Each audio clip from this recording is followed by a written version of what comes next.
What's up, everybody? We're here. We're back early. We are ready. Folks. We have the Ultimate Season 6 Finals matchup right here. We got the returning champions, Karma, with the 4 straight victories. Yep. Versus the hot team this season with the #1 record, the Reapers. The underdogs of the season. Gonna be an exciting one today. I'm real excited about this. I think it's going to be really close. And I think we could potentially see maybe an upset. We could, but welcome to the stream, guys. I am going to be here for just a little bit. I am one of your commentators. For right now, I am AV to Pimp, and I am here joined with Lockdown, of course, you know it, baby. Newly retired. Lockdown, ready for some commentary, for some podcast, for some production. We ready to go for this match today? Yay! All right, let's do it. So we are going to do something a little bit different. We're going to talk about the teams, each player, what they're really good at. So we're going to pretty much just spit fire. Let's go. Let's start off with the Reapers. Who's our first person on the Reapers? Well, I do believe we are going to see a really good matchup tonight. It's going to be awesome. I feel like it's going to be a really close game, and I feel like the Reapers are ready. They have been labbing, and I know that they are not going to get steamrolled. They make it a point not to be. Yeah. So, what do you think? I think they're going full lineup. I think they're going to go with their best. Obviously, I think okay. So the first one's up. Who do we got here? First is the first one up on the thing. The first one on the screen is Mr. Za. Mr. Za, the big trash talker. So Mr. Za is definitely interesting. I like Mr. Za. He's cool. He has a cool feel to him. He's somebody that is really good at sports games and does some coverage in some other areas. So I think he's going to be. I think he's going to help with that sports category against Karma today. Yeah, really hype person, really awesome, really good mentality as far as almost all of the games that he plays. Very energetic. I do think that Mr. Za is really going to show off, especially like you said in the sports. All right, let's go ahead and let's roll up and see who the next person is on the lineup here. All right. So the next person in the lineup is going to be coming up here soon. I cannot wait to see who we're going to see. So the next person up is Mr. Chicken, a.k.a. Dictator Chicken. Dictator Chicken, the man who made a stand and for honor and showed that he is a menace of society. So one thing I like about Mr. Chicken is he's a versatile player. He has kind of a weird, unique set of games that not everybody is like. He's good at certain games and then good at other games that other people don't expect. So he's a good, well-rounded player that I think rounds out the lineup. He's also very good at Street Fighter, For Honor, like those games that are that Vega really player. Can be key points in a match. Very impressive game, Vega player. Looks like we got Mr. Rockham next. Mr. Rockham, this is my vote for MVP of the year. Really good at Gundam Evolution. A lot of really good at shooters as well. He was out for a little bit, but he's here now. He's ready to go. They definitely utilize him very well in a lot of the team shooters. Yeah, he's shooters and some fighters he's picking up really good, man. And he's one of those players that he really performs in whatever game they put him in. He always shows up and always performs. Man, he does definitely put in a lot of work. I am really proud of seeing his growth. I really love watching him play Gundam Evolution and then just being pretty much spearheaded right through the team. Because if you can't take him out, then you're hurting yourself. All right, so we got a little bit of a whoops right there. You're going to go back to Rocco. Yeah. All right, so player 4 for the Reapers lineup. Let's see. Who are we going to get? Bing, bing, bing, bing, bing. Oh, bing. We're going through there. We're going to figure it out here in a sec. And it's the MVP himself. The Cat is actually the Season 5 last season's MVP. That is his first accolade we have to talk about. And you notice a big transition. He missed the first 2 matches for some school stuff when he's in college. And then you notice right there, when that happened, they were struggling those first 2 matches. The Cat came back and just some of that secret sauce, some of that smooth jazz, I like to say. The Cat came in, versatile, well-rounded player, good at every game on the wheel, one of the top 10 players in the league in everybody's opinion, and that is who we have. He definitely shows off. He does his thing, and we love it. It looks like we got Mr. Scarlet next, the fighter, the belt holder, the current fighting belt holder, who is awesome. Yeah. And go from there. He's come from the Thompson family. Absolutely. The Thompson family fighters. And he's one of those guys that he came in he came in from he was in another team, and he was an acquisition before the season started with a great trade when I think it was last season when they picked him up, which is definitely something that just totally like really gave the Reapers that final piece they needed to be able to well round out their fighters. Right. And of course, you can't see us, but it's okay. We're gonna keep Mr. Garto. Garto. He's definitely one of the trash talkers in the league, as you said, probably the #1 DBZ fighters player in the league. Yes, a very strong DBZ fighter. And again, like you said, within the league, and he has been labbing a lot of other fighters. He's also been doing the thing, man. I'm really impressed with him. And Mr. Hollywood himself. My opinion, coach of the year, Mr. Hollywood, bringing his Reapers to the top record this season, proving everybody that doubted, proving that he belongs here, and made it all the way to the finals against Karma. I am very proud of him, and you know what? He talks that talk, he backs it up, he shows that he is learning, and he is coach of the year. We're going to go ahead and get over to the interview room. Let's go. And welcome. It is I, OG Juki, and I'm here with the Reapers. How y'all doing, man? Good. Y'all are low energy for somebody who's in the finals and trying to take a win. Y'all are boring the hell out of me right now. But congratulations to making this far. But this is y'all time to shine. Anything you like to say to your opposition?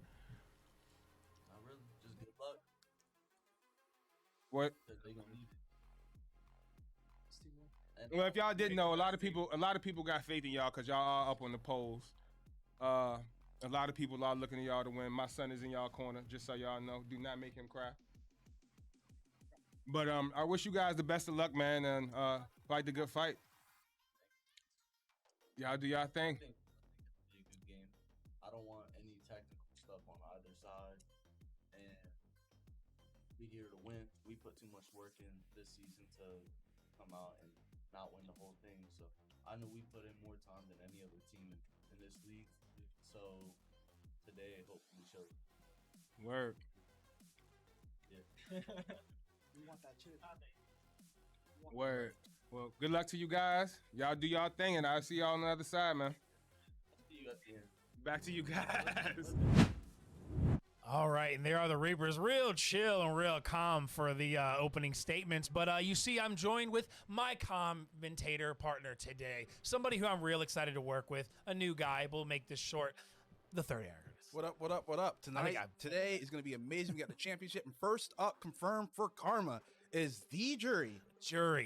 Probably what a lot of people would call the ultimate endgamer in the league. He has carried Karma to victory, not carried as in done all the work. I mean carried as in he is the leader. He's the captain of the #1 team in the league, 4 straight championships. Probably the best player in the league by a lot of people's standards. A shooter, a racer, decent at fighters, decent at sports, decent at strategy, Jury. And looks like we got AJ Lil Blue next. I believe he's the Karma sports specialist. Yes. The little I like to call him Young Jack Harlow, but the dude's he's quiet, he's calm, he's chill, but he does bring that, and he also is the current holder of the sports belt. This Sports AJ Blue, champion right you're there. our sports champion. All right, let's see who we got next for Karma. Give me some good. Who we got next? Who's going in the lineup? Let's see. Bum. Spicy. Spicy, talk to me about Spicy. What I would call the #2 man. The number two man. He backs up AJ in those sports, but he also is good at shooters and stuff too. He's another one of those players that he's a versatile player, and the reason I call him the #2 man is because he's that guy that, other than maybe like NHL, he's not going to come in and be the best, but he's going to be close, and he's going to perform and do what he has to do. And then we're going to go to the next one here.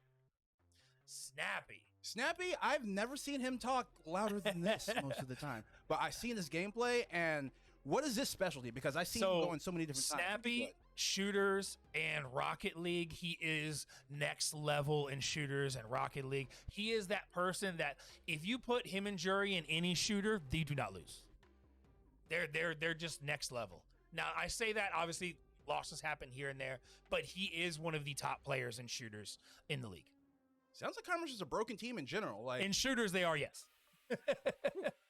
Oh, and the next one, the fighter, probably in my opinion, one of the most well-rounded fighters. I actually am familiar with Pip-Boy's fight game techniques and the way he plays. Yes. And I am thoroughly impressed. I don't think I've seen him play a bad fighting game. No. And then to complement it, in shooters, legit.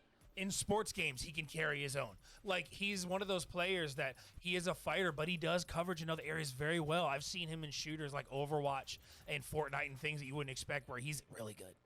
And then the real LJ, the winner of the Battle of the LJs, this person I'm personally familiar with, Inferno LJ, the better of the LJs. He's definitely like their main fighter. He does play some other games when he's needed to and does what he's supposed to do, which is why Karma wins, because they have a well-structured team to where they know how to cover what they're supposed to cover. But in fighters, he is their legit fighter. Is it me or does this kind of look like old Miami Heat with LeBron and Dwayne and Bosh and all that? I know, right? Because, like, from start to bench, just And this guy right here, Phoenix. not enough can be said. This is probably one of the most underrated players in the league for a while, but he's starting to finally get some chime in the league where people are starting to talk about him. And I think I've helped a little bit with that because I talk about him a lot. This is one of those players. He's so well-rounded and so good at so many games, but he's quiet so people sleep on him. That is Phoenix. And we're going to bring it over to Karma now for the hype. Karma. OG Juki, and right back at you. And I'm here with your 4-time champs, Karma. How y'all doing, fellas and ladies? So you got a chance to make history once again, going for the 5-peat. Yep. Yeah, I'm about to say, if there's ever Hall of Fame in the league, we are going to be the front and center. Already, we're there. We've been 4 times in a row. I mean, I can't. We won 4 times in a row. We've been at this place before. We're feeling good. We've had the feelings. We've gotten the feelings that they're probably having out when we did it back in season 2. So we're feeling good.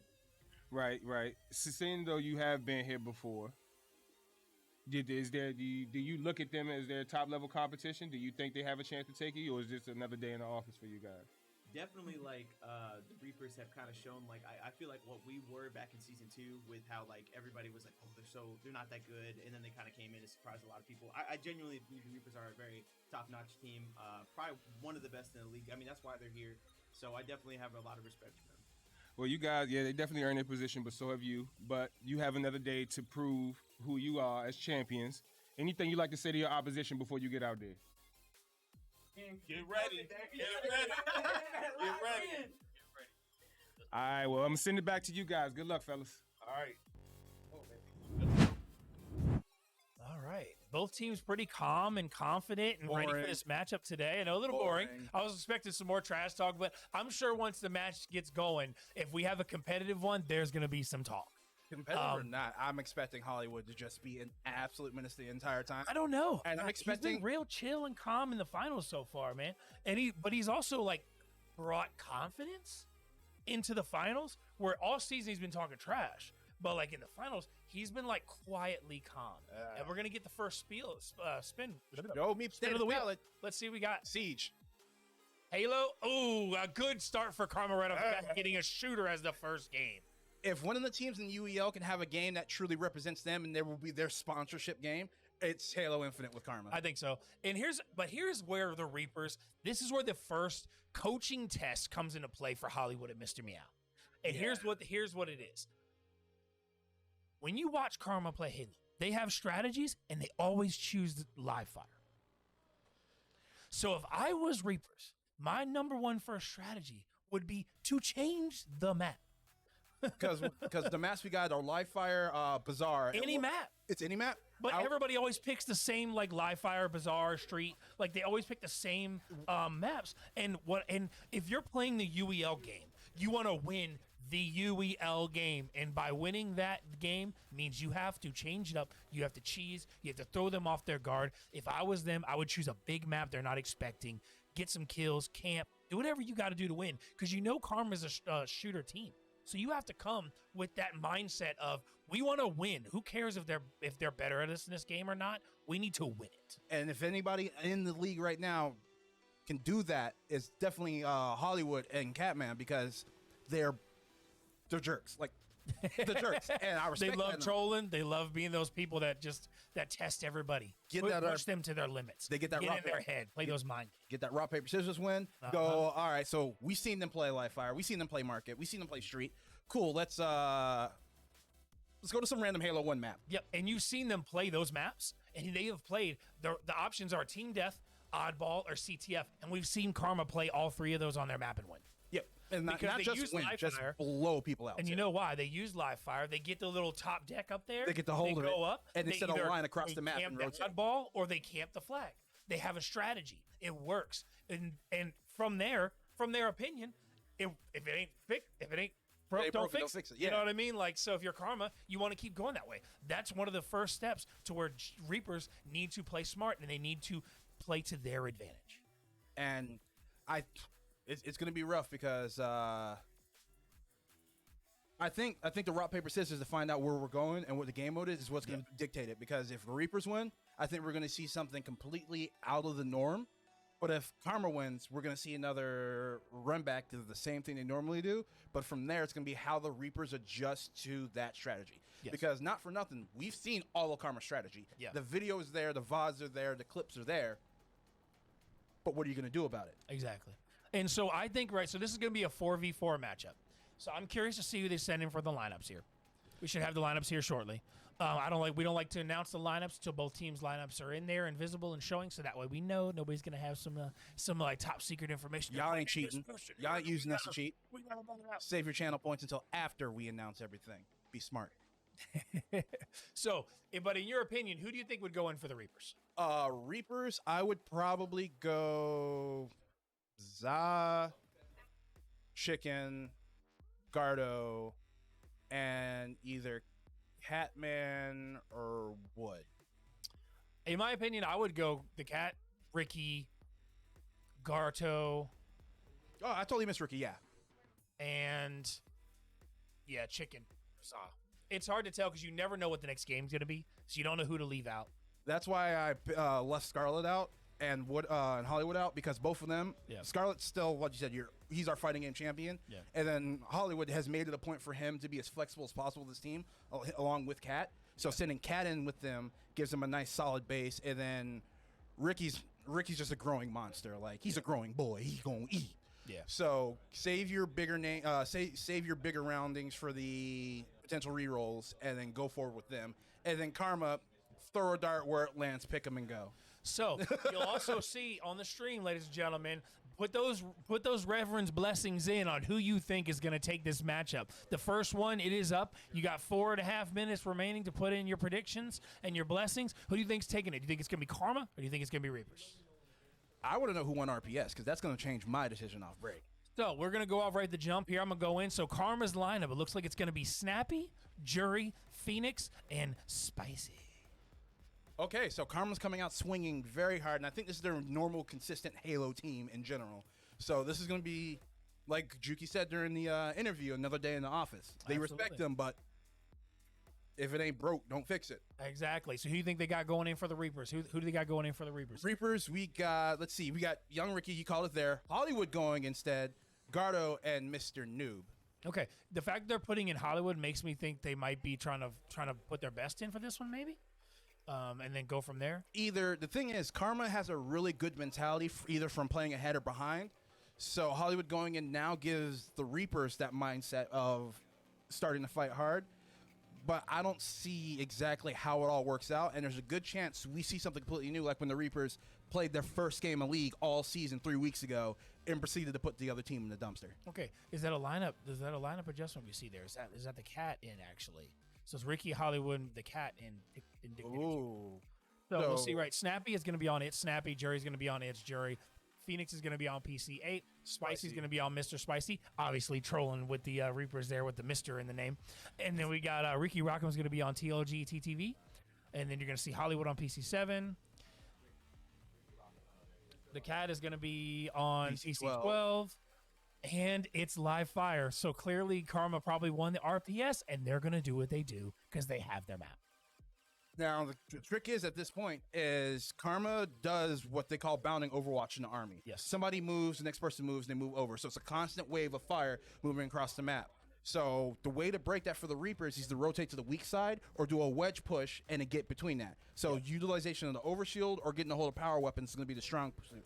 But the power weapon for live fire is only the spiker, so it doesn't have that splash damage that a rocket launcher would Yeah, have. so there's not as much as far as that goes. So a lot of it, that's why I think why Karma likes that map. But the one thing I will say, which is a good thing for the Reapers, they have the Cat in, and the Cat is a good Halo player. He's like an OG Halo player, like Polo. Like he's like he's a good Halo player. So I think he's really gonna be maybe the Achilles heel that could help the Reapers try to. Pull And one thing I hated when Cat came back, everybody's like, "Man, it's Cat's here, Cat's here." I'm like, "Man, get this urban legend nonsense out of here. This is UEL." He's And- the current MVP though. But He yeah, backs it up. Yeah, that's what I'm saying. I was like, yeah, whatever, man. No, if the dude's in the game, there's a high chance they win, and he's never proven that fact wrong. Whether he loses in the fighting game really because he's in there, Yeah.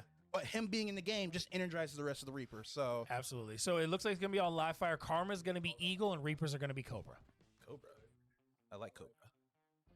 Cobra. And it looks like we got the match started up here. Let's see. We got some action going off right off the bat. So it is capture the flag. They got capture the flag. So I'm guessing that maybe they got map choice, and so Reapers went with the game choice, which out of the 3 against Karma, I think capture the flag is the one you have the best chance of winning. Yeah, because people have to cross that mid-map line. And it looks like we got 2K23 coming up next. Oh, with- that's not good for Karma. They're going to have both of their fighters in for a 2K matchup against the Reapers. This might be a good next rotation for the Reapers. But on this current action right now, we got some trades right here. Not a lot of action going on. In Capture the Flag, you don't get a lot of crazy action. You get a lot of patience and a lot more strategy.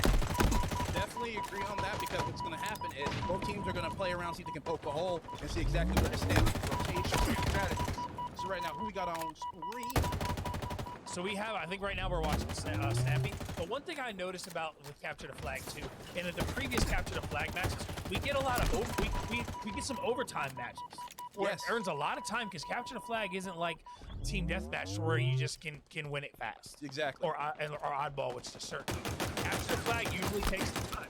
Coming down the middle, fires some shots, misses a lot there, has to pull back and recover his shield. It's interesting. It's interesting to see who we're on right now. It looks like we're on Karma right now, like you said, Snappy. It's interesting to see that their fire line has not rotated past center point.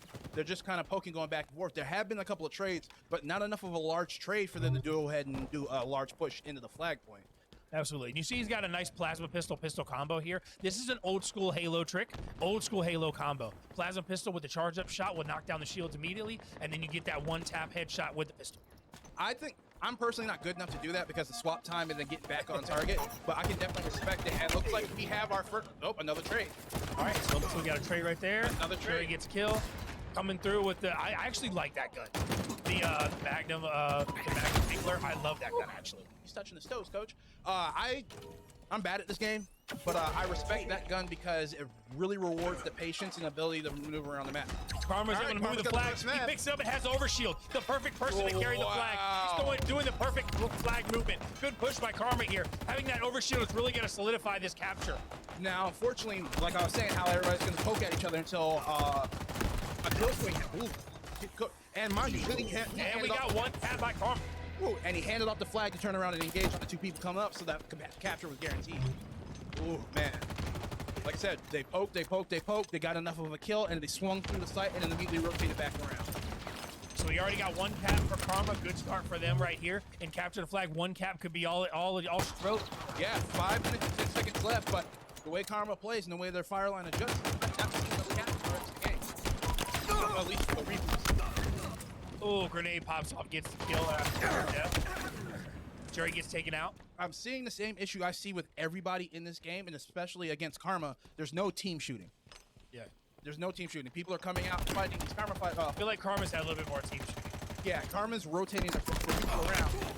We got a sniper spawn in the middle, but it doesn't like anybody's gone from it yet. The sniper spawn on this particular map, the way Karma's playing, is not a good grab. Just for Ooh, Snappy with the double, and then Jury with the double. Ugh. mama. That's called a squad wipe. All right, let's see. So we're doing a slow reset here. I think Karma's just gonna play it out. So right now we got Snappy at 6-1 and Jury at 7-4 with the cap. It's just looking like Halo brought to you by Karma at this point. Yeah, absolutely. And This is exactly how they want to start it, but hopefully the Reapers can take it right back in the next game if they lose this one.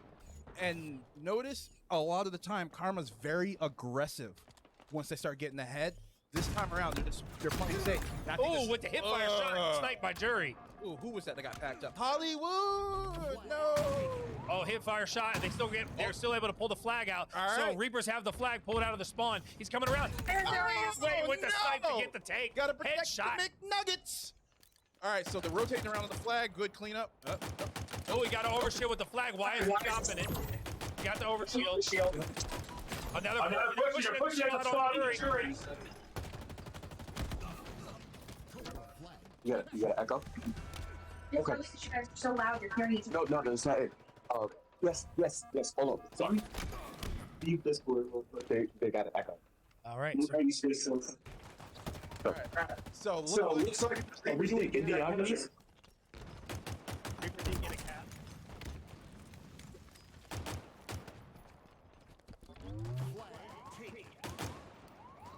All right, we got going through right here. All right, so like I was saying, the Reapers are dangerous, and then what happened? Not even 40 seconds later, Yep. even after getting sniped off the flag, they're able to make that capture. Because they full team pushed. That's exactly what it is. They pushed as a team full, and they were able to get that cap. And that's Oh. Get a little bit of lag here, but looks like we might have got another capture here. Who got the capture? It just kicked out the spectator. all right. So give us just a second while we get everything back up on that end. But that was crazy with how fast the Reapers turned that around. I believe the game is still going on. We just had a little bit of tech issue right there, but it's okay. Not a problem. But it's interesting. Like I said, a lot of teams when they go against Karma, they're always trying to do these one-on-ones. They're always trying to ego push these fights. That's not how you beat Karma. Karma is a well-oiled four-time UEL champion, and they know what they're doing. The Reapers right here showing how good their teamwork is and on getting that push. Absolutely. And that's exactly what you saw the Reapers had to do. But it looks like the Reapers, let's see who's got the 2 captures. So Karma has 2 captures to Karma 1 with another against the Reapers. Karma with a return cap, not even, another minute behind them. So it looks like there's a lot of cat and mouse going on. Excuse the whole Catman being in the game. But it's going to be interesting to see how fast the Reapers respond. With a minute 45 left, it took them that long to answer the first score. So will they be able to tie it back up and force that overtime? Or is it going to be something where Karma finally slows down and doesn't let that team counter push happen to them again? See, they got the lead now, but that's going to be the question. Is Karma going to calm down and just do it the way they're supposed to and just defend it? Or are they going to keep pushing with that confidence that we're not losing? Because being the 4-time and being here and acting like it is one thing, but being in the moment is another. And athletes, gamers, people alike, when you get put on stress sometimes and you start feeling yourself, somebody's going to tell you how you really feel. Absolutely. You see they got a bunched up right here moving together, but they got to be careful with that. Their whole team's there pushing a flag, which means Reapers could be pushing their flag right now if they were paying attention. And it looks like they're rotating. And they got the low ground, which is not good. You want to have the high ground in a fight. It's over Anakin. And who's that? Spicy went down. It looks like they're still rotating on that left side again. And it looks like they're just trying to keep them in base without pushing too hard, so the respawn timers don't screw them. But this is a really passive-aggressive push. They're just so right now we're watching the Reapers, and they're in the low, which is not good. They're leaving their flag wide open. They're bunched up underneath. At this point, it's do or die. 30 seconds left. They have to make this aggressive push, and it's just looking like one and a one. Trade. You do not want to trade. You got to get the. Did he get the? No. Shield got knocked, had to rotate around. And then down he goes. I think that was their last opportunity for that in order to get the capture. And unfortunately, it's looking like this game's going to wrap up with Karma taking it 2-1. But a hell of a play from the Reapers, showing everybody that you can actually score on Karma. Like, it's a real thing. Yeah. Ooh. And that is, they needed that flag movement to sudden death to try to contest it to get into that overtime. But it looks like they're not going to have the time to do it. They were taken out, and that's going to be it. That's going to be a finish for Karma. Yep, that return timer should be going off right there. And that will be it. Karma takes it 2-1. And I'm not going to say convincingly like it normally is. It was competitive. That was a very competitive game. Absolutely. And once again, just like how Karma won a couple weeks back, yeah, they won, but y'all got pushed into that win. Like, yeah, that's they not had, a good they had start to fight Karma. for it. They had to fight for that win. And then they might say, oh, yeah, we got it. We knew it. But they had to fight for that win. And now when you're looking at this with rotation with 2K, they got AJ, Pit-Boy, and LJ having to go in as the 3. So I'm guessing the 4th is probably going to be spicy to round out the sports. But they're going to go against Za, Scarlet, Garto, and my guess is probably Hollywood.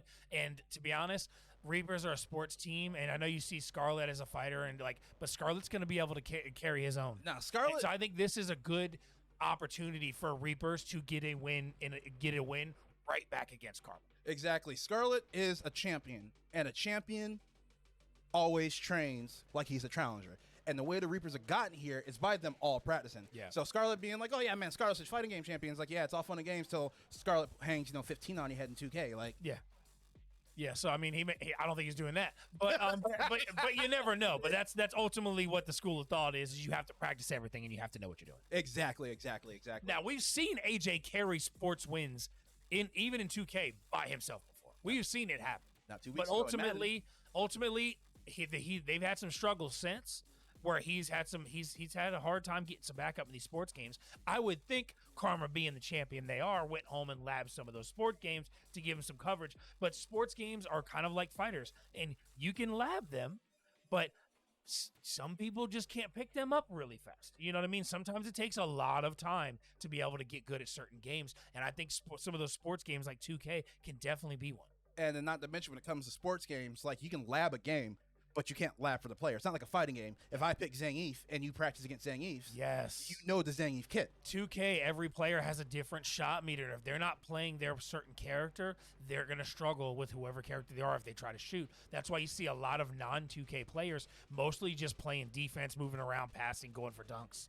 Mostly just feeding it out to their shooter. Exactly. So that's where this is all going to boil down to is the comfortability of who's going to be supporting AJ for Karma. And then at this point, everything on the wheel is potentially winnable by the Reapers. Yeah, and this is where you want to put in those blessings on who you think's going to take it. Right now, it's 100% Reapers. Somebody's got to vote against. Come on. Who's voting for the sports champion, AJ? Nobody's going to vote for Karma because nobody wants to be like, hey, it's Karma the five-time champions, baby. I know. And look, I'm a Washington fan, so I always root for the underdogs, but ultimately, I'm just rooting for a competitive matchup. But the number one thing I don't want a sweep. I want a competitive matchup. So I hope the Reapers came to play. All I know is that if Hollywood gets, let's just say in the world, let's say Karma's the good guy because Stunting Hollywood like my daddy. Let's just say in the world that the Reapers are truly the bad guys and Karma comes back and wins because the ultimate villain. Like, man, that'd be boring. And I'm going to tell you right here, right now, I will bully Hollywood until the day he blocks me on every form of social media and avoids me. I'm like, y'all got swept after coming to this. Oh, we got a 30K drop on Karma for 2K. Oh, no. Somebody is swinging. All right, I don't know. We'll see. This is gonna be a competitive. So we see who the 4th person is for Reapers, but we're waiting to see who they're going with. Are they going with Phoenix as their 4th person? I think. Maybe, like you said, Phoenix has just been quietly becoming a more. No, we're waiting for they're just adjusting the lineup, so we're gonna see. Oh, we're adjusting one. Although it's marked, so yeah, I think we're going with. I think it might be Phoenix as a 4th member for Karma, and Hollywood as a 4th member for Reapers. I like how. Well, one, it's how their team composition is designed. Yeah. I love how Hollywood's making sure he's going in for everything possible and letting the rotation side let the rest of the team's rotation fill out. Yes. Like Gardo's still out, Scarlet's still out, and Mr. Zah's still out. And you have Ricky coming back in. No, Ricky's out. But you so have that's Ricky rotation. The only person that's going to be out is Hollywood because it's going to be open reset. So yeah, like look at that. Now that does hurt if you get a racer come up, but the other players on the team have been like Chicken's been running some racers. Scarlet I think knows a little bit of racers too, so they have some coverage. I think they'll be okay. I think they have better coverage than Karma does when it comes to the racers. When it comes up. Yes, because Jury is the racer of Karma. Now that being said, don't sleep on Phoenix. Phoenix is actually a pretty good racer too. He's somebody that can come in and win a racer. Now, but obviously Jury is the real threat. Like for instance, if CTR comes up and Jury's not available, that's trouble. That's terrifying. But it's gonna be interesting to see how they adjust to that if it comes up. But hey, man, wheel makes no friends. and breaks a lot of hearts. So we'll see Absolutely. after that. And ultimately with 2K, what it really could come down to here with the shots, if AJ, which is AJ like he is, knows how to hit those threes consistently, as long as they're getting him open, he hits his three, he hits that green bar, he can knock down 21 points in no time and win this easy. That's where it comes down to. Even if you have a good team composition, if you're not running plays and you're not playing the strategy properly in 2K, anybody can lose. Yeah, and it's going to be interesting to see the Reapers because a lot of the time, like you said, it's a lot of people just playing defense and playing passive. That won't work when you have one person that gets fed the rock on the three-point line when all the drive-ins happen because you crowd that key, you only have one person on the outside, they get a screen, ball gets kicked out, two. I'm going to go ahead and just make a request. Next time you throw out the 5-time, I want to see a Booker T head with them. I was actually stealing Doc's thing, but we'll hit the Booker T maybe in a Can you second. tell I'm a wrestling fan? A little bit. All right, here we go. We got the action here. We'll find out. So the black jerseys is the Reapers, and the ringers is Karma. They're going to go ahead, and for those that are joining us soon that have not seen the way we structure this before, we do 4v4 blacktop, and we do give the players a chance to change their shot meter, and then once their team is done, they backcourt to reset it and start it over. So that is how we do it, so that way the shot clock isn't affecting anybody, and everybody gets a chance to set up their player in their game. Looks like we got to spin for the next game coming up. Game number 3. What shall it be? I need some siege in my life. I've missed it. Give me my siege. It's going to be, is it another racer? It's a racer Wreckfest. And looks like no Hollywood, but that's fine. I think Wreckfest. I think both teams are going to be fine with this game. I think Wreckfest was one of the few races that would have come up that the Reapers wouldn't have felt as bad about compared to some of the other ones with Hollywood not being in. So this is where I think it plays a big part right here. People changing the shot meter and the indicators and stuff, it makes it easier to know who you are so you don't get lost in the shuffle. Yeah, because this is very important. Because nothing makes you feel worse than you losing track of yourself, a pass getting stolen, and then that causes you to lose the game. I can tell you right now, the white shirts is the Reapers, and that is who, and the black shirts are Karma. They were wrong initially. So you see the white shirts there, the Reapers, doing what they do, making sure they have their indicators, they know who they are. They change all their indicators, shot meters, and everything, so they're ready to go. Reapers have been laving this a lot. That's what they do. So both teams backcourted, so we get a reset, and the actual team that's supposed to start with it starts with the ball. And we get to start off here. Karma pushing around. Surprisingly, I think AJ is playing Kobe. He usually plays a different character as his start, but he is not this time. Interesting. Noticeably absent on the court this time around is the Kareem. Looks like we got a Maravich, which that's Hollywood. Hollywood runs Maravich. Curry is probably Za. They missed the shot right there. Kobe running around. This is probably AJ taking his time. Is that Kobe or MJ? Can't be I think that's MJ. All right. Maravich goes out, gets Curry. Curry moves over, passes it out to KD. Gonna pass it out to Curry, wide open, goes for the three. Is he gonna hit it? Oh, he misses it. They got to get ready for those offensive rebounds. That's 2 straight missed shots. He should get comfortable with that Curry shot meter. Sometimes it takes a shot or 2 to get comfortable. But right now, Karma, they can score this, will get a 2-0 lead right here. It's pass out to Giannis. So there is. Pass underneath, risky pass, passes it out, goes for the shot with LeBron, misses it. Rebound by Reapers, throws it down the field. Maravich passes it over to Curry. Out to Maravich, goes for the 3. A little early. And a little early as well. Another missed shot. Both teams having some struggle with scoring some points right off the bat here. Goes for the shot, another miss. Rebound, we're going to return it right back. And he's got Maravich up there, get the easy points. Hollywood gets the cherry pick. Finally, we got a 1-1. First points by the Reapers. Man, you're killing it. I'm just here trying to follow. Sorry, man. It's what I do. Going up, he's gonna block. He goes for the jump. Diverts around. Oh, and another rebound. And he's going down cherry pick, but he's got a 2-on-1 advantage. Goes out to the Curry. Instead, pulls back. Taking his time. Maravich with the deep 3. Oh! If he was 2 steps closer, he would have hit that, but he was just too deep. They go for the jump. Nice pump fake. Quick points, easy points. See if they are able to reset and get that ball moving around again. These shot meters, like you're saying, are causing a little bit of issue with the shooting, and so far, I don't think I've seen a game this low scoring this early. 3 by KD. Green. Sorry, Anarchist. I know it's hard to keep up with me. This is why they call me the #1 commentator. Yeah, true. Welcome to my world, son. All right, cool. That's fine. That's fine. It's all love. It's all love. All right, we're going to pass out right back here. Making some moves, trying to get pacey. I think he's trying to coordinate his team. Ooh, nice little dunk right over the defender. Little between the leg dunk just to let him know Little sauce. Tied up 3v3. Tied up 3-3 right now. Rotating outside the Hollywood arc. taking his time, getting the team to move around. Curry wide open for the 3, and he's short again. Nope. He hits it. Luckily, Curry is just so good. He's broken. Ban him, coach. All right, Kobe coming down the court to see if they're going to set up and try and go for two themselves. I mean, if there's Looks anybody like we had a little bit of a contested, defensive matchup change right there. Got a foul on somebody. looks like we actually got that out of bounds. So the Reapers take the ball back, see if they're able to continue to match that energy. Nice pass. I don't know. Missed the opportunity on that inside pass going out to Curry. Yup, he shouldn't have taken that shot. But recover right there, and you're going to cherry pick themselves. Hey, Kobe. Kobe. What? Oh, the twist, the pump fake. Okay, so they got it. If they would have missed that, I would have thrown the entire desk out the window. 1 point lead by the Reapers. Passing it down to Pete Maravich. Pushing in, drives. Oh, Abdul got kind of in the way there. Should have spaced out a little bit. Going for the 3. Is he going to hit it? No. Rebound right there by Karma. Pushing it right back. Passes it to LeBron. He goes for the shot and whiffed it completely. That was a bad shot call. But gets the rebound, passes it out. Karma still has the ball. Some risky passes there with the team. This is where you see where they're going to struggle compared to the Reapers. Reapers have a little bit more comfortable rotation right there. Another rebound right there by Shaq, getting all the rebounds for Karma today. And this is what's going to cause the issues for the Reapers going forward is they could be up in points. Another rebound and then a jam. Come on. Somebody on the Reapers needs to get a rebound. What is going on? Control the glass. Not controlling that glass is what's going to cause this game to get extended. And if you let the game go long enough, it's going to cost you. Rebound by Giannis, passes it up to LeBron, goes in for Kobe. Another spinning dunk right there. Green fields it and see what happens with KD, bringing it up to the top of the arc. Across And to there you go, wide open, a Maravich. little short, but he probably, nope, he misses it. Another rebound, passes it up, gonna get a drive right back. AJ pulls back, passes it out, almost intercepted the pass. KD, cover your man. Kareem should be the only one under the hoop. Cover your man. Stick with your man.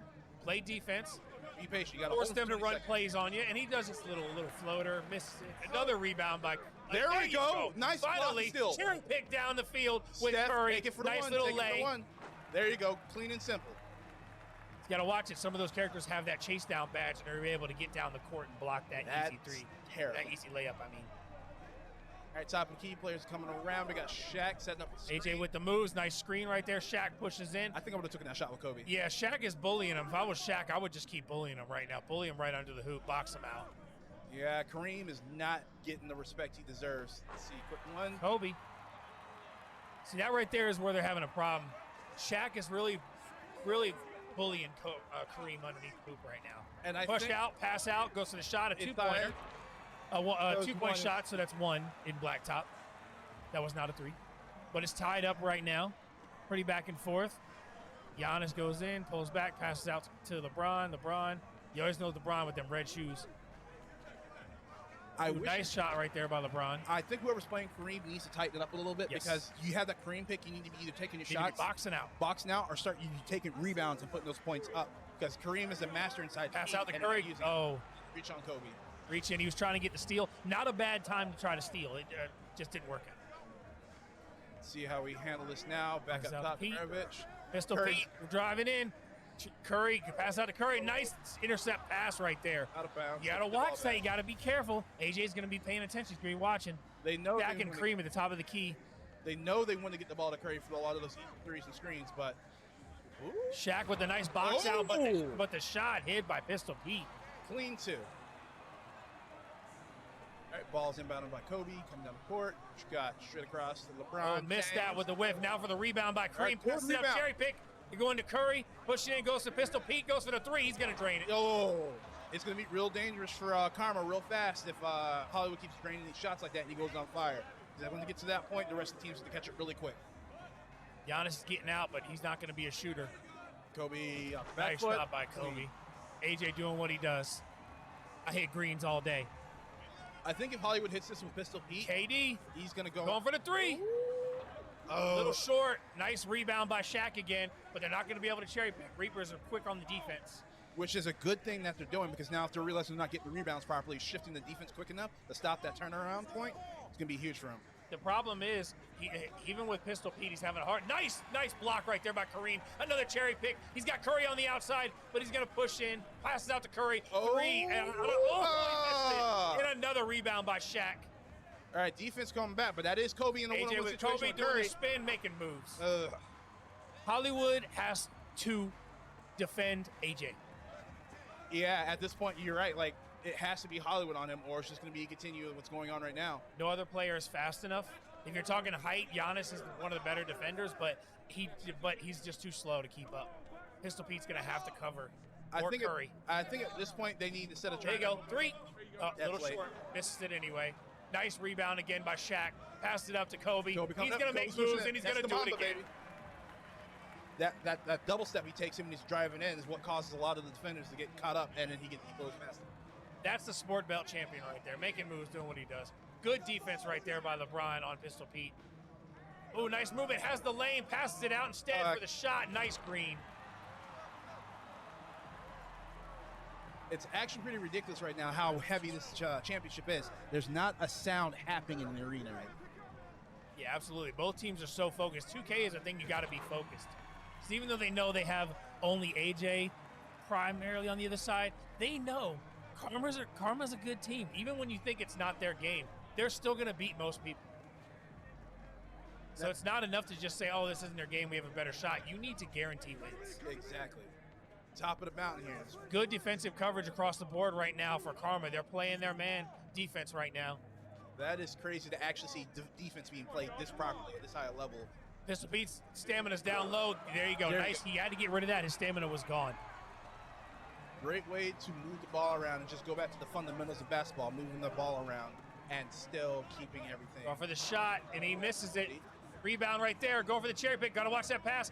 And carefully, but he makes it with the nice layup. Risky. Almost got a block there. And the wild thing is, as we're getting closer and closer to 21, the winner has to win by 2.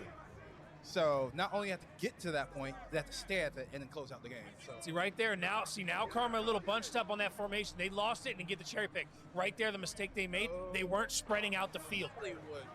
Oh, but the messed up shot gives them a second chance, and they got it. LeBron 3 short.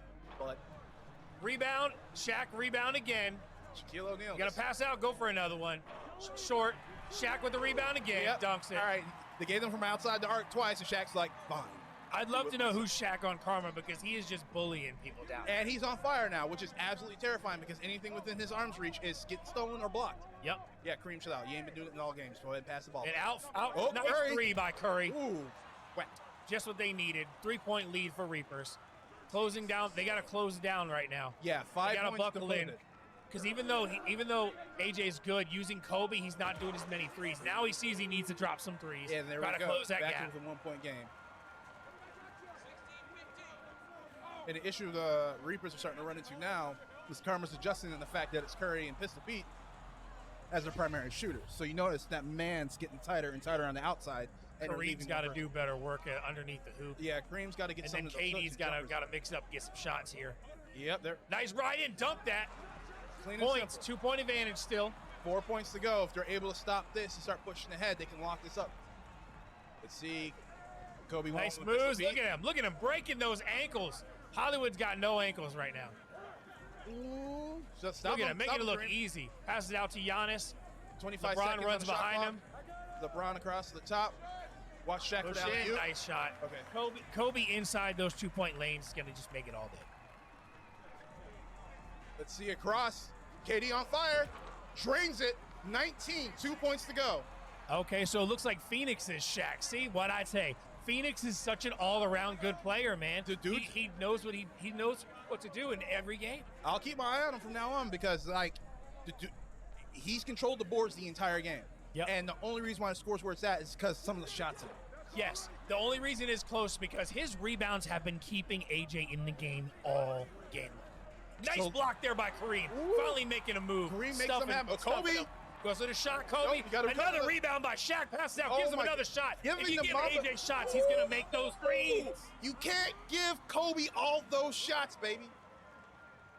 All right, so now they got to drain it too, and then they got to drain another one. Actually, Now they're going to go for the 3 because they know they can get it with the 2-point. So they're going to be pushing that 3. Is he Yeah. going to hit it? Oh! And he hits it.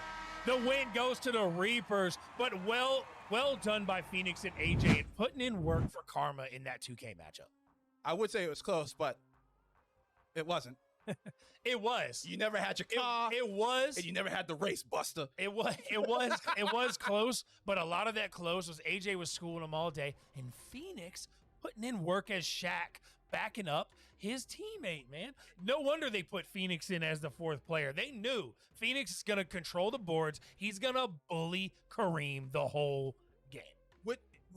Which blew my mind, because normally it's like Kareem just getting one after one after one off rebounds, and to see Shaq be that dominating board after board. Shaq was on fire off of rebounds alone. That is it. No blocks, no steals, just rebounds. I think Scarlett might have been Kareem. Scarlett or Garto, one of the two. But now we got a Wreckfest matchup here. One of the best teams Karma is at Wreckfest. But we have seen them lose to teams like Gorillas and the Trolls. That game was so in hilarious. Wreckfest. You've seen them lose Wreckfest, one of their games that they usually didn't lose, to teams like Trolls and Gorillas. And it wasn't like they just lost. It was like a convincing, like they got smacked up on. Because you know what they realized? You know what everybody kind of realized coming down to? Take out Jury. Take out Jury.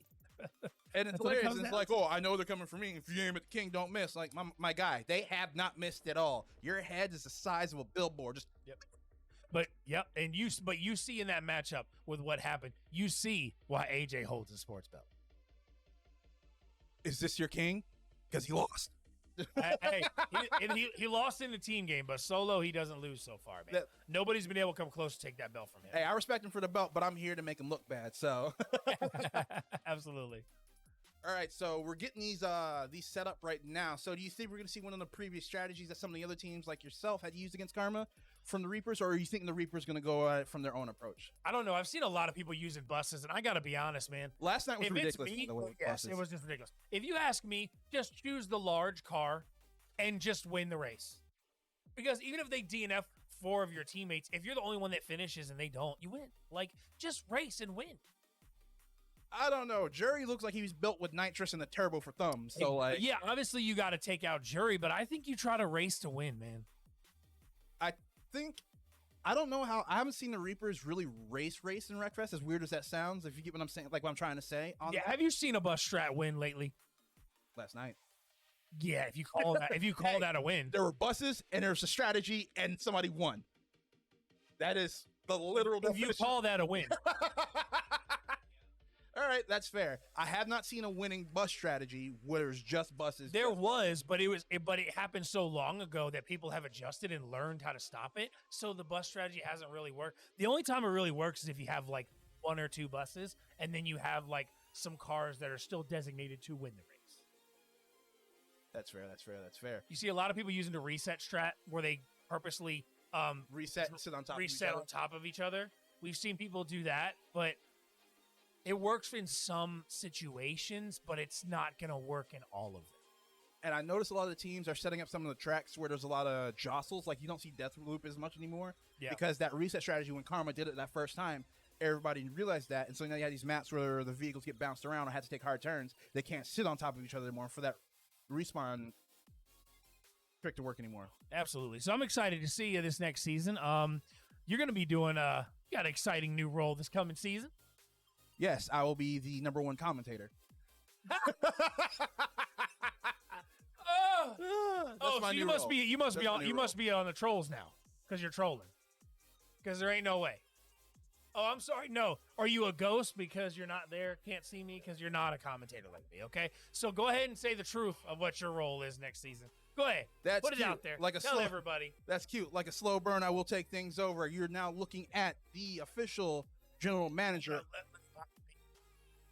The official general manager of the Penn State Cobras. So I'll be seeing y'all in the draft. I don't care. I'm thirsty. But yes. Your boy's going from commentator to general manager, but I still will be commentating because, people love me and I guess Hollywood or Lockdown more than me, but that's fine. I'll save the people from Not themselves. Everybody's a fan. It's okay. I'll save the people from themselves. I will be the awakening. And not everybody's a fan of me. And then to that, I'll just say, read the shirt. Etame Mai. Hey, I'm a fan of yours, man. I'm a fan of I'm yours. a fan honestly. of yours. You have legit knowledge. Look at this man. Brought to you by Agua. Brought to you by the. Yeah, this man. But no, like you have a lot of game knowledge, and I think that's been really impressive on commentary. And I think that is something that has really helped a lot. This season and bringing some knowledge. And I think that's also why you deserve to have that team. And I think you're really gonna strategy wise. I think you're gonna do a good job. I am excited to see scared how you- for my life. You This should is be. terrifying. It's tough. Drafting, trades, all that stuff. It's tough. This is what the NFL and pro teams go through, man. It's tough, and you got to learn how to adjust and how to adapt. This sucks. Like the logistics side of things, I know I'm distracting from what's going on right now. We got 20 seconds left on the setup timer. But it's interesting to see the inner workings of the UEL and what actually goes on, because when I first got here, I just kind of just showed up and talked trash out in the arena. Now I'm here behind the camera and the microphone. And then now as a fledgling general manager, seeing how much goes into this, Yeah. I thought I could just It's a show up lot. and play video games. Like, It's a lot. Well, what y'all mean I got to draft players and talk to people and like, Yeah, plan. it's definitely tough. It's something that takes some adjustment. A lot of those newer players coming in the league, they're going to learn quickly. They're going to learn quick. It's they're not free. They're going to come in and be like, it's not for "Oh man, I'm beating everybody. Nobody touching me," and they're going to get humbled real quick. Yeah, until you get, stuck in rotation for a game of Halo and only you play fighters and you get packed up and put away by somebody who's only been in the league for like one season and they're like 14 like stars. Yeah, I think we're going to see some people coming in. They're going to be like, Bus You're strats. gonna- "This is surprising. Seeing Karma with the bus strat. This is interesting." Both of these teams obviously are adjusting to try to win this. And up next, we're going to have Smash. That's going to be a good matchup. So Inferno and Scarlet are going to be available for that. So that's going to be interesting to see moving forward. I think it's a full reset, though. Phoenix and LJ are both going to be very good for Karma. And then you're going to see Scarlet, man. Scarlet. The fighting game champion playing Smash, which isn't a real fighting game. So deal with it. Oh, I'm not. shots fired. I'm- The kitty's taking some damage quickly here. Mr. Meow, the cat. Oh, Chicken's Yo. almost taken out already. Yo, chicken's dead. Chicken's out already. I guess you Quick can call that come ground chicken. Take out right there. It's this is violent. This is violent right now. Like, This one's for you. are we gonna have? Are we gonna have this quick in and out done thing? Like, how is it that the all bus strat is the most violent of Wreck Fest? Ask Your Girl About Me's about done. I think that's Spicy. I think AJ or Spicy, one of the two of them, and they're almost taken out right there. Ricky Rockham. At the time that you said "ask a girl about me," I thought you were talking trash to me. And I felt that way. So I'm taking That's Spicy. Spicy's almost taken out. How is it that we're not even 2 laps in and all the buses are almost actually? I know, pretty chaotic right now. I love it. I love the chaos. Lurv. The cat is getting roughed up by Pip-Boy right now. Pip-Boy is like, yeah, this is Mortal Kombat. Yeah, I'm about to take you out. I'm on your bumble, fam. Pull up. That's a matchup I want to see today. Pip-Boy versus the cat in Mortal Kombat. And that's why I brought it up. Mortal Kombat side. Well, bam, #1 commentator. All right, Ricky coming in, doing some damage, trying to free up his teammate from taking damage from Pip-Boy. And now Ricky might be taking out another person. Ricky Yo. put in that work. What'd I tell you? Young Ricky, the god. Young Get Rock. him. Rock him. Young Rock. Rock him, Ricky. Rock. Rock'em Sock'em Ricky. Ricky just staying on their bumper the entire time. Let's see. All right. A little more chip damage. It looks like Ricky's taking. No. Yeah, okay. It looks like Ricky's taking less damage. Yes. And it forced the reset. Look at Ooh, Jury in a bus. Jury This is is whipping a blowing my bus. mind.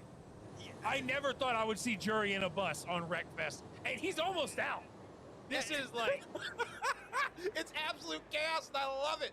Ricky- Garto's low too. This is first team to get DNF win is gonna lose. I mean, like we're not even getting a race finish today. I don't think we are. And the trick is catching Ricky, not Ricky, Jury before he gets to that final lap because Garto's pit walking over here. The cat, so is the cat with no wheels. somebody's gonna sneeze. Oh, is this gonna be a trade? Yeah, he's Is this taking a trade? somebody out. He knows he's Oh, out, so that's he's a gonna trade. take him with That's him. a clean He trade. took him out with him. All right, so now it's Ricky and Jury, and Ricky's got 1 wheel and a lot more health. So theoretically speaking, Jury can just come up and clip Ricky and put him out before he actually risks himself getting out. So who's left? Is it just 1v1? I think it's a 1v. No, there's one other racer. I think it's another Reaper. Jury's low. It's Gardo. Garto's about If done. Gardo Ricky's low. Gardo might have to sack himself in order to get Jury out. Oh, jeez. They're struggling. They have no Both of them are radius at all down. with these Yeah, tires. both of them are down off front tire. Garto needs to sacrifice himself to take somebody out. That's what his focus is now. He just has no steer. It's just Jury, Gardo, and then Ricky. So it's a 2v1 right now. And Ricky is at maybe a bar in like a pixel, and Gardo is living on a dream. Do you realize if they take out Jury, if Ricky takes out Jury, this could end up being like the last vehicle having literally like you could breathe on them and they're out, and that's how they. I love it. Garto and Ricky both super low. Where's Jury? Okay, Jury's out there. Jury Jury's lost coming. the bar. Ricky's got to take him out. Is he going to take him out? Jury's going to wait. Jury's waiting for the reset. He's reset. Oh! And he knows Ricky didn't commit. Ricky didn't commit to the line jump over to assault him because they did this last time they were in Wreckfest where they sat at each one of the turns. He was expecting it. Exactly. Once again, Karma's text all the way out there. So Jury coming around the corner. Now he's going to probably slow down and sit at the end of that turn to make sure somebody comes up so he can reset. But he's coming up behind Gardo right now. Is he going to bump Gardo? Yo, what happens if everybody DNFs all at once? Oh, Jury takes some damage. How did he not take more damage? I don't know how. I think maybe because he clipped his rear. Oh, got to be careful crossing over with the bus. You can take unneeded damage. So it looks like Jury's trying to run down Gardo right now, which is kind of... Wait. Yeah, are they both out? No way. They're both Reapers win. With the one sliver of health, the Reapers, I think, just won with a sliver of health. No way. Woo! Is this your king? He tried to take Was that out. your king? Why was Jury not in a car? Jury reached into the pot and got his hand slapped. The green. He could have just rolled on by him. He could have easily just drove right past him and kept it going. Man. I'm gonna finish him. I'm sure. Well, I'm Jury. Yeah, you did. What an entertaining matchup to see in Wreckfest. With just Jury, buses. and you know what it came down to? Jury stepped out of his element to ride a bus. If he was in his element using that car, he would have won that. And you see it, and it would have happened. They tried to go for strategy, but here's the thing. Sometimes with the strategy and the cheeses, you got to know if you're not consistently practicing that strategy, doesn't mean you can just pick it up and do it. Exactly. Once again, back to what you said at the beginning of the match. If it ain't broke, don't fix it. Yep. And Jury could have stuck with the car. Exactly. In the championship, for you to do that, because what Jury could have done was as soon as the race started seeing all those buses, is just sit there. Let everybody take off ahead of you, let them start squabbling, and just whip on past everybody.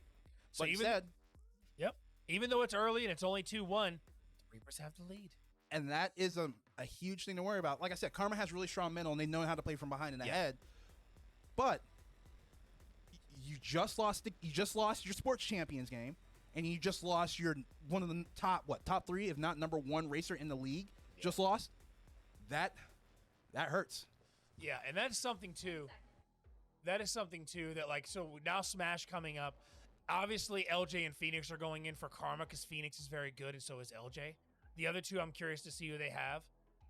Reapers, I think I think they're going to have Chicken go in to back up Scarlet. But what's going to be interesting is the interview with the winners from the last round, Reapers from Wreckfest.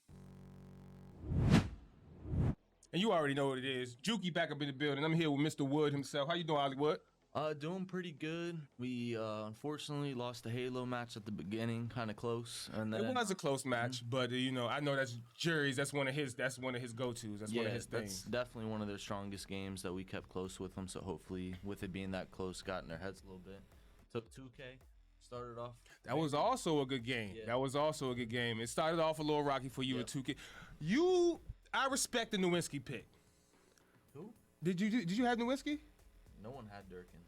I was Who was you? Pete Maravich. Pete Maravich. Okay. Yeah. I was too far away had from the Pete screen to see. Maravich, seconds left. I know him the best. I saw the team was basically right there. Because everybody picks the same players, Yeah. and it's always and it blows me. But it's nice to see somebody change up the switch ups, and you made it work. Yeah, we were close to going Tim Duncan because he can shoot the 3, and we've been practicing with him as well. But we didn't have the correct lineup to go in for it, and we kind of had to deal with what we were left with. So we played around that well, and then Wreckfest.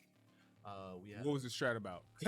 They did it because y'all did it. So why'd you do it? So on that map, you have to cross the middle twice. It's basically like a straightaway. So when you're a bus, they did well by countering us with all buses. one of your buses, you can kind of just go and hit them right as soon as they cross around, and then most of the time they DNF, but they were up like 3 to 4 people on us, and then we had to play smart and we got the dub. All right. Well, we got a couple more to go. Y'all about to load in the smash. Super excited for this. I think we'll Definitely win this. And how you feeling about the rest of it? I know you shooting for, but it's a tough team. You know, the repeat champs, and you trying to keep it calm and respectable. But I know deep down you want to say you got this for sure. I think we can definitely win this. We took Wreckfest again off them. That's one of the best Wreckfest teams. There's a few games on there that I know we're gonna have to forfeit or play out, even though we don't want to. But I think it'll be a good game. Well, you definitely got your work cut out for you, man. But I wish you the best of luck. It's always exciting seeing you guys go, and you know, put your heart on the line, man. It's 40K on the line, bro. Y'all go ahead and get that, bro. Yes, sir. I appreciate it. Hopefully we get this dub and smash with Scarlet Eye. For sure, man. Back to you guys. And that is going to be the test now. It's going to be Scarlet, and it looks like they're going with Chicken, Za, and Rock'em. Like I said, I knew Chicken would be his backup. Chicken's pretty good at Smash. And Ricky's just no slouch. I have a golden rule when it comes to certain games on the wheel, and if you don't own a car, you're expected to be good at them. Fortnite and Smash are definitely one of them. So I think Ricky's definitely got this. I'm curious to see what team you come up with in season 7. I think if they listen to you and strategies on games, I think you're gonna really, really do well.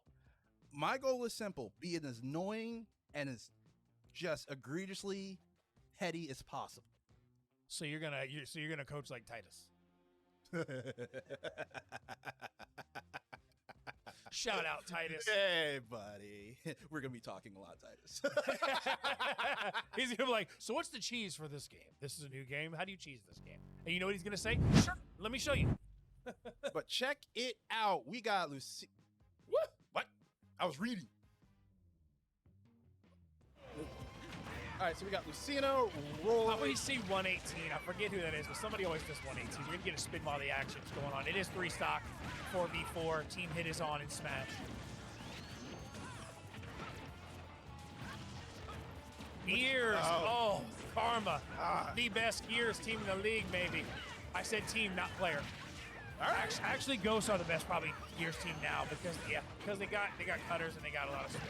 So yeah, I would say Karma's pretty close with them, but I think Ghost probably got it. But this matchup today, I don't think Reapers have a chance in Gears. They definitely got to get a win here. I'm not liking how this match is going so far. You got Ricky and Zal both at 111% right now. Fortunately for them, Roy and DDD are heavy characters, so their flight patterns are a lot harder to get going.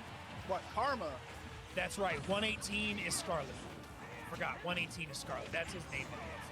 So just got 2. And Chicken is C, I believe. All right, so we got Rob loses the stock. We got Yoshi losing stock. Za and Ricky lose stock. Like I said, about 110. Really rough start right now. But I like the character choice for Za. But Dictator Chicken at 32%, holding strong with 3 stocks. Lucina, Scarlet, 98%. I think he has an limb on his under his belt as well. He's looking pretty good. Sonic at 101. He's squirrely to catch, but you get him out, he's gone. 115 on that. Phoenix still floating around, and it looks like he had another elim just now. Za doing pretty well so far. I like the character choice of King DDD. That was a smart choice for this matchup style, the way it is with the team hit and stuff. He's not a lot of a range, but he's also using his spike ball, which is a range move, pretty effectively in making sure he's not team hitting his teammates. Yeah. So Za with an interesting, good character choice for somebody that we wouldn't expect to play Smash, but he's done pretty decent for somebody who is not much of a Smash player. It's interesting to see the DDD bit because a lot of times you see that and you see that spike ball. It's a great zoning tool, but the Reapers aren't playing a zone. They're not setting up a portion of the map and sending people one way or another. It's just kind of a lot of skirmishes across the map constantly. You got Link so Rob is down to his last stock. Rob, 8% at 1 stock left. Link still fresh with 2 stocks left, 0%, and you still have C, which I believe it looks like Reapers have the stock lead right now, which is surprising because there was a couple of early takeouts of the Reapers by Karma, but it looks like the Reapers have kind of settled down and they have the stock lead, but they got a couple characters at really high percentages right now. The high percentages I think is a little bit more disheartening because your high percentages are still doing damage and they're still getting that EV out of it. I'm just doing that down air all day. Yeah, 100%. He's just like, hey, if it connects, and there goes for Karma, eliminated. Once you start getting the numbers, that's when things really start turning. And once again, you got Yoshi at 137%. You got Phoenix at 77%, and then Scarlet's still at 120, still going strong. You got Roy and DDD still at the high hundreds. It's just going to get worse and worse for Karma the way this goes. They do not get these cleanups on these eliminations. I know they have so many people at high percentages right now. They need to get those finishes. But the Reapers are being smart now. And you see how they're mixing themselves out. Yep, because and they they're know they got the rotating. numbers And they're rotating across the screen constantly, so they're able to push. He missed the opportunity there. Za should have done a smash right there on him at the edge, and he would have hit him, but he missed that chance. Let's see. Phoenix with the launch. Scarlet's got a launch. Sonic down to his last stock. Yoshi down to his last stock. Link still at 2 stocks at 86%. And Reapers are still healthy across the board, except for Za at 7%. It's going to be interesting to see how they approach this, because now it's just getting the elims. I think with a well-timed grab combo from DDD into a roar forward B will eliminate him. So that's something Ricky and Chicken need to be aware of if they want to try and do a stairway off the side of the map. Oh, Ricky hitting his teammate by accident when he was going for Phoenix. Got to be careful of that. Phoenix is going to be able to recover. And no, he doesn't. Phoenix is out. Phoenix is out. That's huge. And it's going to be huge for the Reapers. That's huge. Now you got Link at 100. Link down to last stock 0%, and then you have Yoshi at 67. Right now, you'd have to see professional Smash player level execution for them to pull this off, and I don't think they got it. So all this is just going to be bullying them in the middle of the screen. Ricky comes back 0%, and now it's just cleaning everybody up. So the way this works is this is a winning team. It gets 40K if they win at the end of the 4-hour time limit. So whichever team has the most game wins out of the 33 games on the wheel, they will win 40,000. You ever see somebody get jumped? You're watching it right now. Watching it right now. Chicken and Scarlet are playing the range game. Nice throw by Link there, but they know how to do it properly. And he's like, look, you don't know how to blow it up, so I'm just going to throw it back at you. If I had to guess, this might be Pit-Boy playing Link as a fighter player. I think it would probably make sense if it was Pit-Boy, because LJ was, yeah. So I think this is, oh wait, no, Snappy, Spicy. Probably Snappy, actually.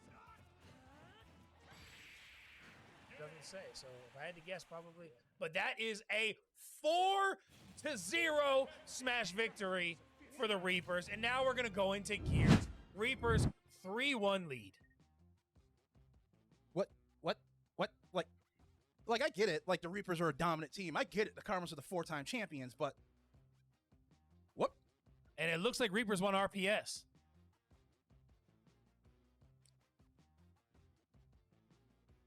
I lost. All right, 2 out of 3. 2 out of 3. Let's go. Oh, God! See, already his team's winning Season 7. You see that? RPS. Hey. Take notes. First RPS set goes to Anarchist. We got it. We're going to do it all day, baby. All day. All day. Let's see. We got to take notes. Take notes.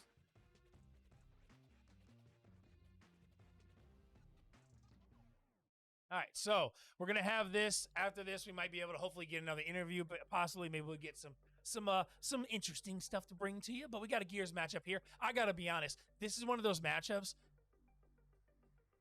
If the Reapers want to waste time, they play it. And maybe try for a game mode like King of the Hill or something like that. But I kind of feel like this is one of those games that they use a forfeit, but I don't know if they want to use a forfeit so early. I personally, if they're going to win, I'd rather let them earn the win because you're up 2. It's just no disrespect for the Reapers. This is almost impossible of a win. The Reapers have shut up any doubt in me when it comes to certain games after their league win. So I understand the thought process. Like it's karma. It's the karma. Yeah. And so like their second best shooter. Yeah. So to get a recap of what happened so far, the first game was Halo, which went to Karma. And 2-1, by the way. 2-1 in a capture the flag. Then the next matchup was 2K, which the Reapers took.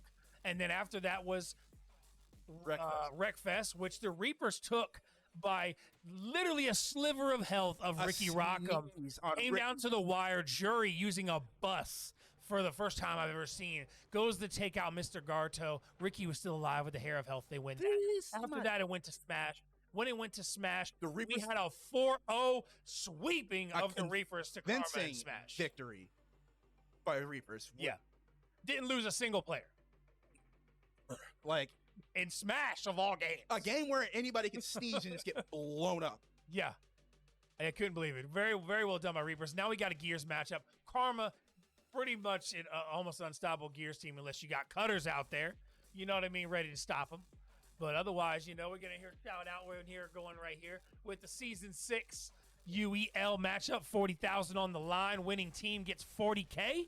The commentators expect their cut to be delivered in cash for making sure people know what's going on. We take 10%, so we're going to need that in cash at the end of the match. All right, so we got Season 7 coming up around the corner, too, which is a friendly reminder to everybody. Season 7 draft is April 1st, and if you want to sign up, you can check out those links on our Discord to go sign up and get involved if you want to join the league. We are a Stafford-located league. Obviously, you can live anywhere, but our matches take place in Virginia area currently. DMV, we're going to have some different things happening, but make sure you check it out if you want to get involved in the league. And hey, you might get drafted by me, the second best strategist or the third best commentator. I don't know. Too many weird titles right now. I'm trying to figure it out. Hey, I think, RPS and the I'm excited to see where your strategy goes next season, man, with you and the Cobras. That's going to be exciting. Not to mention, love the logo, love the team. It's you so know? dope. It's exciting. It's so dope. But you're gonna have to, I'm gonna be helping. I'm gonna be helping the Bucks get things going. So.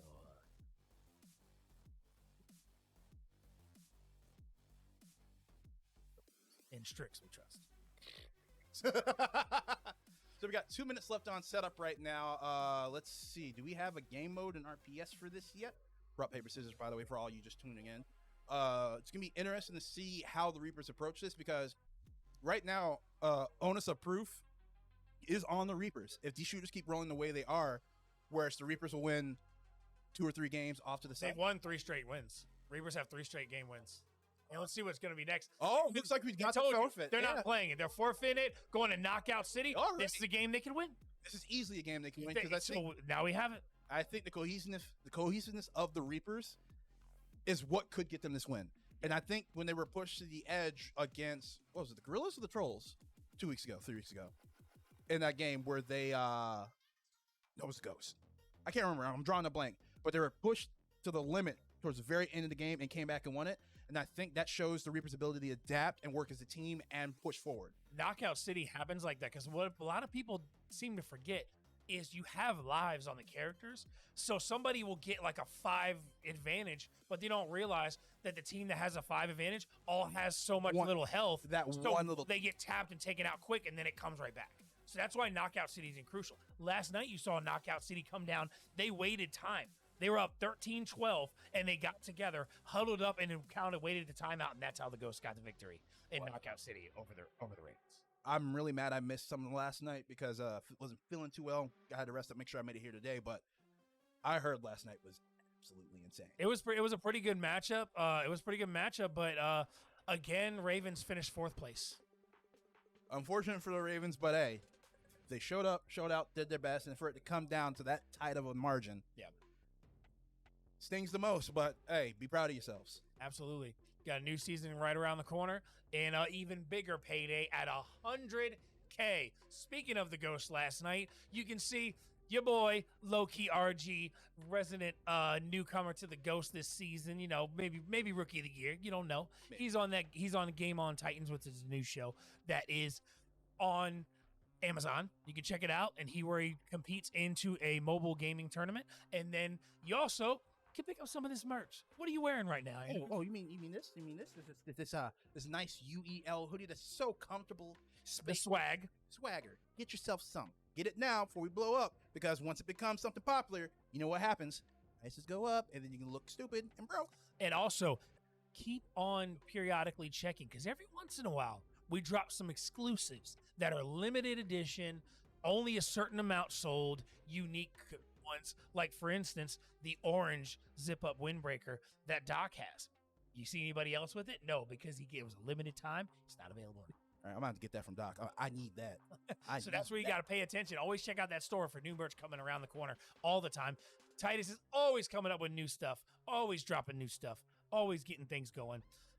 We got a Knockout City matchup here. Who do you think's taking it? Honestly, I'm just going to go underdog. Actually, no, it's Knockout City. There's no real underdog. I'm going to vote for Hollywood because I support my local villain. I feel like the way things are going right now, Reapers have no momentum. They just gave away a win forfeit, but you know what they did by giving that away? By giving that forfeit to them, they didn't let them get any momentum. And that's huge. And a lot of people don't realize that. It's like, oh, it doesn't matter if we lose. We're It's just going to give them 3-2, time. but really they've been sweeping so far. Yeah, and it's like, yeah, we'll give them the win. But the time, no. They don't get to play their game. The game rolls. They get excited. It's like, all right, man, we got this easy dub. Hey, buddy. No. Another game I think it would be exciting to watch today, if it happens, which I think will end up being one of the rare forfeits by Karma, League of Legends. Reapers have been putting a lot of time in practicing League of Legends. Boy. But Karma, so far, does not play League of Legends. And we might see a reverse Reaper situation where Karma just be like, oh, by the way, we've been lapping. And we might have a good game. Maybe. It is Karma. Yeah, I don't like them. And it's nothing personal. I mean, they have the better LJ, but like, yeah, it's Karma. They're 4-time champs. You can't. It's like Tom Brady. You know, unless you're a Tom Brady fan, you don't like him. Exactly. Like, I respect Karma's legacy, but I don't like him. That's what happened with the Patriots. They kept winning. And everybody was like, you know what? I got to root for somebody else. Well, I'm a Washington fan. I'm an underdog for life. Let's be real. Yeah, that's like, I know. That's rough, buddy. It's a. But man, Knockout City.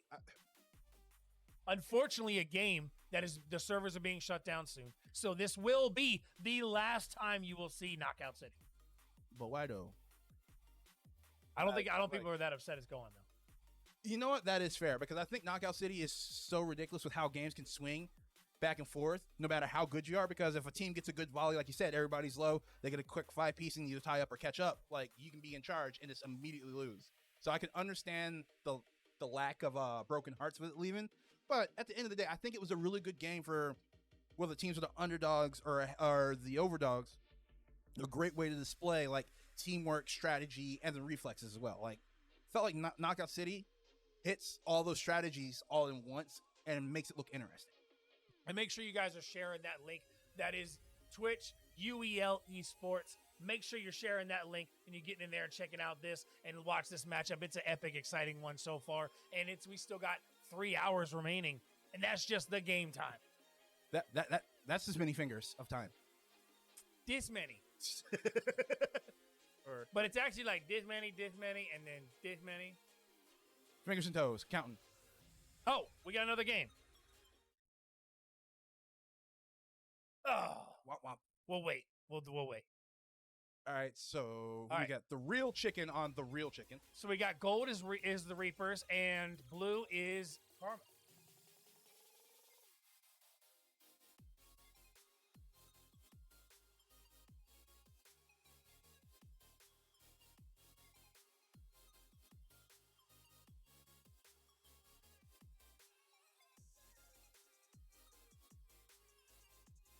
So we're gonna have this like right here. So it looks like we got a load screen. What's going on? Oh, Okay, so okay.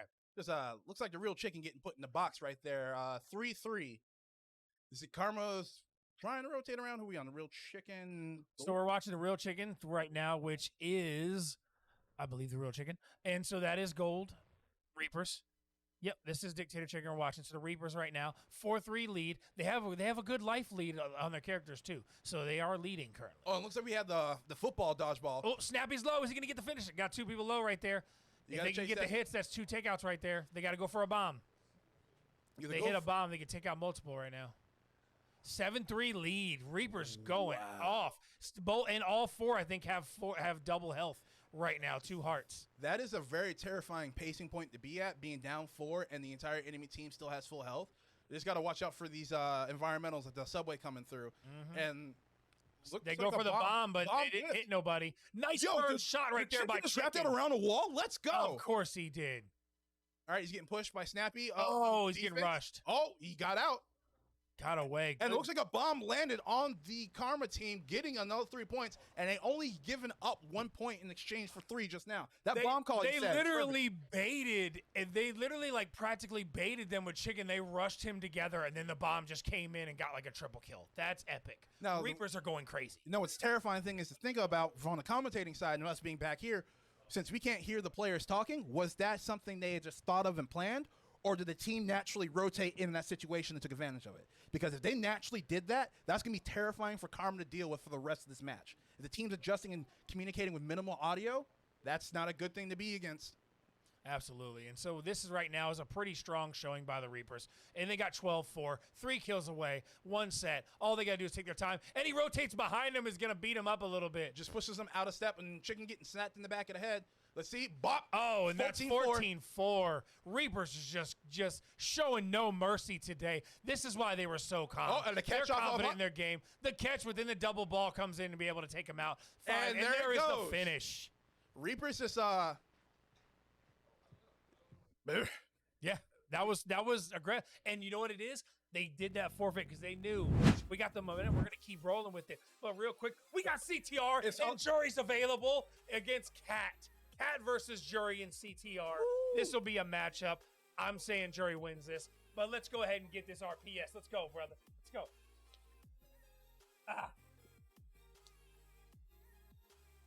oh, let's go! 2-0, baby. Oh, my gosh. 2-0. You're just 2-0. You count it? Okay, you Yes, count sir. it. Okay. That's another RPS win here. That's fine. I'm the #1 commentator, so I got to give you something. Wow. You be #1 RPS player. All right. You know what? I'll take it. I'll take it. #1 RPS player in commentary. Let's get it. So we got CTR coming up next. So it's going to be Jury and LJ, which I think LJ's not a bad second for Jury because Jury is just that good versus Cat and Scarlet. Now here's where this decision comes. The Cat is very good at this, but not having Cat and Hollywood and Jury is very hard to beat. So this is where it really is going to matter. This is where it's really going to matter is, are they going to play it? I think they'll play it because the urban legend that is the Catman is terrifying. Yeah. And if I think... Go ahead. No, go ahead. Finish. I think if Hollywood was available, then I think that there would be... with Cat available, yeah, they'll play it. If Hollywood was available, they're 100% playing it. So it's going to be interesting to see how they approach this and how they do strats for it, because I think RPS is going to dictate the course, and if Karma gets the choice on the cup line, I think that's going to put that a little bit more in their favor. But if Reapers get it and Catman gets to choose, I think it might give them an equal, if not a closer playing field, with them still being an underdog. I don't know. Jury beats developer times. He knows all the maps. But we got something exciting here, and this is something that I definitely think people are going to be excited for. We're going to have a guest commentator hop in here shortly, and we'll be able to see who that is here shortly. But until then, we're going to keep rolling with me and Anarchist here, and we always got some exciting stuff going on. Hold on. You glossed over this, but we need to talk about this. You telling me the two of them have both beaten developer times? Yes, and Hollywood. That is actually terrifying. Yes. Because dev times are ridiculous, because that's full-on map knowledge, that's full-on programming knowledge, just knowing everything about the game and how the cards operate. All right. And adjust. So now we're going to bring in a guest commentator here. Ooh. Somebody we all know and love. Ooh. Big fan of this guy. I'm excited to bring him back on. Join us here again. Ladies and gentlemen, Hall of Famer, Amon Green, baby. Your thing. So, Mr. Green gets himself comfortable. Yeah. I don't think his introduction's been done properly these past 2 days. So your boy, the real #1 commentator, is going to do it properly. Omaha, Nebraska's own, the Green Bay Packers all-time rushing leader. Yes, indeed. Ring of Fame inducted. Nebraska Hall of Fame inducted. And fellow Nebraskan, Mr. Green, how are you doing, sir? Let me... I'm doing good, sir. How you doing? I'm doing great. I am doing great. It's a championship. The Reapers are kind of dogging Karma right now. We got CTR up. It's going to be a great day. Yep, great day. And it's been like myself and was it Alberto talked yesterday. The favors to win this thing is the Reapers. Like, I say fan favorites right now, knowing that Karma is like 4-time champ. Yeah, it's been a good build up till up until today. It's kind of like how me and Lockdown was speaking a little bit earlier. They're kind of like the Patriots of the league right now. They just consistent, and it gets to a point. It's like anybody but you.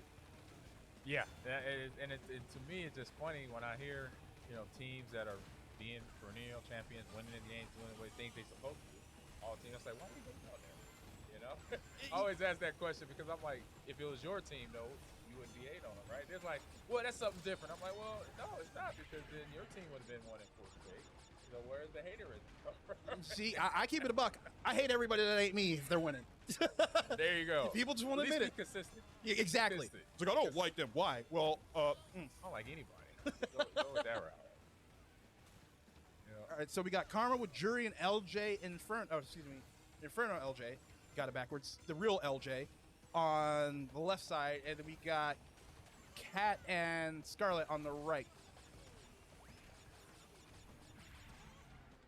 So we got Cat and Jury on the top right, back to back, going against each other, and about a negligible 0.4, 0.5 seconds between them as they race. And a lot of weapons going off right now, smacking everybody, and it's interesting to see how they're going to continue to push this. Yeah, got to use them items. That's a game I haven't played a whole lot, but I've viewed it a lot here on the UEL, and trying to find the similarities and differences between Mario Kart, because a lot of the drifting, but obviously what I've noticed with CTR is a ton more drift.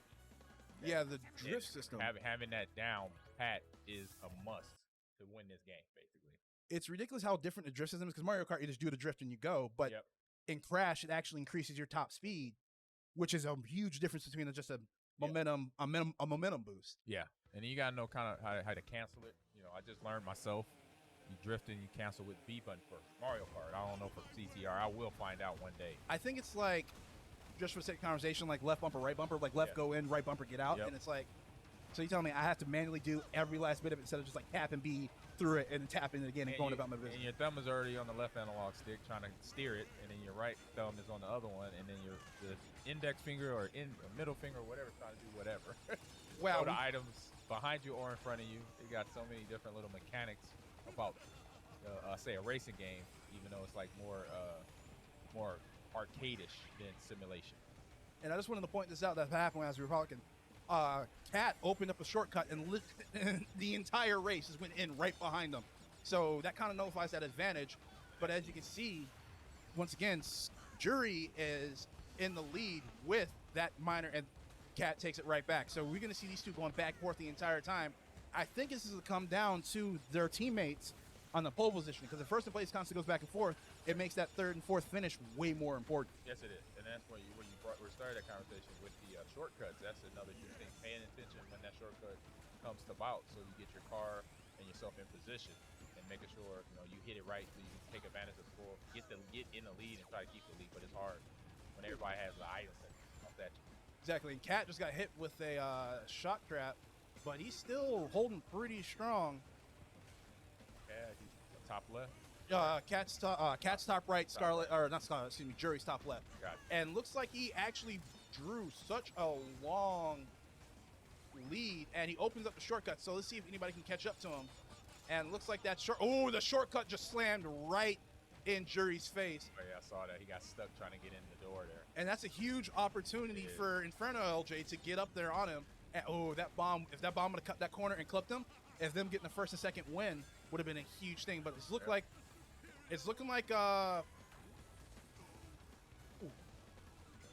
come on, LJ. Looks like LJ is going to go ahead and lock up the third place run on this. And with, I believe it was Jury getting first, and then Catman getting second, and then LJ getting third, and then names. Yeah. Inferno. All right, I don't mess myself up. So what I was trying to say is, Karma got first. Karma got first. Did Karma forfeit? Really? Karma just forfeited CTR. I wonder why it ended, but I thought he already crossed the finish line. I think what I started to say was how Karma got first. Yeah. But then Cat got second, and then LJ got second, and then first, and then second, and then third. That means the last two races they have to be first, second. Wow. And then it just looked like Karma didn't have the faith in their secondary racing in order to get that point. I wonder if that's this lead right now, 5-2, or it was right before that 4-2. I wonder if that is like a mental thing right now. They probably haven't been down much this season. They've been down by like 2 or 3, and they know how to play from behind. They know how to Okay. play from ahead. Good. But I think they just don't draw off kilter. Yes. But You gotta have that mindset of when you're down, even if it's 2 or 3, and no matter the game, it's all the same. And speaking of things all the same, we got another interview with the Reapers, and Here we go. as the way things are going, it's gonna be them on camera all day. So check them out. Yep. And back like I never left. OG Juki in the building. What's up, Cat?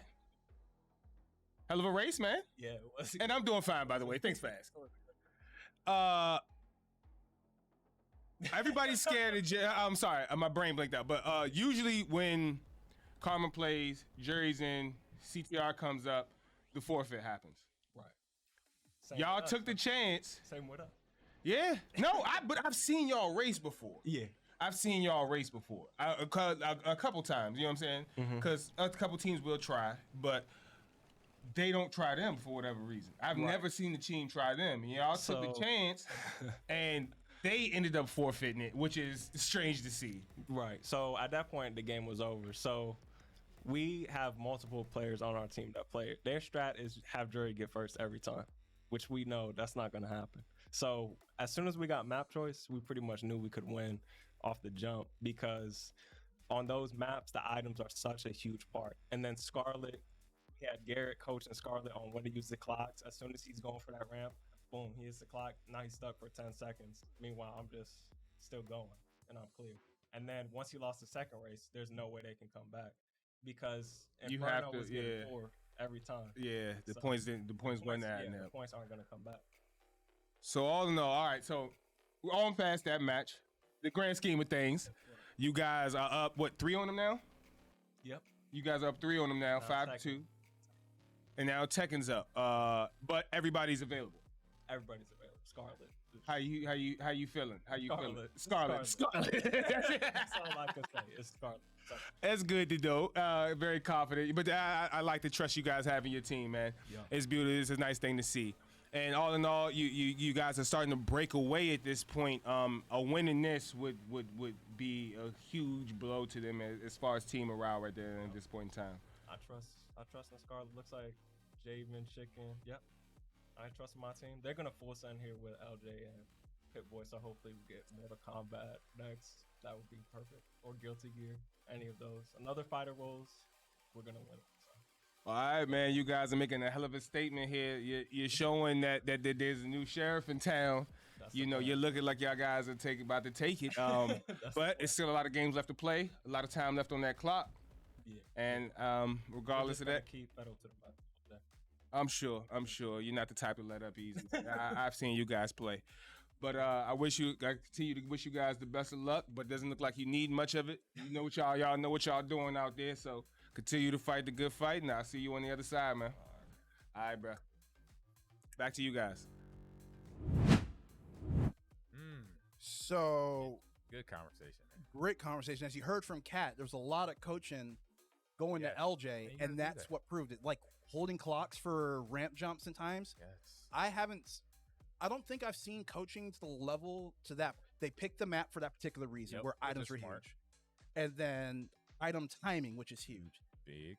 and then the Reapers climb this season has been reflected by their coaching and their practicing, and it's 5-2, and if you remove the forfeits, Right. it's 4-1. True. And so, like you mentioned, the coaching being a big aspect of it is not just being a fantastic end gamer. You know, you have to basically have the whole well-rounded, gamer mindset to understand how to adjust to other games and take to that coaching as well. Exactly, and then what we got right now is we got Scarlet on point with Pit-Boy on point in the Paul matchup, and we'll find out exactly which Paul is Paul. But we have Left 4 Dead 2 coming up after this, so this is gonna be great. This is another opportunity for Karma to try and get back on the board. But the fighting game champion Scarlet, I think, might have taken that. So we'll see how this Scarlet continues. Paul, he's good. I know. I've seen him play last time I was here back in season 5. He's still our fighting game champion, by the way. So, and this is what he's going to Evo for in Japan. Yeah. Oh, he's going to the Yeah, Japan he's going to spot. Evo He's going Japan. to Japan and Vegas. Check that out this summer. They have a Japan Vegas and a Japan Evo. Boom. Yep, just as we Ego figured, just Scarlet went took the first win. Yep. I don't know how. I understand running your primary fighters first, but I don't like. Everybody knows Scarlet plays Paul. Everybody knows Scarlet probably has the best. Has the best Paul in the league. I don't like the mirror match into this because he knows the moveset and knows what to challenge, what he can't challenge. Yeah. So maybe Pit-Boy can make a mount a comeback here, which he's slowly starting to do, but Scarlet can easily punish what he has going on, and he could probably link into a Rage Art if he gets the opening for it. You gotta wait for the timing though. All right, with the blue attack, whiffs. All right, no on that left. Ooh. Come on, Scarlet. All right. Smart. It's all about movement, and it's the timing of that finishing move that your opponent does. Wait for that door to open, or that window to open, and then to make that swing or punch. Swing or kick. And it's interesting because Scarlet kind of had tempo in the beginning, and then Pit-Boy immediately took it. But here we go. Scarlet showing why he is who he is, and he's literally one hit away. Have to do that. And Get him in the corner, keep him in the corner. Exactly. And just like that, Scarlet takes the first round with only losing 1 life. 2 lives left, 6 lives to go through. Scarlet could easily wipe the rest of Karma without even breaking a sweat, potentially. I say right now, both teams are just weathering the mental. It's nothing about skill because everybody's pretty much even in all the games that come up. Right now, it's just managing the mental between winning and losing all the matches when you get to the end here. Making sure you don't let the other team crack, make you sweat to get the victory. And if you don't win, stay the course. Stay consistent with it. I honestly don't know if that's going to help them right now. Well, I don't know if they can get back to that. Because you as a professional, you know when you burn somebody on the field, they tackle you finally. Hey, man, what you doing out here? You got bricks in your feet? Got bricks in your feet? And then you do it again. Yeah. And then you do it again. It's 5-2 right now. But it's something that the game ain't over. True. You might have other opportunities, so you got to keep that mental. Like you always gonna, beat the one-on-one, and that's what we got going right here. Scarlet, Scarlet still going, and looks like against Inferno, correct? Or no, Pip. No, oh, no, he beat Pip. No, he beat Snappy. It was Snappy. So Pip-Boy's up right now. Pip-Boy's active now. And the problem is, if you have 7 golden letters, Scarlet letting him know I am the champ. Good open, but a good dodge. Misses the back shot. Pause.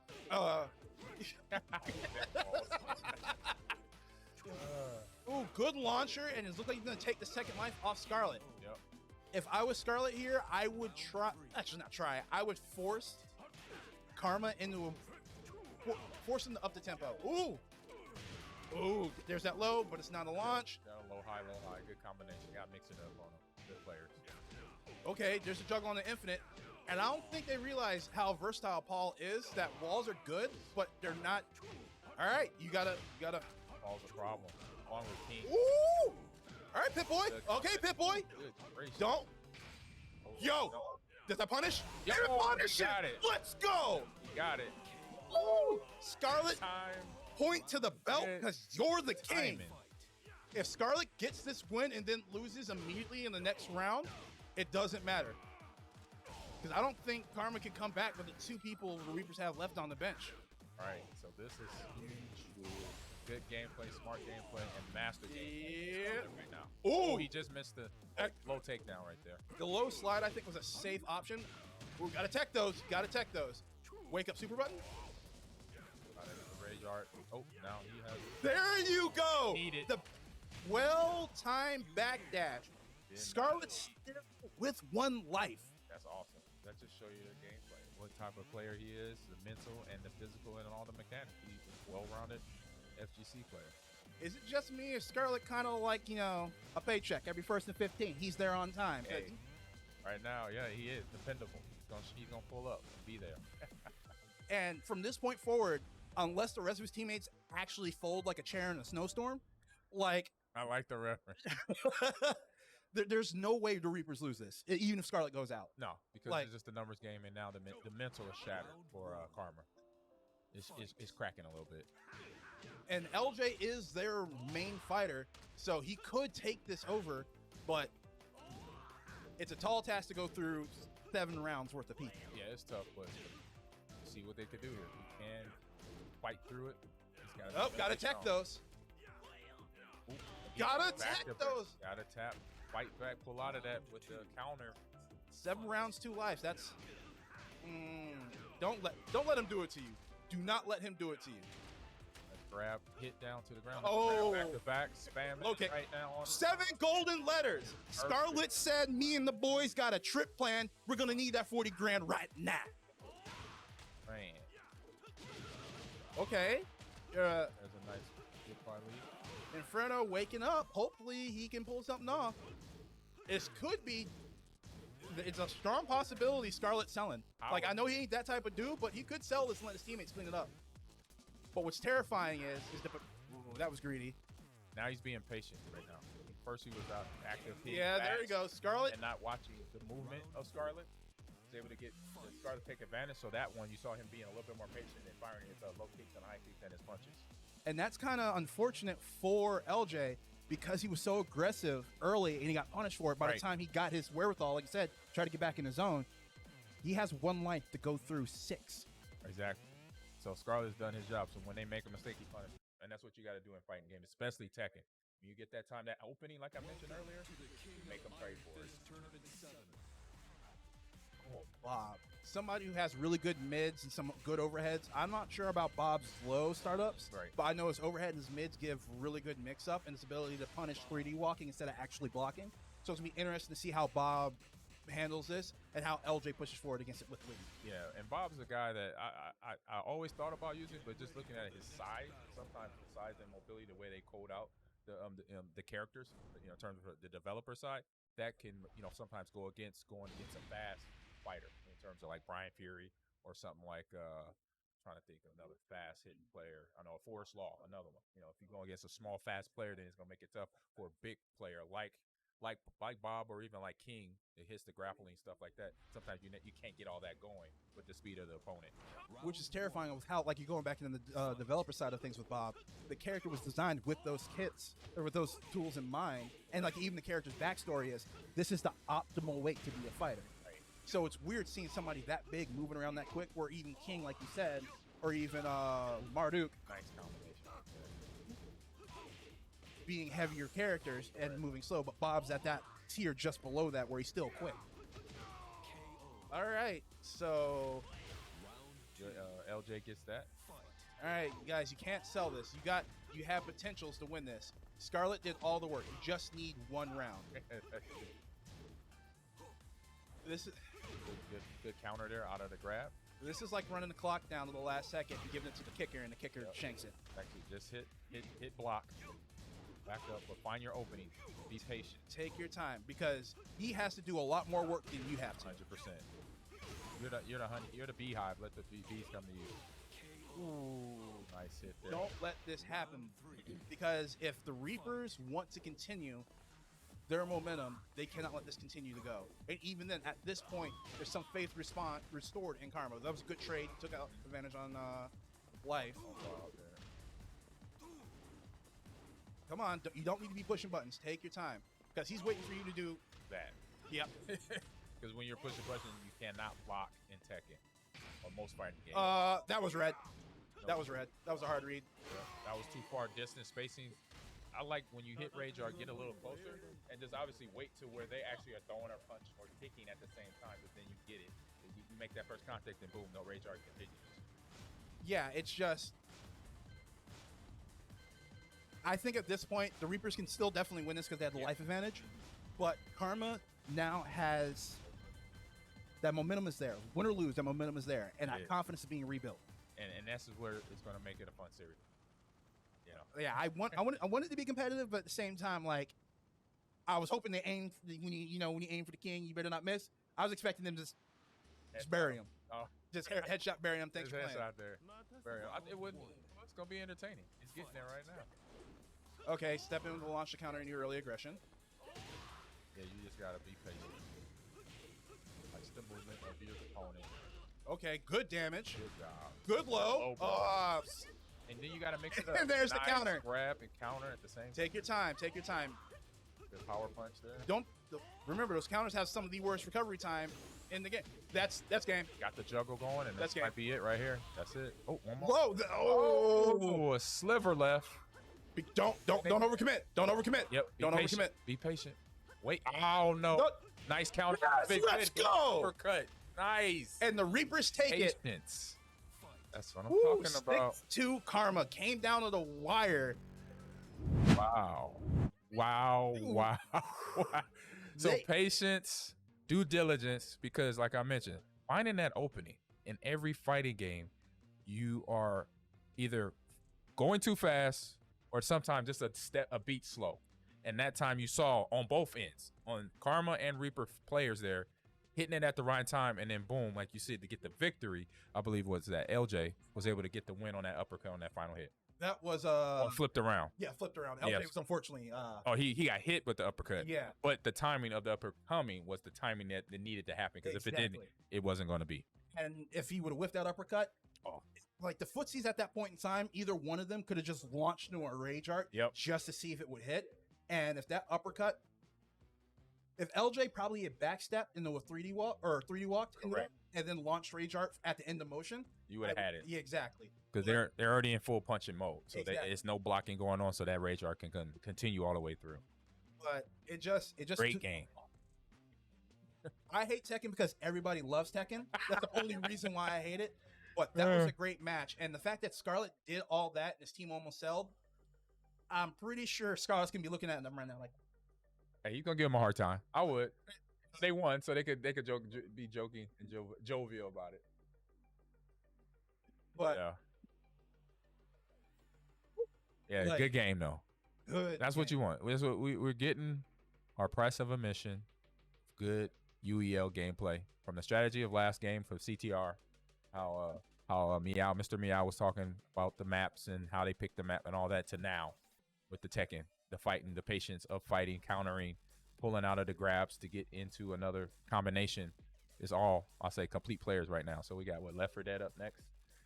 This is going to be interesting because I believe Karma wrote the book on the strategies for Parrish.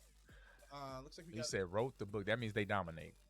Actually, looks like Reaper's forfeited. And I like that. Okay. Oh boy, Litmus Gate. Ooh, Now- this is a brain teaser of a game. If Search and Destroy was chess, this is Litmus Game.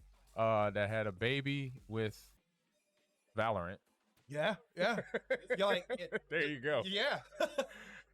That is Litmus Gate. When I first met Titus, and I came for my first playoff weekend, and I had covered Litmus Gate on my podcast, and I read out the gameplay and all the different things you got to do to get a victory. I'm like, what in the, excuse my language, but I'm like, this is a. Then I find out he put it in UEL Will. I'm like, I was like, did you find competition? I know it's a competitive game, but how did you find to fit it in the Will? So it just blows my mind that this game is here, and there's so much thinking that has to get done. Like you said, being chess, being Valorant, all the games we just mentioned, to try to just figure it out, to play your one character to try to get a win. And I still technically don't even understand this. Me too. Like, I've been watching it for 3 months now, and I still don't get it. Like, I see gameplay. I'm like, oh, okay, I know what this character does. It's kind of like this character in this game. I'm like, all right, cool. Right? Didn't he just go through a wall and reappear somewhere? Like, I finally figured out that part. Right. I'm like, yo, they won the round. Let's go. And then they won 4 rounds in a row. Round 5, they just get swept and lose. I'm like, how? Okay. All right. I was watching but my eyes and brain are still processing. It's like people got shot. Yeah. Explosions happened. Points went somewhere. And that's why it's on the wheel, because getting to know Titus more and more, he likes to make those pick games like this, like Litmus Gate, to make you think, because you got to really plan out, okay, when you die, the track you made, make sure you had that purpose to go there, because then when you respawn with the next character, you know, and you got to remember where that spot is, because if you don't, that's where you get screwed, basically. It's like if the enemy team picks a sniper and you pick the turret, your mechanic, and you push, your mechanic gets blown up. All right, cool. I need to spawn a rusher. Well, first, I need to make sure my mechanic goes through his reps to plant all his turrets. And then I need to spawn a rusher to meet that sniper on point to kill them. Correct. And then it's like, cool. Well, they send a sniper after me after I killed their mechanic. So I need to send a bubble guy or another dude. And you're just like, yeah, so let me get it straight. Just that right there, it paints the picture. It's like, all right. So he went with Rush and died here. I'm going to go with Mechanic and just let him die, but set up turrets, and his rush is continue doing their thing. It's like, all right, cool. Oh. They counter my turret, so I'm gonna send Toxic out to area control. All right, cool. Now they send out a shield dude, and it's like, oh. So you know you're pretty figuring out you can split personality disorder right there. Because you're talking to yourself. And you get 3 different, you're like talking to left brain, right brain.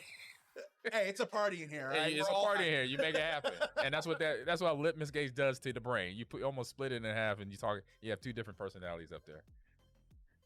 And you'll be mad at yourself when you make a bad read. Exactly. Like, it's like, all right, well. Exactly. What did I do with the last character? Man, I should have remembered. I died at the rock and I didn't get the.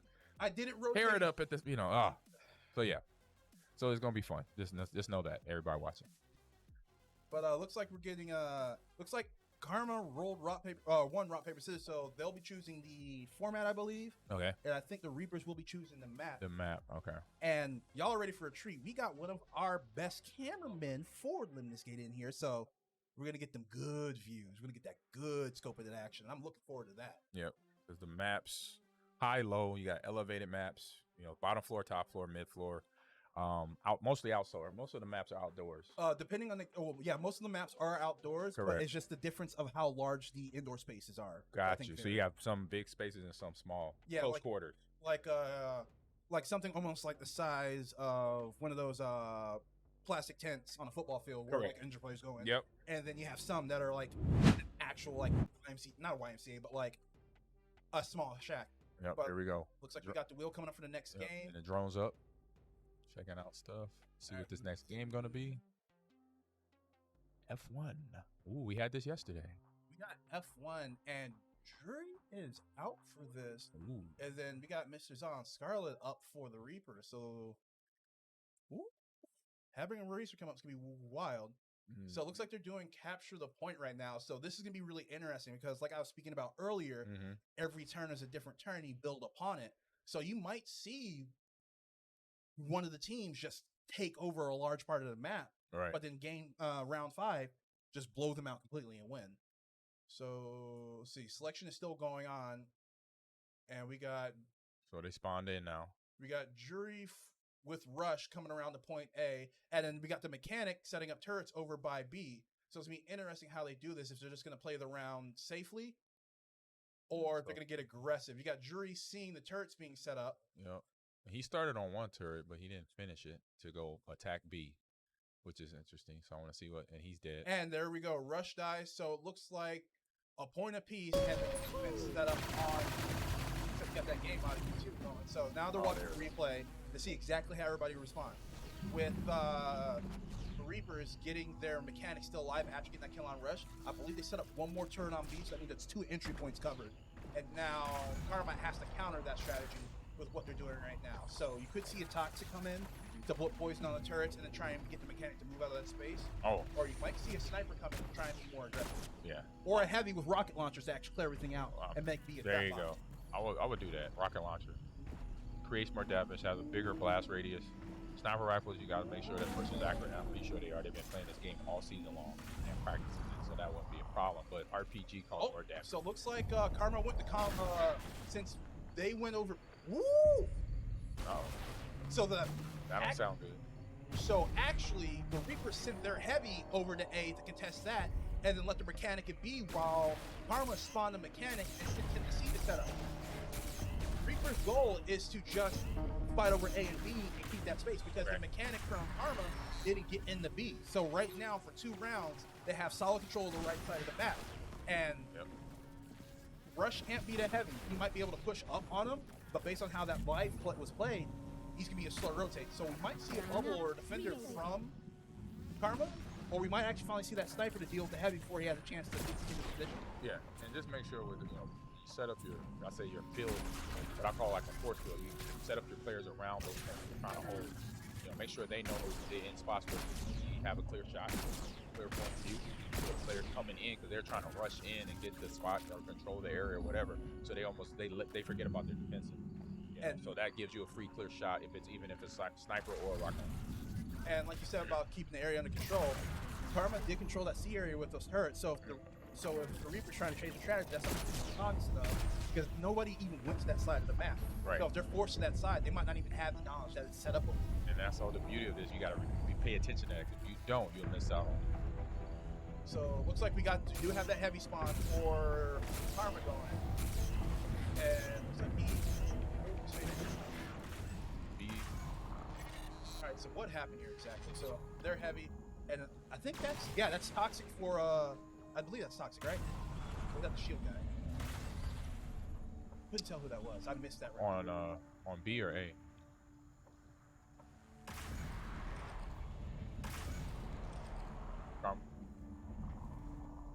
On blue. Carl on blue. So it's gonna be interesting how they do this, because it doesn't feel like Karma has properly counteract. Oh, so it looks like we had a little bit of A glitch or a little bit of a programming, not a programming staff. Technical difficulties. There we go. Things that hacked was, and we're gonna get everything back up right now. You said because the game was going and it kind of like basically froze or like delayed. You know? So that's what happened to turn 4. Then I didn't miss it. It just didn't happen. Yeah. So, but right now it's. So it froze. The game froze. So we have a full reset. So it looks like strategy's been exposed on that. It's gonna be interesting to see how they reapproach this, because if I know what you're doing and you do it again, Rob Farewell. Good shot. Yo, hit packed up. Like I said, it's always a good thing to be accurate and able to track. But I'm saying, you gotta figure out how to beat me, not me. Unfortunately, though, they don't have those turrets set up, which makes a huge difference for those B pushes, because a lot of no damage was dealt. This one's running. So trying to see how they approach it, because clearly the point is intensely hit. And we might see a 3rd or 4th round rotation from Karma over to the C side. So it's interesting to see how they approach this. We have a battle that was replayed twice right there, and that's the beauty. Like that's the litmus gate. Basically, we saw 2 battles, but the same. It's a few seconds apart of the players respawning and have to come back and come back to the area and finish off the battle. So we have a. There's one up there in B. All right, so we got Panic on B doing the fight over there. Who is that? It's the Rocket. We got Rocket Dude. Oh no, bro. C dropping her. So looks like Karma saw that and didn't want to challenge it and rotated to A, which I don't understand. Too much damage being dealt if you're over at C with the RPGs. You want to back off that. And they do have the high ground, but I believe they had the opportunity to take that themselves. So I don't know how. I think this might be a round 4, round 5 sweep for Karma. I think they might be trying to set up their late game where they can do a giant contained either 4-man or 5-man push with what they have set up. But once again, I think the Reapers only changed their round 3 selection or round 3 pathing, but not their actual selection. Gotcha. Because if you change your pathing, you got to remember that that's just extra layers on top of layers of what you already know you got to do to finish win the game. Because last time they brought up, they sent their heavy over to A side to combat the rush, but instead they sent them to C just in case they did that early rotate like they did last. Exactly. And that's when the guy was hitting it with RPG. So now they got to remember that and get back in flow, make sure they defend whatever they need to defend to help get the rest of the points secure for their color, for their team. And it looks like they set a barrier smash up on A, which took everything over, and they're battling back and forth, but that barrier with those rockets is a lot harder for them to deal with than the sniper dealing with rockets. And that turret is keeping that sniper in place. But I think what they're doing is keeping B under control. I gotta double check to see how they did with that, because text down. Okay, so they sent 2 people into rush goes. I think he might. I don't know how I feel about Reaper's shield push on the A like that. I would have preferred them dropping those shields on their mechanic in B, because that central control of the map is what got them the advantage in the first set of things before they did the reset. Yeah, because central control, when you're trying to do that, that's the hardest one, because it's right in the middle of the map. The other ones to the left and the right here with A and C, those are the easiest, because probably most likely those are the spawn areas. It's already in your area. So always going for that extra area that's outside that is always a tough go at it. All right, so we see a heavy push from the rush who's being lit up by turrets because looks like Karma anticipated the rush, the count of their rush, and it looks like he's doing it right now, but he still didn't get the mechanic down fast enough. Heavy defenses, good shooting there. All right, just like that, Karma with the sniper late pick to deal with the heavy on 2, which is a smart play. So now we're looking at Karma-dominated map as the replay goes to show you. They look like they got their momentum back, like we mentioned before the game started. And so now you see confident gameplay as we saw in the start of the World Championships today. What's going to be interesting is how they. I don't know what the units that the Reapers have left. I don't see a world. I don't say a world. I don't see a strategy with it being the 5th round where they're able to try and flip everything in their favor. Gotta hit some shots. Hit some shots, and then on top of that, strategy behind it. Remember where you went. First time hearing about this game, I'm like, you gotta remember all those little details? All the details. Yes, you do. And aim. Forget, it will hurt.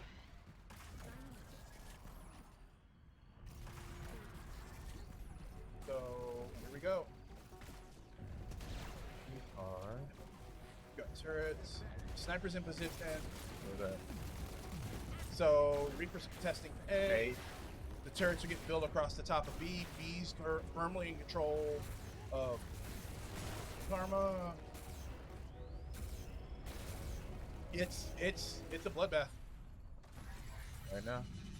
So with the first half being completed, they're gonna have to rotate things around and try and get things taken care of. Oh. Excuse me. Okay. Got it. Ooh, so yeah, So 5 rounds down. Karma taking the lead. They're taking the dub at 326 to 14. Okay, Karma's red. Gotcha. Yeah, and that's the weird part. That's the weird part with how those went, because those first 3 rounds, well, before the reset, mind you, Yeah.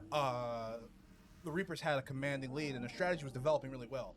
The issue is they saw it, and the adjustment they made might have been the wrong adjustment. Maybe running everything back the way they did would have helped them a lot more than changing the strategy, because everything was exposed. Yeah. Like I said, just grabbing that momentum, making sure you use it properly, not being, I say, shook out of your game plan of the whole day. That's the key right there. You do that, then you can stay on point. If I'm on the Reapers right now, I would say, honestly, I'm a little annoyed, because I had a commanding lead, I had a good strategy, and they were always a turn late on adjusting. And unfortunately, that's how the cookie crumbles when it comes to technology. Sometimes it's good, sometimes it's bad, but I liked how they adjusted it and went forward, but it was the wrong read for that heavy spawn. Yeah, and that's what this game's about. The UEL in general and all the games that are played is basically keeping that focus, able to, keep it where you understand what's coming at you and you remember how to attack it and finish. I personally don't like how they used their mechanic this time around with setting up on the A side stairs. Oh, did they set up inside? It didn't look like he set up inside fast enough, did he?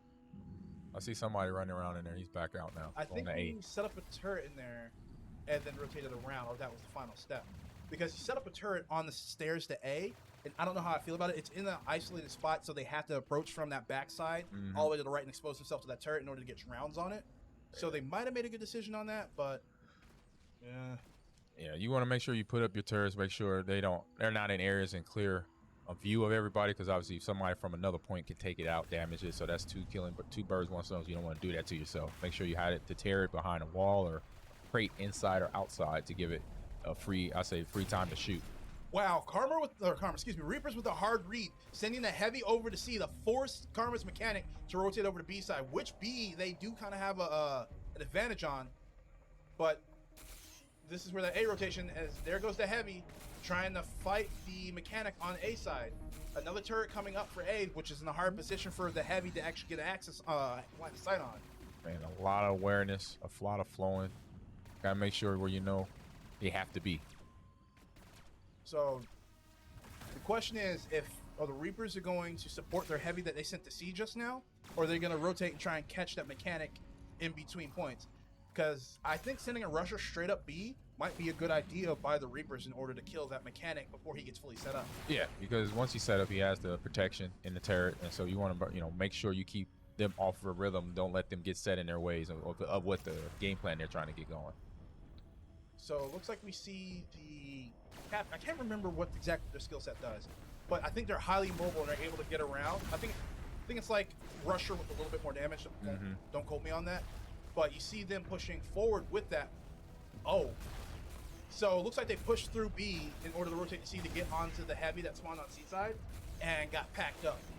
So Karma taking dominant control over C right now, and they already had A and B, so it's looking like round 4 and 5 is what's gonna do it for the Reapers. They have to win this and force us into the 3rd round, or that's it.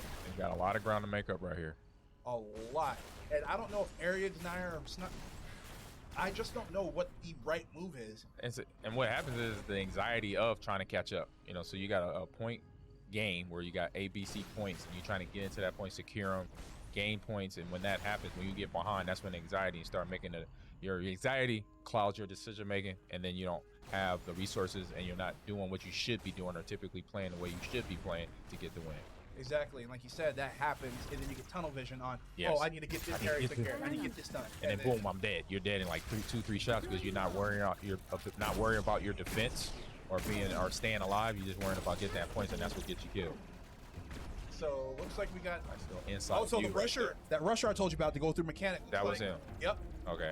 So that was a great. Woo, that was a great play. That rusher came in and stopped their captain and their rusher from going through, and their mechanic from going through. So now the Reapers with a very strong round 4. Round 5 they can win this. The trick is if they're going to go for the barrier to actually protect their units, or maybe go for an area denial to back up that rusher, because that rusher comes through and they send in maybe Karma sends in their barrier master.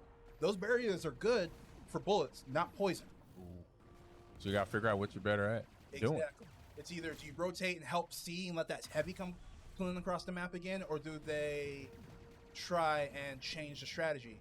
I wouldn't change my strategy. Try to rotate over to C. And if you notice, the mechanics set a turret up right outside the spawn, so any late rotates, like how their captain died earlier, which died again on the top of the map, you can see. Yep. All right. Mid stairs. So here we go. We got Russian captain heading to A side. We got barrier master heading over to C. And then the mechanic getting area, but the mechanic's barrier is blown immediately. So the mechanic's still gonna die. The rusher's gonna live with health, which is huge. But the barrier master takes out the rusher, and barrier master versus barrier master, he's already low. He doesn't have a barrier for himself.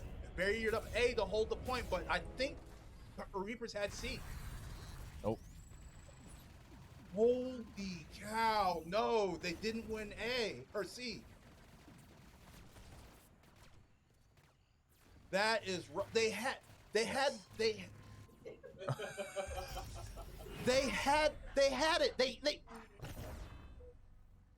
Can't get. It's not about kills. About the kills. They had the strap. They adjusted for the second half of that run. And like you said, the setting up for the barriers to defend the area while they were trying to rotate to another area, you have to really get that. And if you lose sight of the initiative there, then anything else is pretty much get shot out the door because you didn't set that up completely. Thing is like I don't understand their captain push, their star unit. Yeah. Was it round 3 where they hard pushed the heavy? Like the captain doesn't have the damage for that. They have mobility, but like they don't have shield basically. Yeah, they're just not really enough. fast. Like because if they're fast, they could dodge most bullets, so they can't sit there and take direct hits on their armor.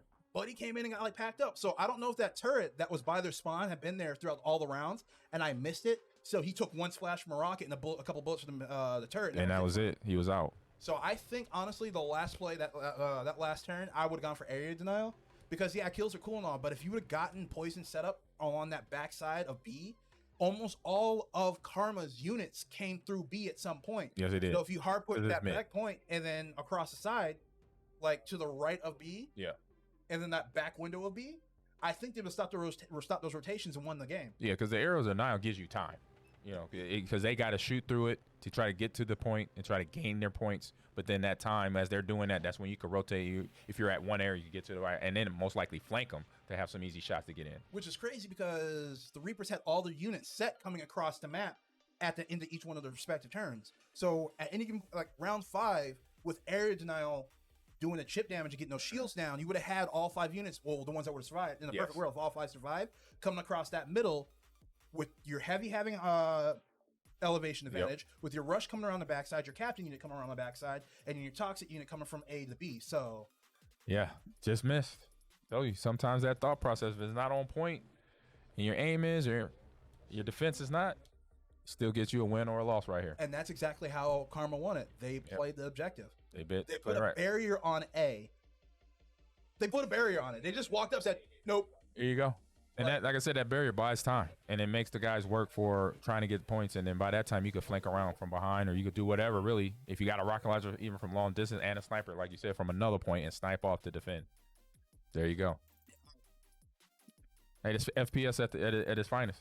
And that's what blows my mind. 'Cause I had never heard of this game until I got here. Yeah. And like, I'm like, yeah, whatever. I'll let the other guy commentate and just talk about it. And now I actually know what's going on. And I'm just like, how have I never heard of this game? Is awesome. I remember finding out about this, just doing my game releases on my show, and Titus saw that episode and just like, you know what, I'm gonna throw this in the wheel. He said that's where I saw you basically talk about this game, and I was like, I checked it out online and went myself, read the gameplay description, and was like, oh, I'm gonna add this in the wheel, and boom, here you go. I think so you can kind of thank me for that, I guess. Thank you. You know what? Because I've been here about 2. And I haven't. And the funny thing is, I ain't even played it. I just talked about it. It'd be the worst part. I was like, hey man, I found a new food spot. I'm about to go check it out. Did you play 2 it? days later. Hey man, that spot was great. Yeah. I ain't been there yet. Yeah, I ain't even go there yet, homie. Like, man. No man, that's my new spot, bro. Oh man. There it is. But F1 setup's got about 2 minutes and 15 seconds left. Racing game. Get that pattern down. So who do we got going in? We got AJ and Scarlett. So AJ and Scarlett. So Scarlett's back up, and he's racing this time, not fighting. Scarlett, unfortunately, is he's that little brother that you just kind of hand the controller to and unplug it a little bit and some of their play. Oh, that's cold-blooded right there. Scarlett's the fighting champion. He ain't the driving champion. He ain't the racing champion. So he can't be both?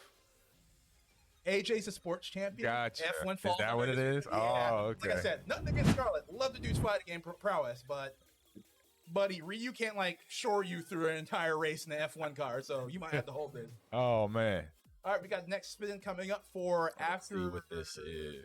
Maybe either after F1 is Scarlett DNF'd or Guilty Gear. And that is Try. that sucks because Scarlett is out for this. Yes, and he I don't just know misses who it. plays, but you know who does play? Who's that?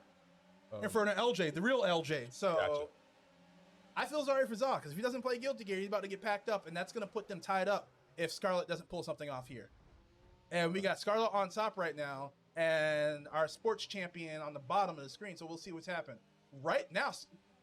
Yo, ain't no way. Ain't. We got Scarlett on top. Did we just get Reapered again? We got AJ on the bottom. Did we just get Reapered again?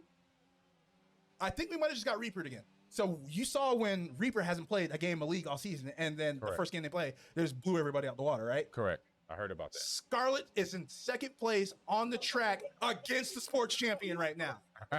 See, I told you. I'm like, why can't he have the same title as he does in FGC? Yo, I'm gonna say this again. I've been talking trash the entire time, but this is your champion. This is your king. He's getting beat by the fighter champion in a racing game. Hey, there you go. Ryu's not on the track. This ain't sponsored by Capcom. Make it make sense. He's Where's falling Ja Rule? behind. And he's falling behind. Down to Where's 10th. Ja? He's down to 10th right now. Scarlett is averaging 190 miles an hour on a track right now in second place against the computer. He just dropped a third. Oh no. Yeah, but what was that? AJ's down to 10th, or he's in 10th right now, so Like, he got some ground to make up. granted, the way we run things in the UAL is based on where the players finish, but for a player to be ahead of the pack of the with the computer racers and doing well is terrifying. And for your sports champion who's supposed to be able to win games like this, well, sports and racing are a little bit different, but at the end of the day, fundamentally speaking, But it is sports. It is a sport. it is. Yeah. Yeah. So it was the commentator curse right there, because I predicted this. I said, why not have the same title or have a title for? Well, the thing is, though, with by your standards, actually, I'm not going to say it. I'm not going to say it. I'm not going to say it. We're just going to keep watching the race and just let everything happen. But you could be good at something else. Be good at racing games too. I'm not saying anything else. I'm just not going to say anything else on that because I'm not going to. Ooh. And it looks like AJ took a huge hit to the He front. did. He's diffuser. down to 11 right now. And does this game take car damage as well? I think that's Yes, what it I does. see. You can. Where it says 55%, 54 and dropping, or is that battery? That is battery. And battery is. That's I don't know how F1 cars work. I just know they're really fast. And Robert Downey Jr. drove one in Iron Man, and it was really cool. And I think he wrecked it too. I don't know. It wasn't his fault though. Yeah. It was what's his name? The baddie that was I in can't the remember movie. his name, which was weird because like his character wasn't forgettable. Whiplash or Whiplash. Whiplash. Yeah, Whiplash. Yep, there you go.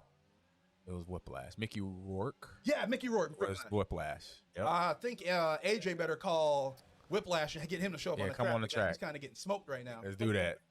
God, he is down to 11th. Avenger level threat right now to save him. And Scar. Oh. We had this happen yesterday too. Uh-oh. If you bought this online, make sure you're signed in. If you don't have rights to play in it, you need to get it at Microsoft. How did this happen mid-game? Every time. How does that happen mid-game? This happened yesterday too with a few games. I can't remember through the games, but it in middle of a nice, like, emotional game, and also, we're sitting at a Xbox screen. You turned off. You know what it is? We're getting too popular. We're getting too big. Is that what it is? We're man's trying to we're fix what's that. the word? We're viral here and just breaking the internet, Viral, breaking the internet. Xbox and cars I'm consoles. not putting a bottle of champagne on my butt, by the way. No, Like no, that- that- I wouldn't ask you to. I don't want to even. bless I your gotta heart, get sweetie. that picture out my head right now. Get it out. That whole you said that so fast and it jumped in, and I'm like, get it out. Don't want it. Hey, you my boy, getting to know you, but I don't want that vision in my head. No. La la la la la la la la. Get. But it's gonna be I want to survive this. But it's gonna be interesting though, is as well as Scarlett was driving at the beginning of that race, and that happened. Are we gonna see another situation where Karma gets back into it because of the Potentially, that is a potential thing because you get a little break here, and now driving from behind, you're like frustrated, trying to get back in front, and now boom, game reset, All right, and cool. it. I know exactly how he's racing now. I know he knows what he's doing. So maybe he went in thinking, "Oh, cool, this is a quick, easy race because it's Scarlett. He's the fighting champ, not the racing." And you can't go in that mindset. You gotta respect. You gotta have. I mean, I love. There is respect, but you definitely have to respect your opponent, regardless of what you think you know about them. Basically, I mean, that makes sense. but you have to do it. But it makes sense, and that's logical, Correct. and it's common sense. What you gonna learn about me? I'm logical, and in most cases, I'm gonna do the common sense thing. But I'm an agent of chaos, and the there thing you is, go. logic and common sense are so easy, but ego.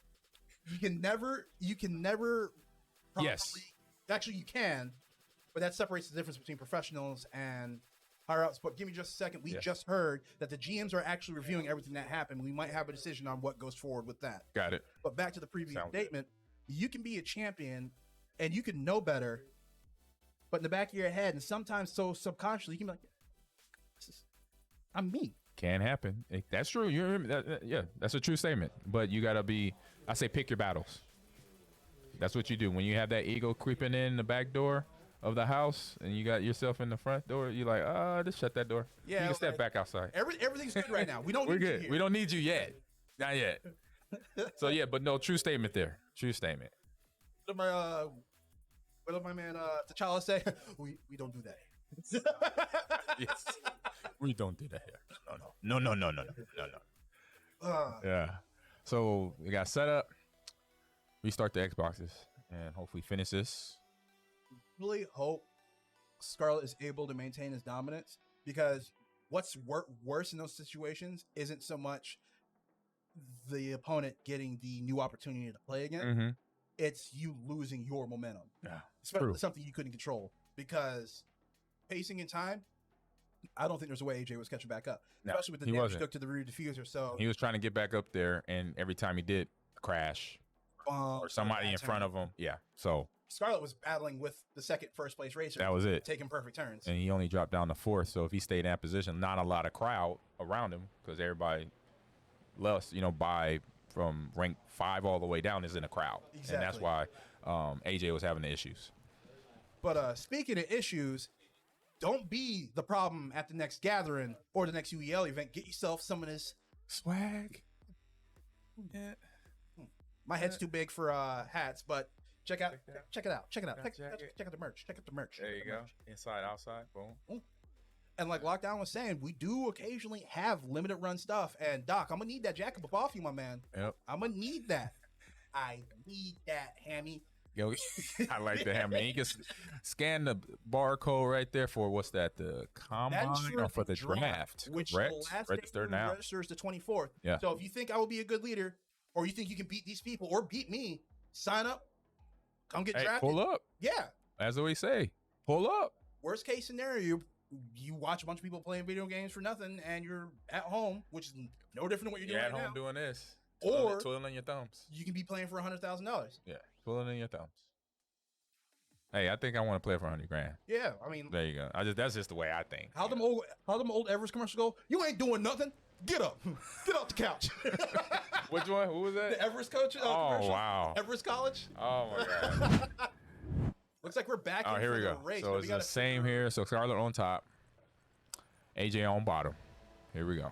All right, so it looks like Scarlet will be starting with a 9-second lead, and will be starting with 3 laps ahead. Okay. So Fair enough. that is, oh, He could go. Scarlet. He's in the crowd. See, when you start a race, and it's in Mario Kart as well, you have that crowd going around That turns. is It slows you up just like this. And you got AJ coming up, but I think He the got crowd up. blocked him too. Oh my goodness. All right, so Is the AI getting paid off here or what? the weird situation is technically.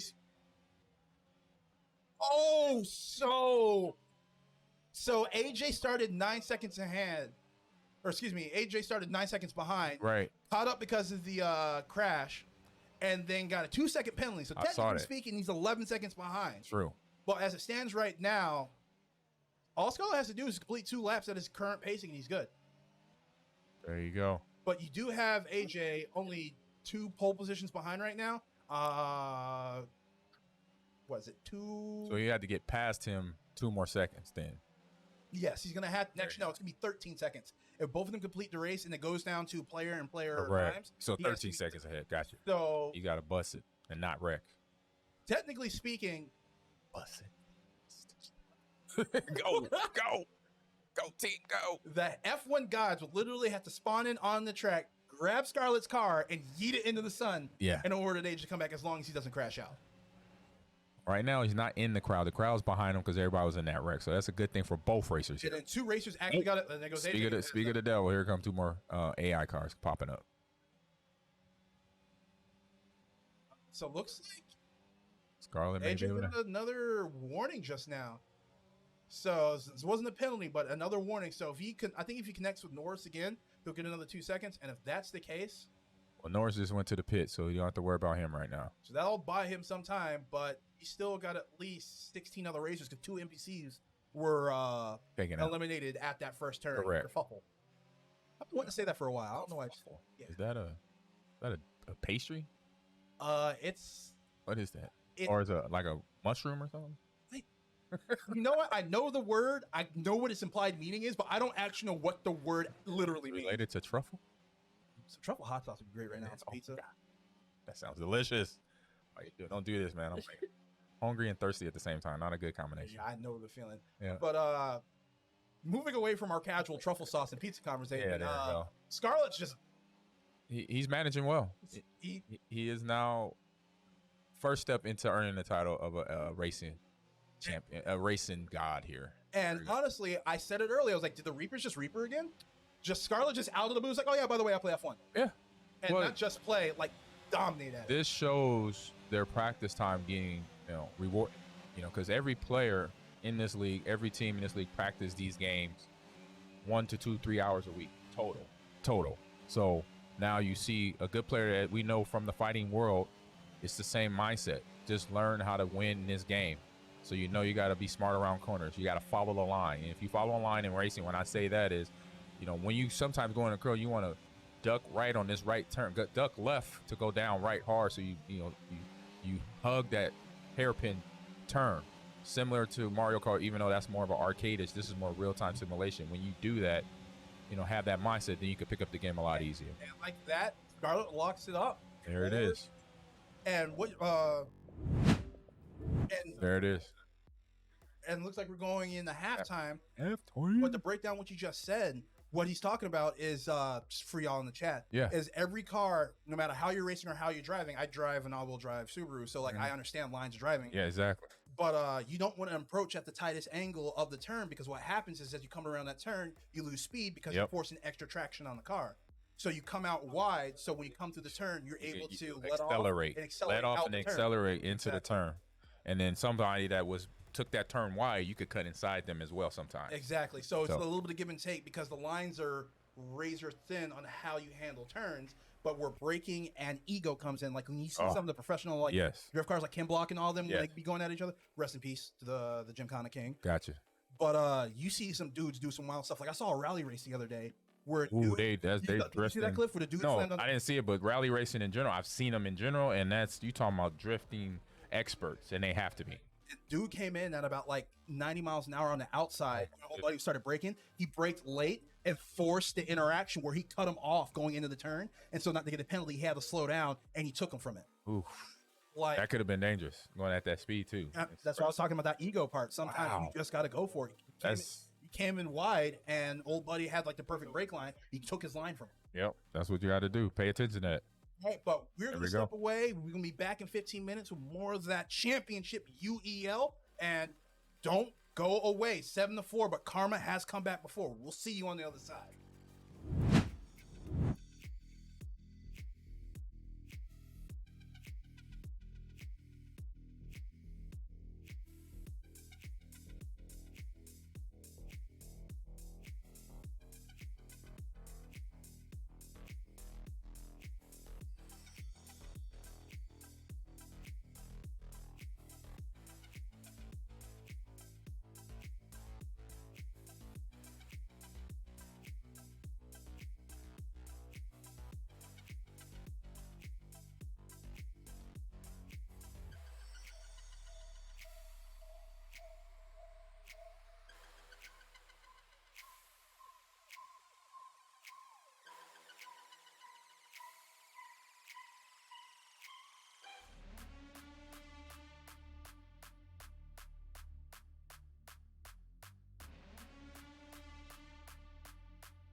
You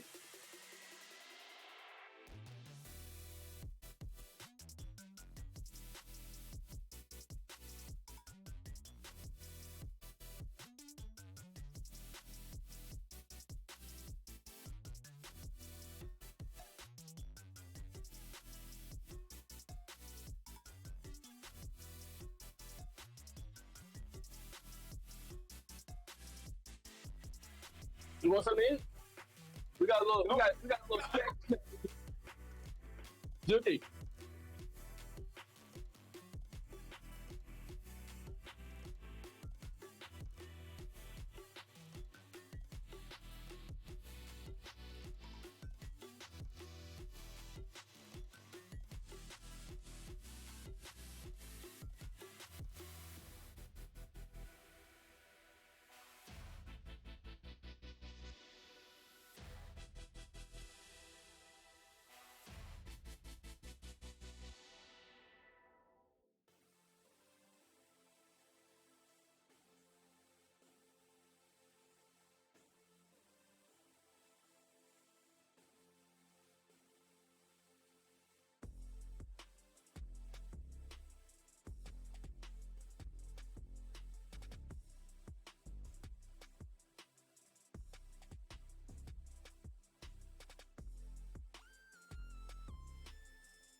OG Juki, and we're back from the half. Welcome back to the UEL where gamers go pro. Finals, 40,000 on the line, big bread, Oh yeah. and I have a guest with me. I'm joined with Scarlett. How you doing, man? I'm doing good, man. I'm doing good. Well, you guys have taken a lead. Yes, we have. You've had a lead this entire game. And you've also, seems like you've been opening up your repertoire as far as your depth in gaming, in which you play, because you just pulled off a win in F1. Yes. You bagged damn near the whole team in Tekken. Yeah, so you are well worth your praise, sir. Thanks. Kudos to you, man. Going into the rest of this half, how you feeling? What's your thoughts? I'm feeling good. I think we really have excellent team synergy right now. Like, we're really playing well off of each other. Like, even that Tekken win, like, it wouldn't have been possible without Chicken clutching that up. So, shouts out to him. But yeah, I think we're communicating really well. We're feeding off of each other really well. The coaching is going really well whenever we go in games. So I attribute a lot of our wins to that. I have to say, quick side note, you have one of the meanest poker faces I've ever seen in my life. Win or loss, your face does not change expression, bro. If you ever pick up a game, you should try, if you're good at bluffing and you might want to pick it up on a side gig, bro. You might be able to pull a couple wins off just off your bluff alone. But like I said, kudos to you, man. You guys are doing a hell of a thing.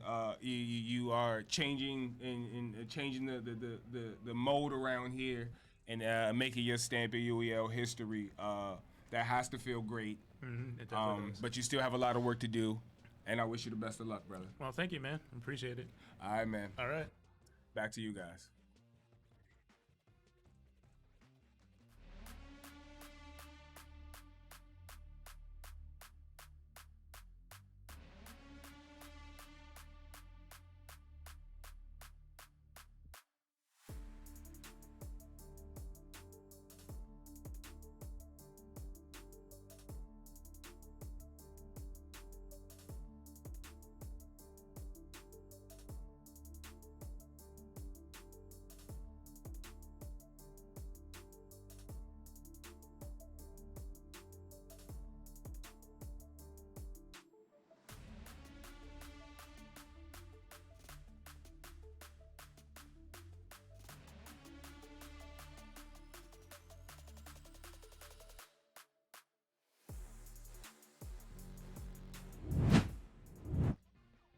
And right back at you, OG Juki again, and I'm here with Jury. But before I get to you, those at home, thank you for joining us. Don't forget to share, like, and subscribe. Become part of the UEL family. We would love to have you here. We're having a lot of fun over this side. And now, back to this guy. Jury. Yeah. Not used to seeing you in this position. Yeah. You're not usually Down. but not even just down, trailing. You've been kind you guys have kind of been playing catch up and haven't been able to close that gap yet. But you're not down by much. No. I was about to say Guilty Gear is something that we're really strong with, so I'm feeling confident with this one. Then we're gonna have a pretty good rotation. We're gonna have most of us, and there's like a lot of games that, like, I'd say, like, we guarantee. Like, Fortnite's one of them. They definitely, like, I know they don't want to see us in Fortnite. There's still a lot of games on the wheel that, like, we definitely would, like, more so guarantee. So none of us are sweating it. Like, when you start off with a bunch of games that are like 50-50, like Wreckfest, it's like, yeah, you could be good, but, like, if you just get hit wrong, then it's like, ah. But nah, we're feeling good. I love your confidence. I gotta say, I love your confidence and your energy, bro. You always calm, cool, and collected. And you know how to articulate. Yes, you must articulate. Because here's the thing: if I were to come in here and be like, "Oh my God, we're down," I'm bummed out. Like obviously I'm gonna lose. I don't have confidence on my side. I can't win if I'm not confident in my own team, and I'm very confident in my own team. You guys still are very much so a threat in this. There's still a lot of time left on the clock, like you said. Definitely. There's a lot of games and a lot of games that sway in your favor. Definitely. So I'll be looking forward to the rest of this matchup, and I wish you the best of luck. You got a chance to continue to make history and be 5-time champs, but the Reapers aren't letting you take it easy. No, they're not. But it's all good. We ready for it. All right, man. I wish you the best of luck. Hey, thanks, man. Back to you guys.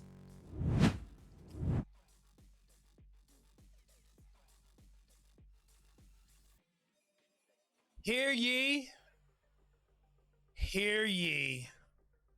I have returned. I am him. I am the Rev. And I have joined the stream. Good to have you back, Green Amon. Thank you. Thank you. We are gathered here for a momentous occasion, the finals of Season 6. The Reapers, or as I say, the Reapers versus Karma. Oh, what a matchup we're having here today. I feel it in my bones. I feel it. And I tell you what, I can't help it. I can't help myself. The spirit jumped into me and I knew I had to come down here and join y'all and make an appearance for this matchup where, in a surprising turn of events, the Reapers are leading 7-4. I can't believe this, Green Amon. Yeah, this is going on. I'm going to be Green Amon. I don't understand the question. But we're going to go join here with some Guilty Gear. The gear of Guilty Strive. Oh, honor. For the honor. For the honor of me. We have a competitive matchup here. It looks like we have Scarlet, I believe, as Hill versus, I think, as strong aggressive start for the Scarlet, as we all expect. Now the Rev has some top secret information that most people in the stream don't know, and that is that the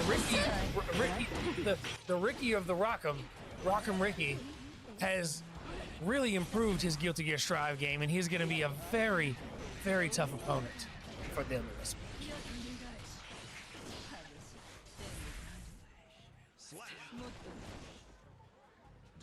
All right, and one round already going down for Scarlet. This is lockdown. I've returned. I had to kick the Rev out. Man comes in here too loud, too light. I mean, yeah, absolutely. Off the top rope like WWE.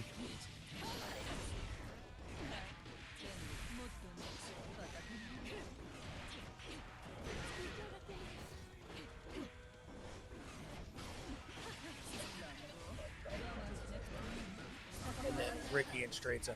Straight Zod doesn't really play this, so I think they're going to count on Ricky and Scarlet. Phoenix playing now. Good back and forth play, combos, counters. There's the man right there. First one taken out by Scarlet. Pretty much to be expected.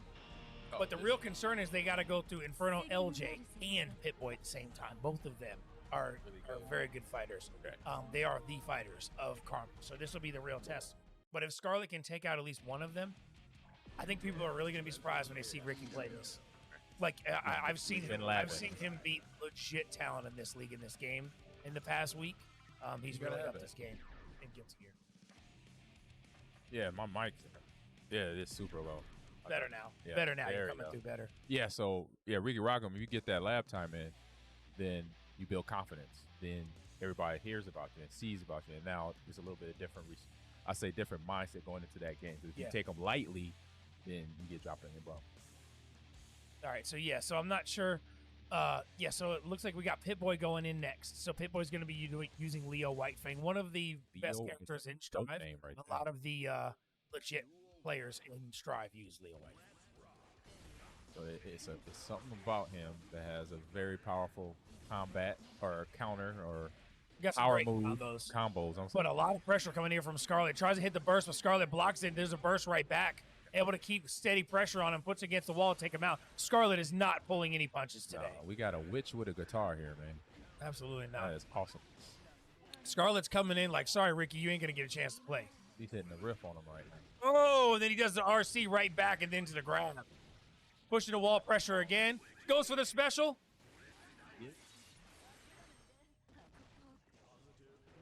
Be even there. Scarlet going to get the finish. Goes for the combo. Almost done. Gets it. Spinning kick. One tap and it's over. One tap. Low kick.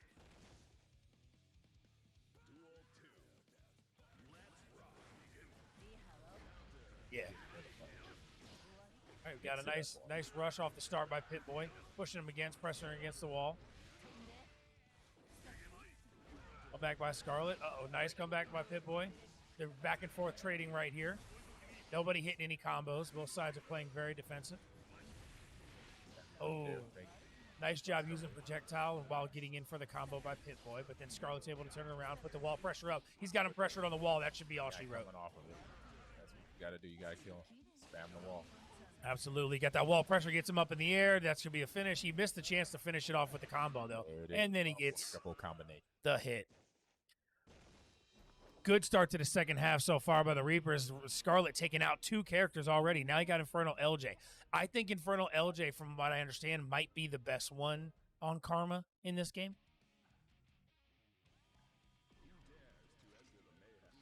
I don't know. I've seen Ricky play, and I've seen him beat people that have beaten Scarlet in this game. Gotcha. So, like, I think Ricky might actually be better, which is, I know, surprising to some people, but I've seen him beat some legit people in this league in the past week. Like, he's definitely, like, crazy. All right, let's see. So, looks like we got the new character, Anji Mito. No, wait, no, I'm sorry. I'm thinking of the other keys. Never mind. So, this is Anji Mito. He's another OG character of the league. Interesting character. He does have a fan that has a range attack that he can throw out to kind of space people out. Okay. Pretty fluid character, but combination power moves, stuff like that. He's pretty got a good character. Arsenal of damage being dealt. He has like double things. So he has kind of like a fluid motion with him. Oh, nice. Looks like for the push. Scarlet doing a great job combo. And then knowing when to attack. There it is. Block, block, block. Sometimes some of them hits are unblockable. So you got to take it, but make sure you get back on the countering.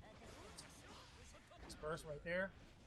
Nice counter to stop him. He throws the butterfly out again. The butterfly is kind of his range gauge. Like he throws it out. Yep, like a little fireball. Combo by LG. See, this is what I was saying right here. So LG is definitely the better of the 3 for Karma. Got a lot of pressure real quickly. It doesn't mean it's over already, but that was good pressure by LJ. So Scarlet's definitely going to have to do something to turn this around, or at least try to take one round. Yeah, got to pay attention to his moment. Find that opening that LJ gives him with the fans and the countering and stuff, and then you wait enough with that patience, you'll get your attack time, man. See, now he's got the pressure now. He got that download now. As long as he stays pressure on him, he should be able to take this round because he's got the there it is. Strong lead here. But LJ's getting the pressure, so this is going to be a battle of the pressure right here. Whoever can get the combo started first. Good dodge right there by LJ, but continue pressure of combinations coming at him from Scarlet. Nice counter right there. Good counter. Counter combo. Scarlet's got to stop this or else he's in trouble. There it is. There it goes. Just have 1 inch left to flick it off and get the victory right there for Scarlet. Both of them have 1 round left. Somebody's going to be taken out this turn. And a strong start by LJ to try to make sure it's not him. Yes, he did. Aggressive. Once you get him in that corner, spam that corner, keep their back to the wall. Nice range attack. Oh, going in for the low. The RC gets past it. Got blocked. Combo. Nice job there. Nice. Good job there by LJ on the block. Both sides playing a real aggressive here. A lot of movement. And for the low kick, but miss by Scarlet. Nope, this looks like it's going to be LJ coming up. Oof. All right, so LJ's able to take him out. Yes, he is. Good gameplay there. You saw good movement. Good movement. Good spacing by LJ. Good patience as well. Absolutely. So the first character of the Reapers was taken out now. So now we just got to focus on the next person that's going in. They're not going to put in Zod because they're going to hope Zod doesn't have to go in for this. So Ricky Rock comes up first. So Ricky's going to come in. Ricky's going to use Bam Lethal. I believe her name is Bam Lethal.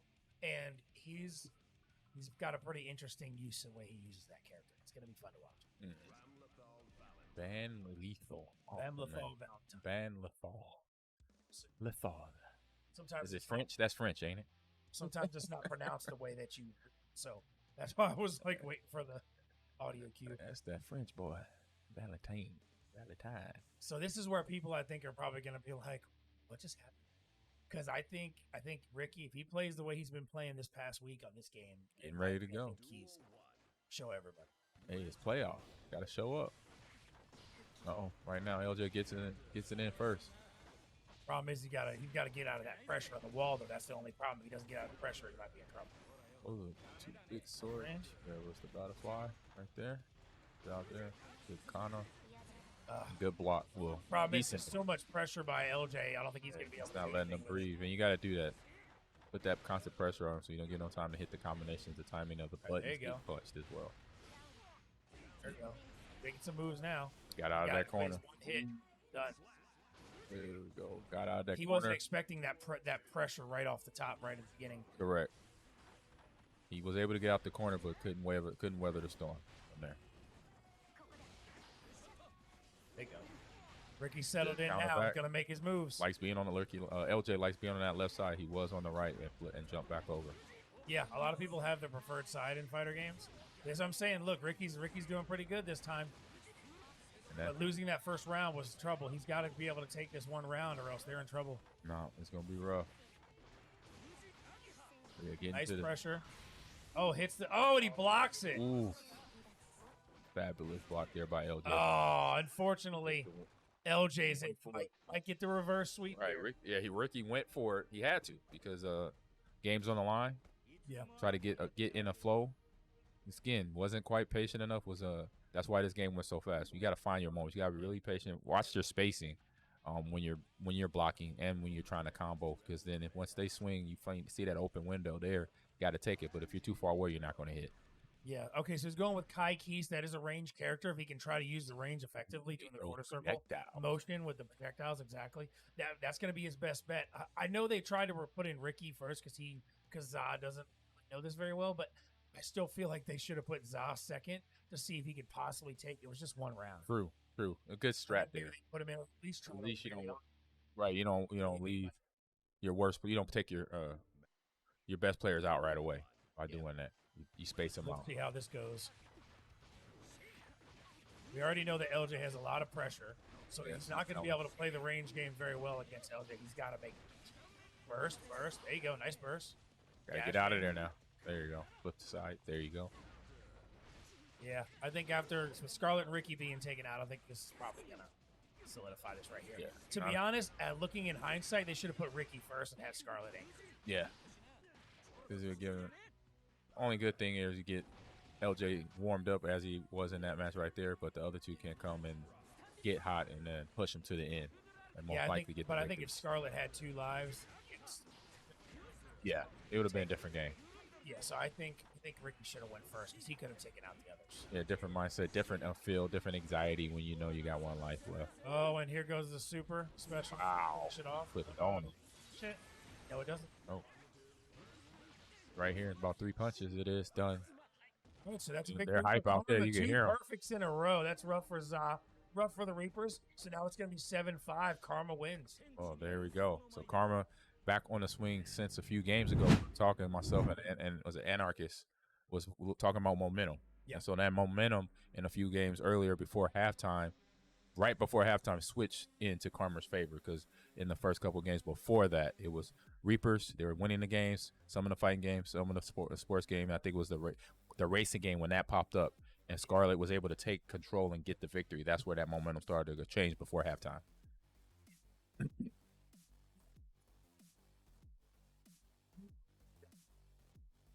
And with the reverse sweep was very nice. Mm-hmm. So for Honor now, this is the one that's going to be interesting. Honestly, like both sides are good at this game. I really don't know who's going to take this one. This is one of those games that it's kind of like it's so back and forth. It's right. kind of hard to know. You know what I mean? Yeah, I haven't seen. It's definitely a weird game. Like it's a team game, and it's like a fighting at point. Almost taking over points, and then obviously once you defeat the enemy down where your numbers, you have the advantage numbers where you 3-1, 2-1, 2-1, 4-2, something like that. That's when you now got to know basically how to press and don't give them no time and space. Because if you do that, if they start making one-on-one matchups. That's where you can eventually lose it if you have the numbers advantage. So make sure you continue to press down as you win every little fight out there, and then once you got the advantage, continue to press it, then you get the victory. Yeah, and some people when they play this game have a different strategy. Like some will actually run away from their first initial battle and group up. But then there's some that actually play the individual battles. Mm-hmm. Then there's some that also like to run around and try to get the boost on the map. So you really don't know who's going to do what strategy. And so sometimes you can kind of catch people off guard when you're playing if you like back out and then bait them into another teammate. True. Stuff like that. That's smart. That's where teamwork is going to really play a big part. Yeah, you do that, then you get those, like you said, you're able to make it an easy kill and not work for the kill being a 1v1. Yeah. So we'll see here. So this one will be good. I mean, if Karma can win this, it's going to close the gap quickly, which is something they need to do right now. Yes, they do got an hour 44 left, so plenty of time. But now, there's no slipping up. You got to hit every game. Every game you got to come in here and get the victory right here for Karma to come away with another championship. And if not, Reapers will get crowned. They'll get their crown as well. There you go. Good start so far by the Reapers. They've improved so much. They've gotten That's what I've heard. Yeah. Strive was a little bit of a letdown. But, I mean, you can't win them all, right? No. So, I mean, it is what it is. Karma's had a little bit of a rough start, but they got that win. That was good. LJ showing why he is the premier fighter for Karma. I know a lot of people might say Pit Boy, but I kind of feel like Inferno knows it.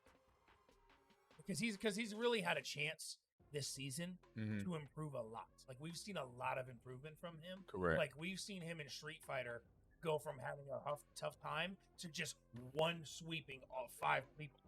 Hey, that's so it's kind of already a good fighter. He's improved a lot this season. Yeah, putting that work in, getting that practice time in, developing characters, learning the mechanics of character, Street Fighter, something that I was never really great at, but just recently finding out that stick movement on the combinations or to go into a combination, clockwise, counterclockwise, half circle, half, forward circle, whatever which way, you got to know that to start your punches, your punch combination and your kick combinations low and high. Yeah, and a lot of people that get into fighters don't know one of the most important things is learn how to play neutral. Play what? I didn't hear you.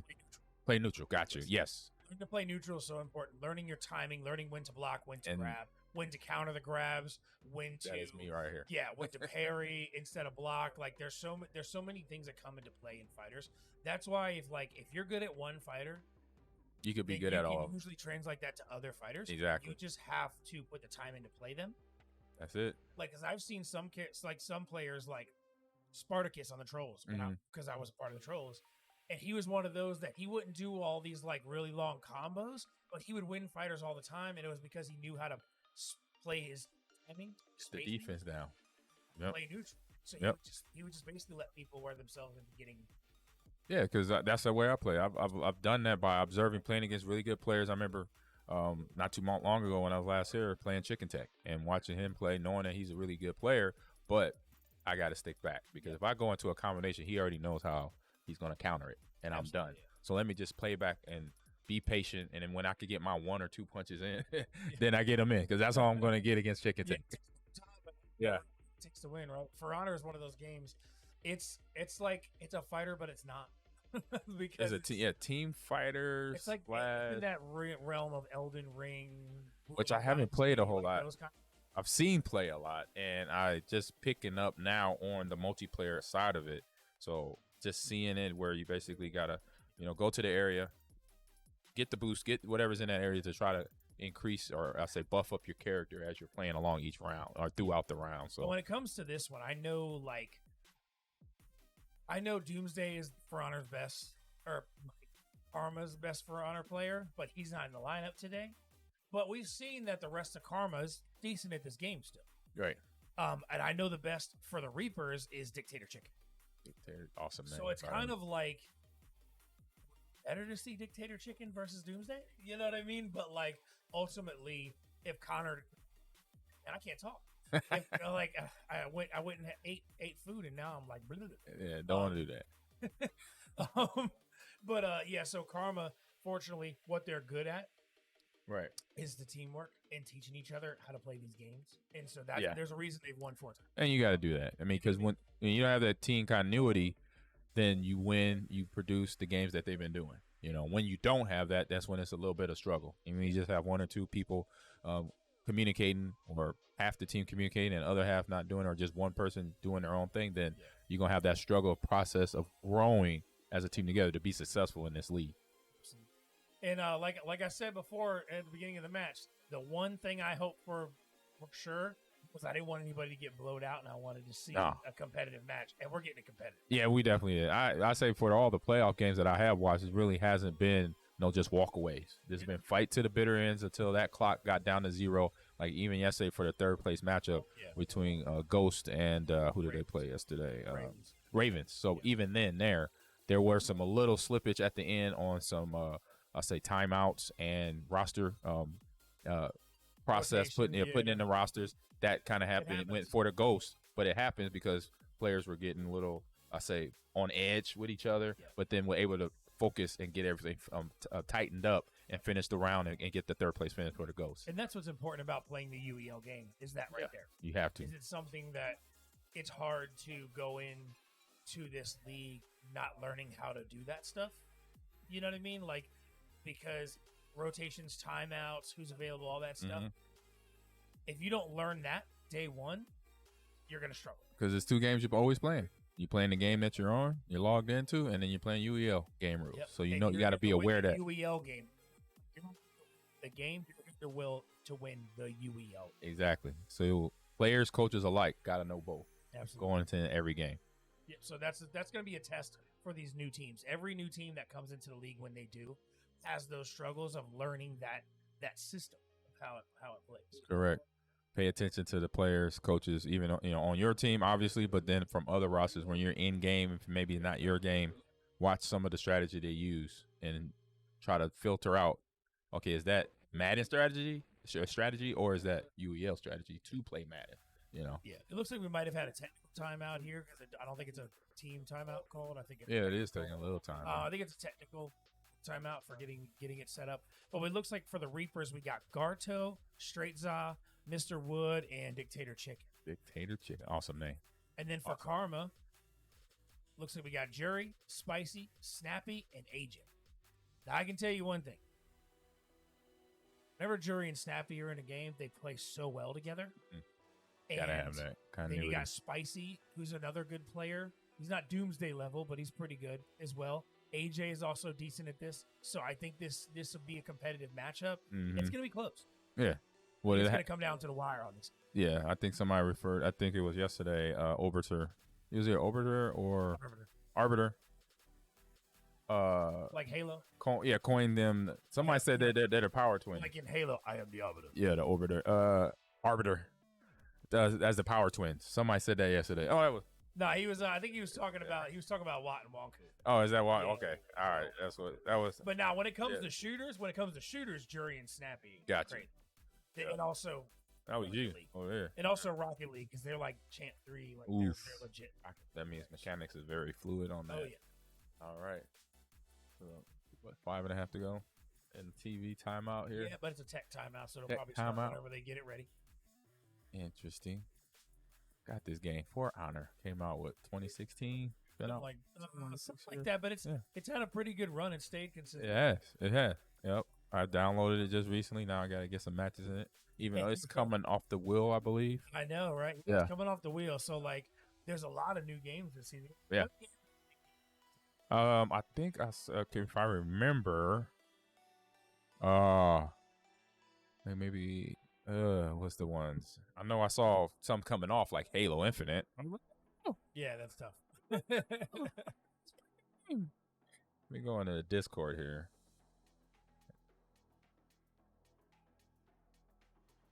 Yeah, so that's something that definitely is going to be exciting. We got WWE coming on. That's really cool. Yep. WWE. And so, like, that one I'm excited to see. What else over there? Because it's something unique, something new that could be exciting. It's definitely different, but it's going to take place. JoJo's Bizarre Adventure. Excited about that. I watched the series, and to know it came out with a fighting game and then it got added to our will, I was like, I want to see that. It's not a very graphics quality game. You don't think so? I saw it today. Somebody was playing. I thought it looked pretty good. Oh, and Rocket League's next. Ooh, that's next. But like you said, Spicy and Snappy just are playing right now, so they're off. But I think they'll be available rotation. But I'm telling you right now, that's something right there for Jury and Snappy. Like, if they're available to go in, I don't think the Reapers, I think they forfeit that one. Probably. If they can. Then again, I would. There's still plenty of shooters on the wheel, and they might not want to run out of forfeits if a shooter comes up that they need to forfeit. That's true. They're sitting at 2 forfeits right now for Reapers, 1 for Karma. Karma very rarely forfeits anything, so You gotta be that That's pretty team. Yeah, you gotta be that team that plays get them- everything.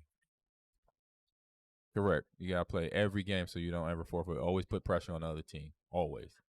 All right, let's see what we got here. We got a quick Nice shoulder bump. Let's see here.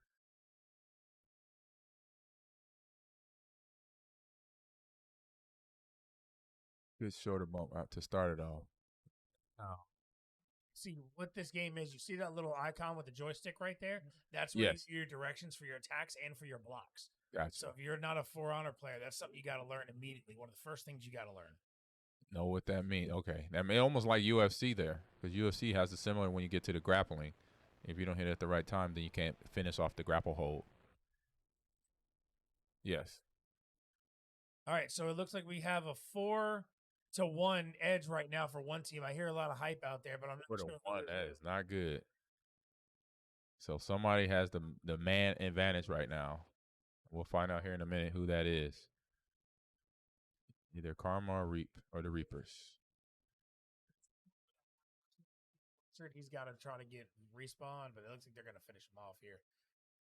Oh, that was like a hill point. This might right be. there.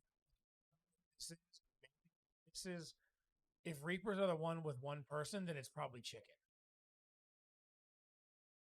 You can see there's a shield right there. Oh, you used the shield. Oh, round one lost 2. So okay, so Reapers on the left here. Gotcha. So Reapers on the left, so Karma took the first round. So that was right. Thank you. So Reapers are attacking and Karma's defense, which is Got it. so a good start right there. Oh, he's gonna get him off the edge. Oh, no. wow. If He you get him almost off the edge. That's an instant kill, instant drop right there. Ladder was blocking it though. Yep, he just caught the edge of it. I would get out of that area. I wouldn't even want to be close to the edge. 2 Reapers taken out again. Yeah, it looks like Karma might be making short work of the Reapers in this one. They are. They are using their mechanics properly, paying attention to the prompt that pops up to know what direction. You can hear the crowd in there getting hyped. We got a packed house in here today. Nice headbutt there. Another win for Another round win for Karma. Straight sweep. Rough start to the second half for the Reapers right now. Oh man, Karma they're doing what they do. They're Karma right now is glued in.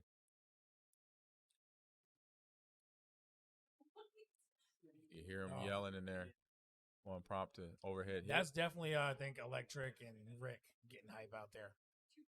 Rick Fusai. Good back and forth right here between Reaper and Karma players. One low health there. A lot of one-on-one. This is the most one-on-ones I've seen in this instead of team battle or tag. Okay. 4-on-2. Good start for the Reapers this round. There we go. They got to keep going with it, though. They got to keep it up. They got to win this round or it's over. He's getting up there, about to be a 2-on-1, 2v1 right here. Gets in there, takes him in. Right into the rock. Boom. Right through. Okay, it looks like all right, 4-on-1 now. Good round by the Reapers here. They got to lock it in though. They got to go for those boosts so they can not only gang up on it, but also make sure they have the health to be able to last. Yeah, he made short work of that Karma player right there, and they get the win. Okay, and the Reapers win that round.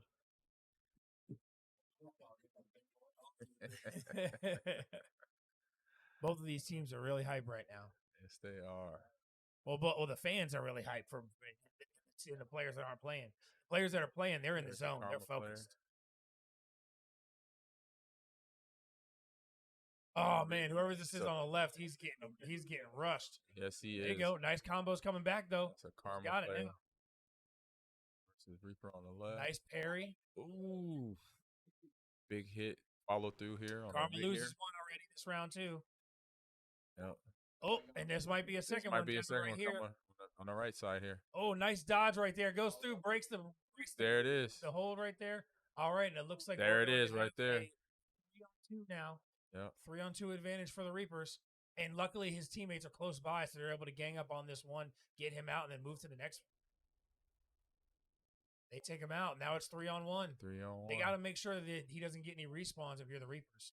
Karma, the first thing they got to do is get that health boost. Oh, he's spotted. He's spotted. He was going for the health boost, but he was. He was trying to get in. They got it. Oh, Nope. Good It's start. Good start right there. Going in. Uh-oh. Oh, and a finish. Oh, The Reapers yeah, tying it up Reapers 2-2. Get the win right there. Where the player was trying to get the health boosting, but just couldn't make it. Got spotted, like you mentioned, lockdown. So, Yep. good run there. Here we go. Nice pickup and Reapers slam. really need to win this because I'm telling you, they're not playing Rocket League. Yeah. They're not playing Rocket Yeah, League. they want to get that 3-game lead. Correct. Time. Yeah, get So that if they 3-point lead, lose they need this to do one- that. Lose this one, this is going to be bad. So they really got to win this if you're the Reapers. Good block there. Nice boost right there. Boost shoulder attack. Ooh, combo coming through. Here on the right side for Karma. Oh, unblockable. Goes right through the block. He's about to be finished now. One of the best players in the Reapers on the left over here is competing, and he might be taken out early. Oh, Reapers are getting taken out. 1-on-4. Karma doing what they do, coming in, trying to get the finish. Oof. He hasn't missed He's a got to hit. watch for the fell down. He gets the kill on there, but it's 1 versus 3.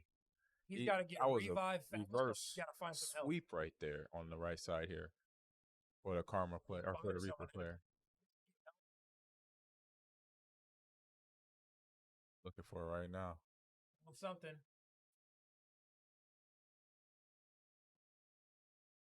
He's like, all right, 1v1. He's like, I can take a 1v1, but now the other one's coming. Coming He from could get revenge mechanic if they're not careful. Nope. There it the other is. team got They revenge. got it. Karma got That's the a win. finish for Karma. Yep.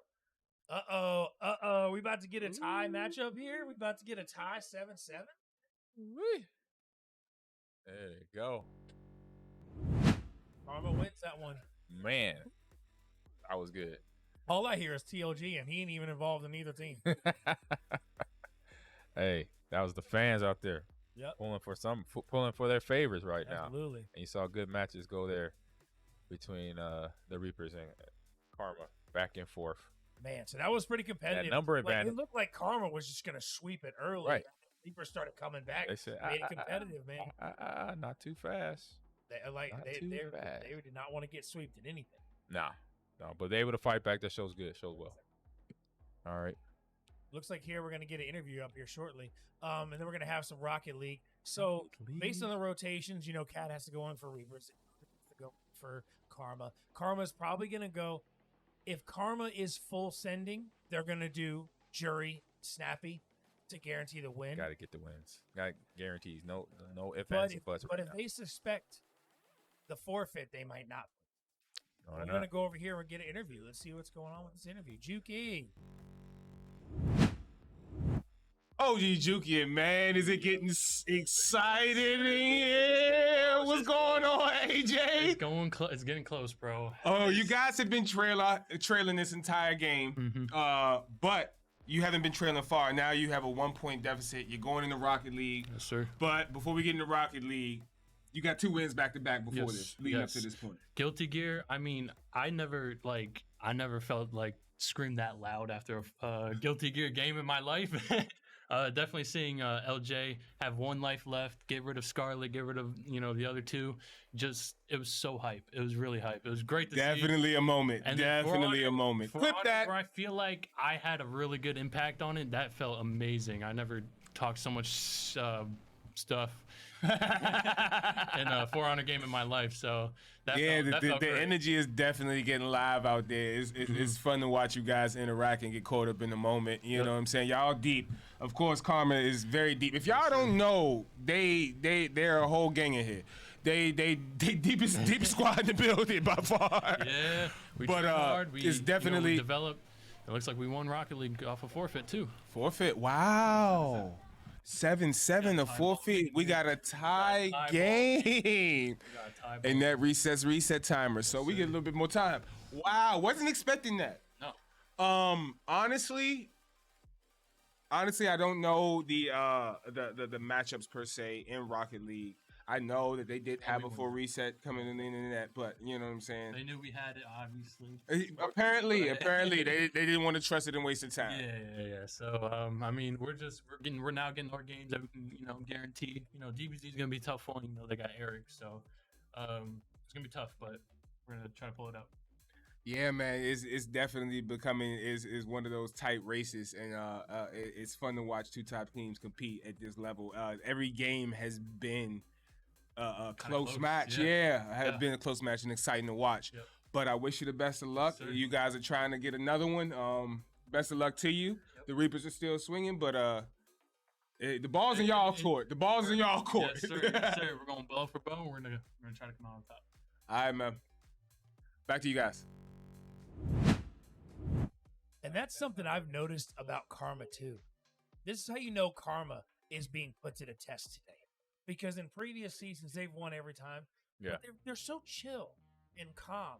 And seeing them get hype about games or getting worked up about games, that just shows how they're being tested. Oh yeah, They're really being tested. Now we got this. The forfeit we kind of expected, like I said. Yeah, you called it. Because they're not going to, especially with them putting Jury and Snappy in, they're champ threes. Like there's no way. They expect, so they put their forfeit in to save Hollywood. And now they got DBZ and they have Mr. Garto, who is the best DBZ player in the league. Who knows after next season? A lot of talent Right. coming in for that. It is. He's the best in the league. Scarlet's legit as well. So this is a good game for Reapers to kind of take that lead, but they got to be careful because just because Garto is the best doesn't mean he can't be beat. Exactly. You can have the best player. You can have that confidence. You can have that feel or what I would say security going into the game. But you got to remember this is a championship game. Yep. So guys on the Karma, somebody can step up and be that person. Yeah. Phoenix is their best DBZ player on Karma. So right there, he could basically have that, game that he needs to have for his team right now. And so we got to wait and see and watch and see what happens. And DBZ is one of those games that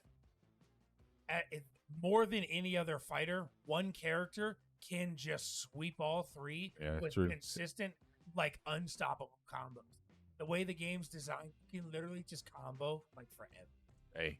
But I'm telling you right now, Karma, if Karma's still full swing in every match. True. But I'm telling you, Reapers, what the real question is, do they think Garto for sure can take it by himself? Because if he can, they want to make sure they leave out maybe Scarlet to cover another fighter. Just in case.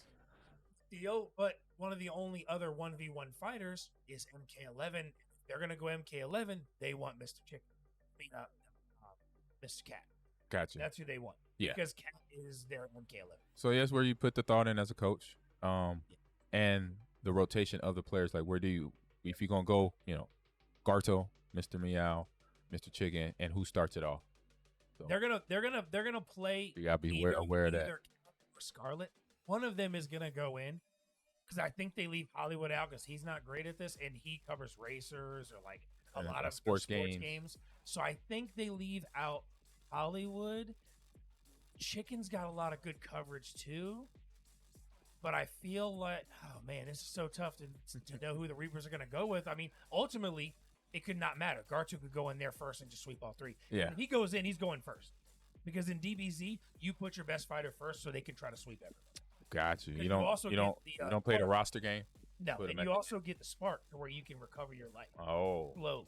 Oh, see, that's new to me. I'm learning that. I haven't played it a lot. The only thing that could make the difference is if you have like a good fighter at third and the first two don't use like the supers, Mhm. they can build up the charge Gotcha. for that better player at the end. So then they can hit like the supers and stuff like that. Right. Going Super Saiyan and all that stuff. But obviously, if you're putting in Garto, okay, so they're going Garto, Hollywood, and Chicken.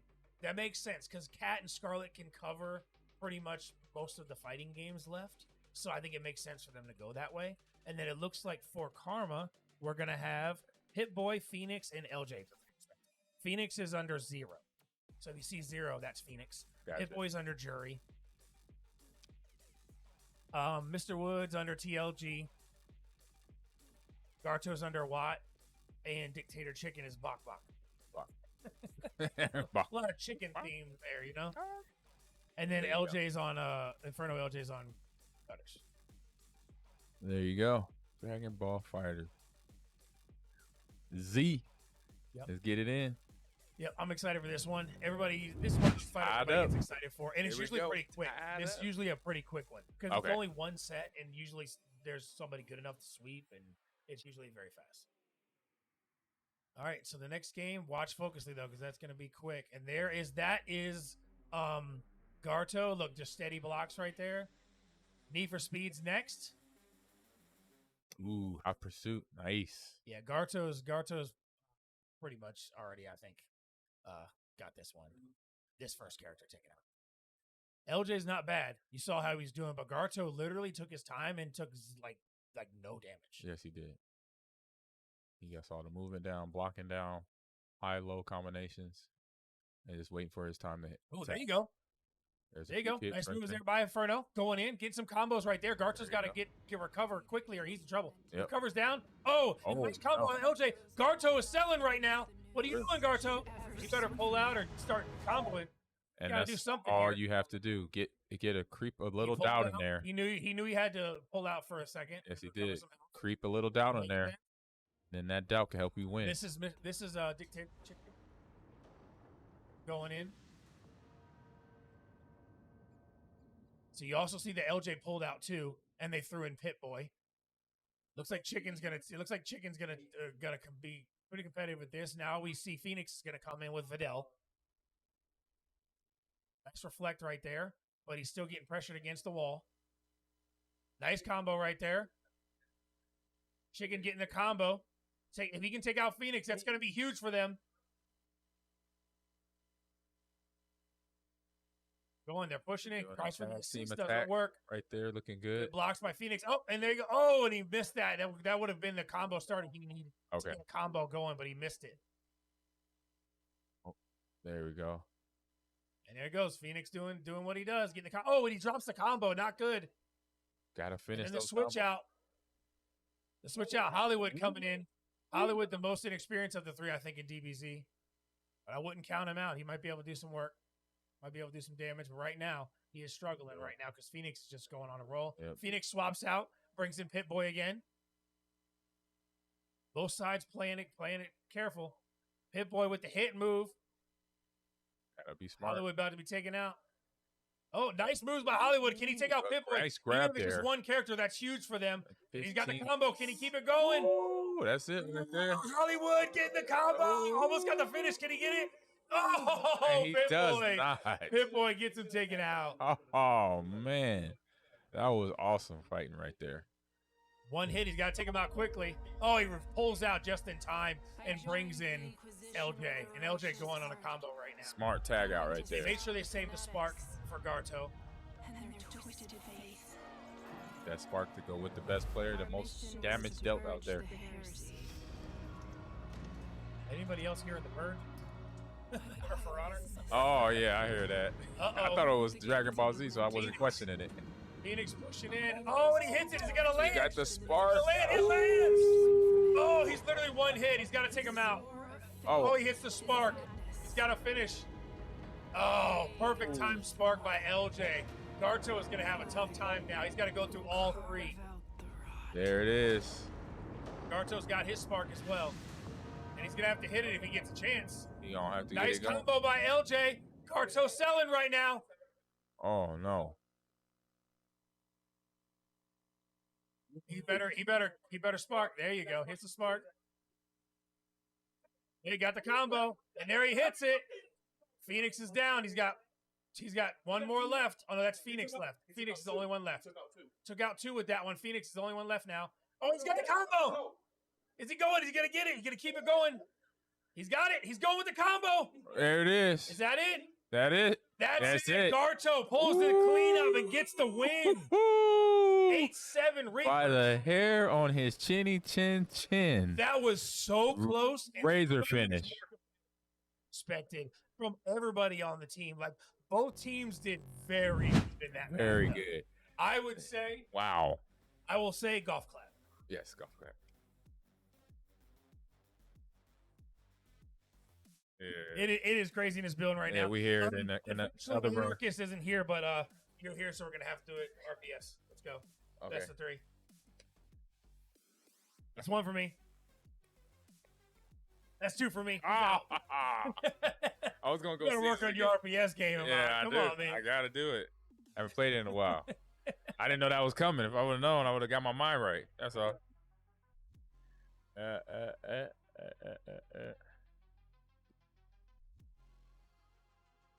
Oh man, it's exciting. So Need for Speed is a game that is 4v4 RPS for a choice of the cops or Right. the racers, that is very huge in this game.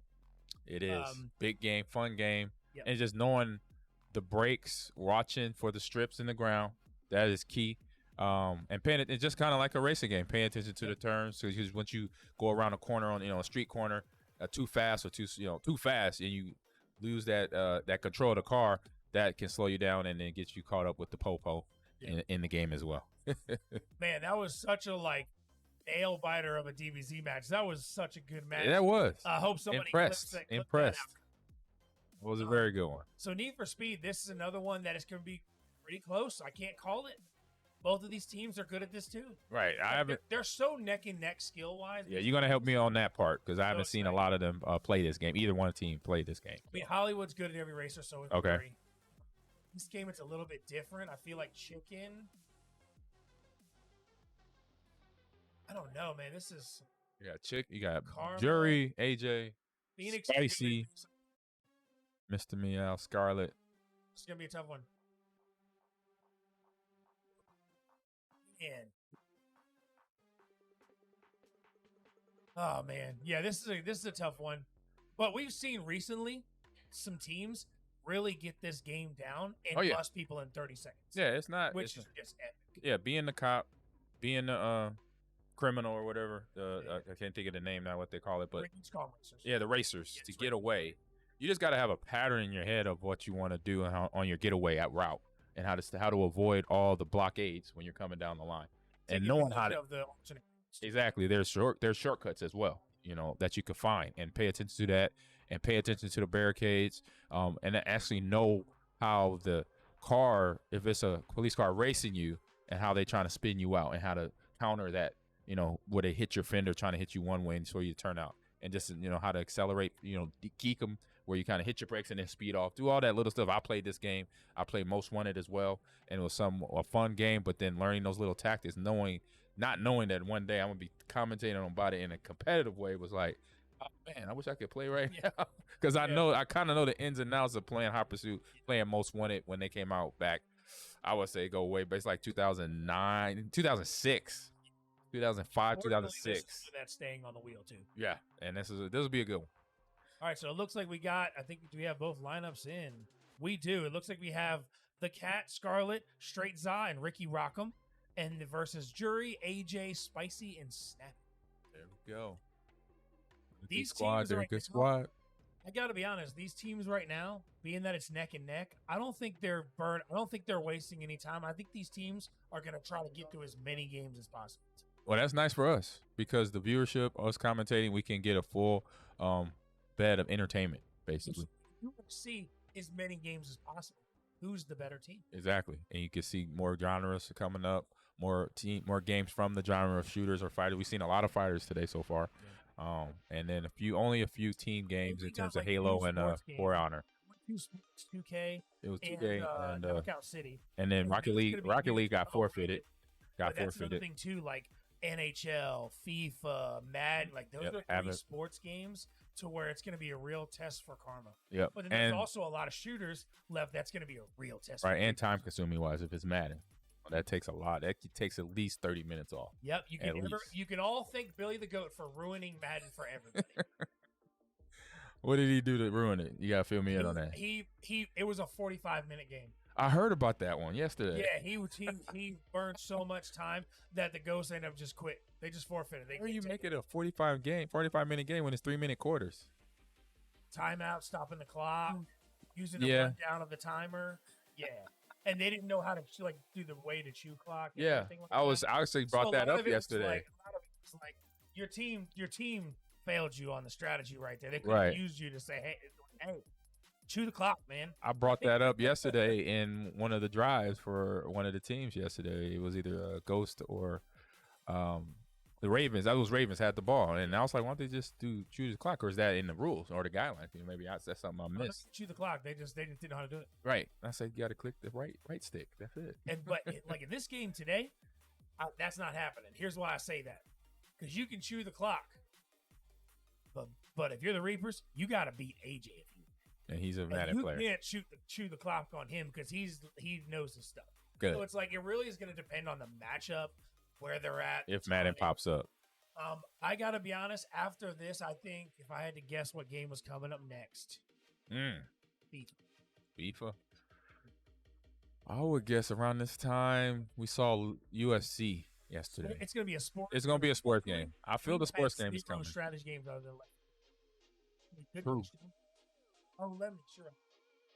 League of Legends. If League of Legends comes up, Karma's forfeited. So Yeah. if Friday the 13th. if Reapers get like a 2-game lead and League comes up, then Karma's in trouble.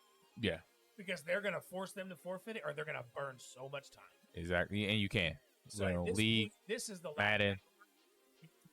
This is when it matters most. This is when teams are gonna start to play like if UEL rules. If anybody gets a more than 1-game league, they're gonna start burning time. They have to.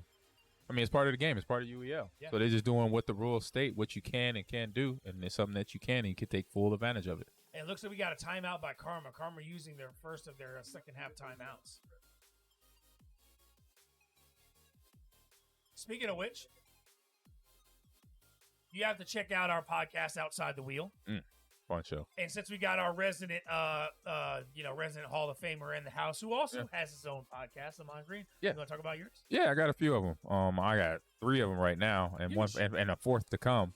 Amon Green's Gamers Lounge. I do that on Wednesdays. Record live here on Twitch and YouTube at 11 a.m. Central Standard Time, and then on Monday I record on my block with an old teammate of mine, Mike Wall. Where we basically get X's and O's, real serious about Packer football, and now being off season, we're talking about the draft. We're talking about prospects, how they did at the combine, and then obviously free agency is going on, and we know the big deal here.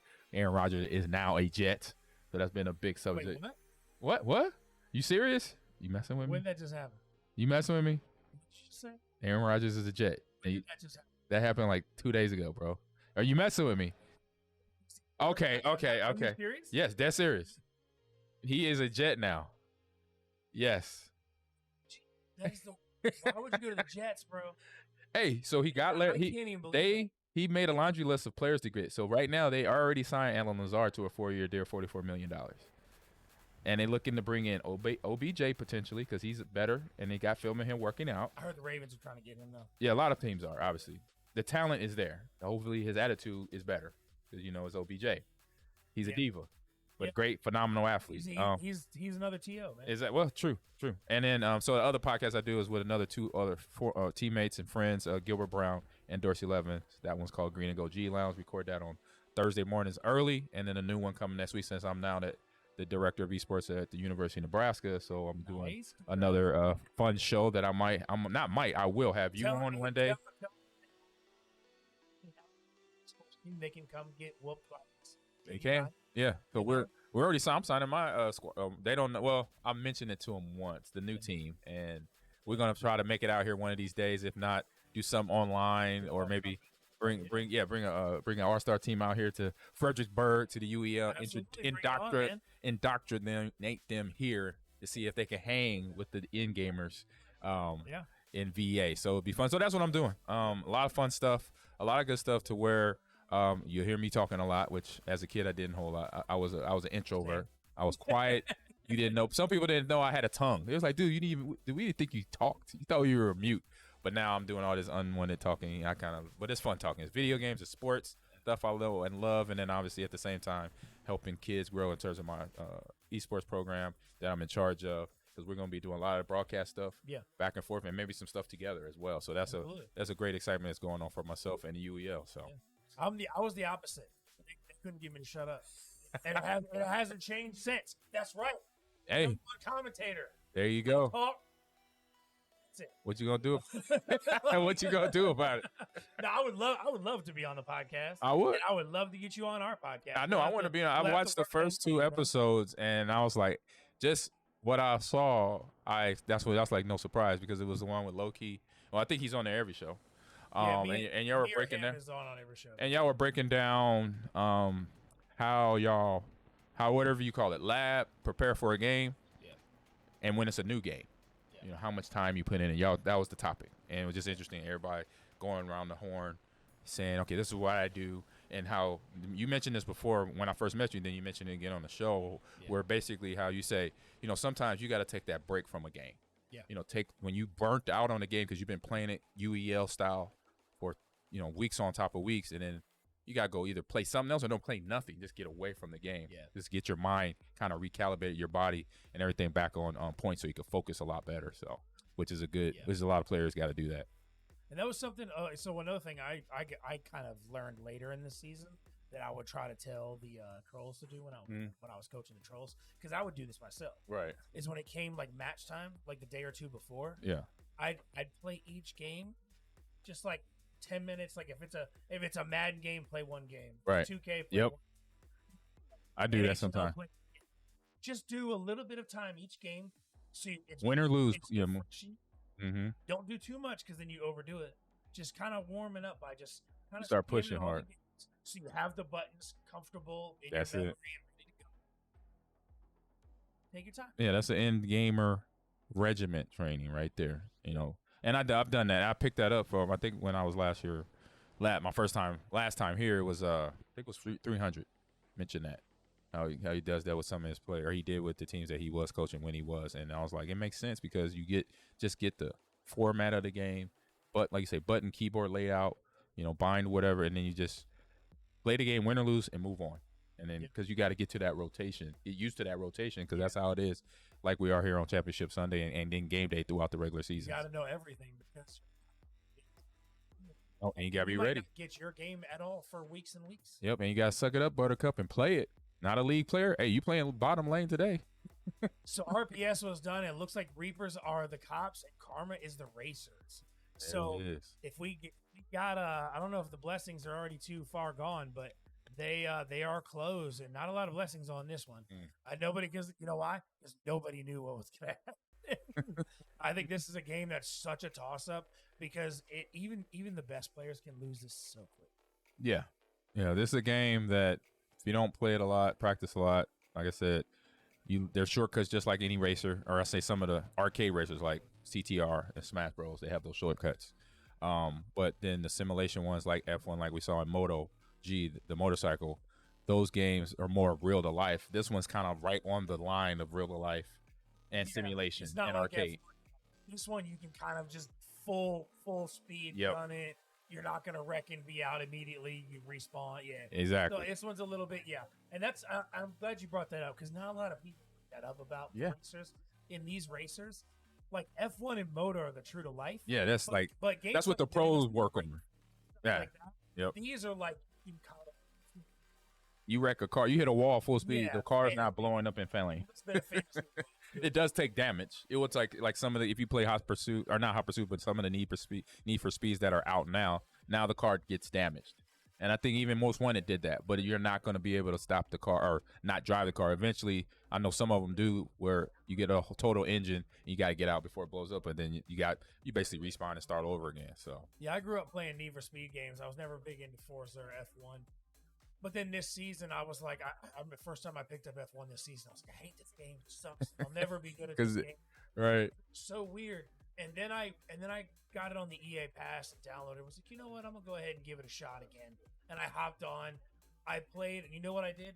I played the story mode. Oh, there you go. And so I played the story mode. And that kind of gradually gets you going. After doing like 1-2 races with that, I went on Quick Play and started and raced. And I literally won like multiple races. It's like, this is not as hard as you think. Yeah. You just have to get past that initial gap of knowing how the game works. And then once you get past that initial, after that, you're good. And that's what story mode does. It's almost like the training mode because it starts you off telling, it's telling a story. So, but at the same time, it's walking you slowly through.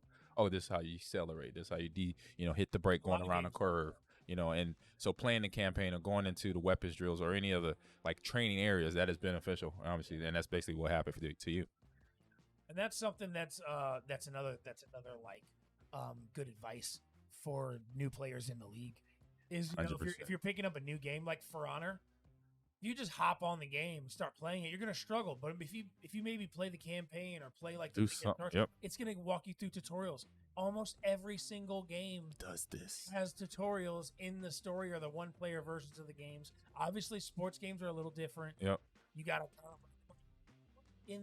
but in the alternative of fighters and sports games is they have like the training stuff that you can set up. Mhm. In fighters, you can go in, you can see the frame rates of every move. Yep. You can set the combos. You can have the other fighter do one specific move to learn how to counter that move. Like Exactly. fighters have that, whereas sports, you can do like Practice in mode. 2K, you can do like the 2K University. Yep. You go in and you actually learn how to do each thing, and you do the practice challenge. Practice mode on Madden and the Like, skills every game challenges. has some version to learn the game. Yep. So just learn the game. Just do that. Be patient about it. It doesn't come rapidly. You got to. Okay, so Yeah. it put out the most wanted. It looks like the most wanted is PC8 Snappy. So we know who the most wanted is. That means the game should be showing up here soon. And we got the robbers is Jury and AJ.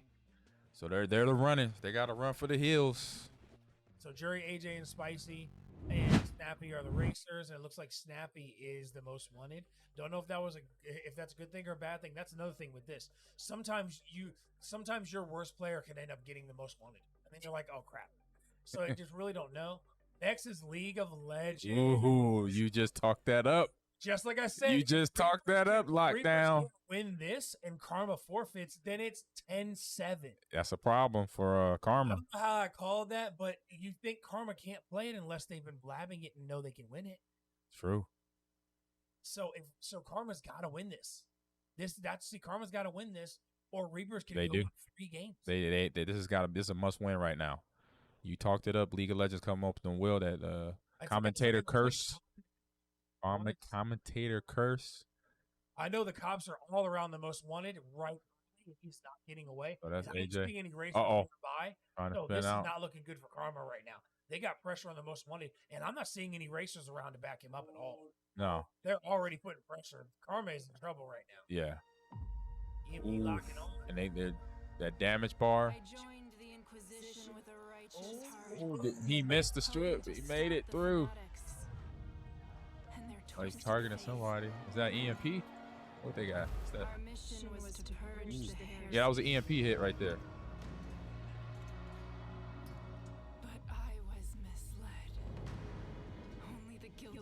So we gotta hit that nice little drift around that corner right there. Did a good job with throwing that EMP at the Popo, but didn't take him out. Just missed it a little bit. Oh, good job dodging the strip.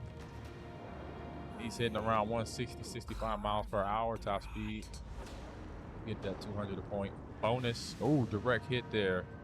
Now they're got him clogged up. So there, but the question is, they got to get the most wanted. That's the only one that matters. I mean, Oh, they can okay. keep the other ones out of the way. He turns. When he hit the most wanted, he's got him flipped over. He's flipping them. He's rotating them. Is this it?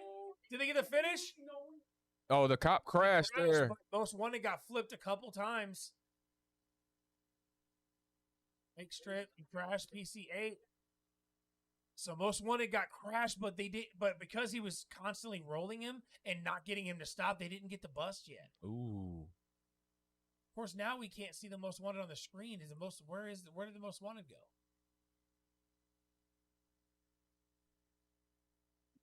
Oh, okay. Most wanted is a little bit ahead. You can see around the wheel. See the I green- can see. Yeah, the green I see arrow the on the map. map? Yep, I see that. That's the big arrow.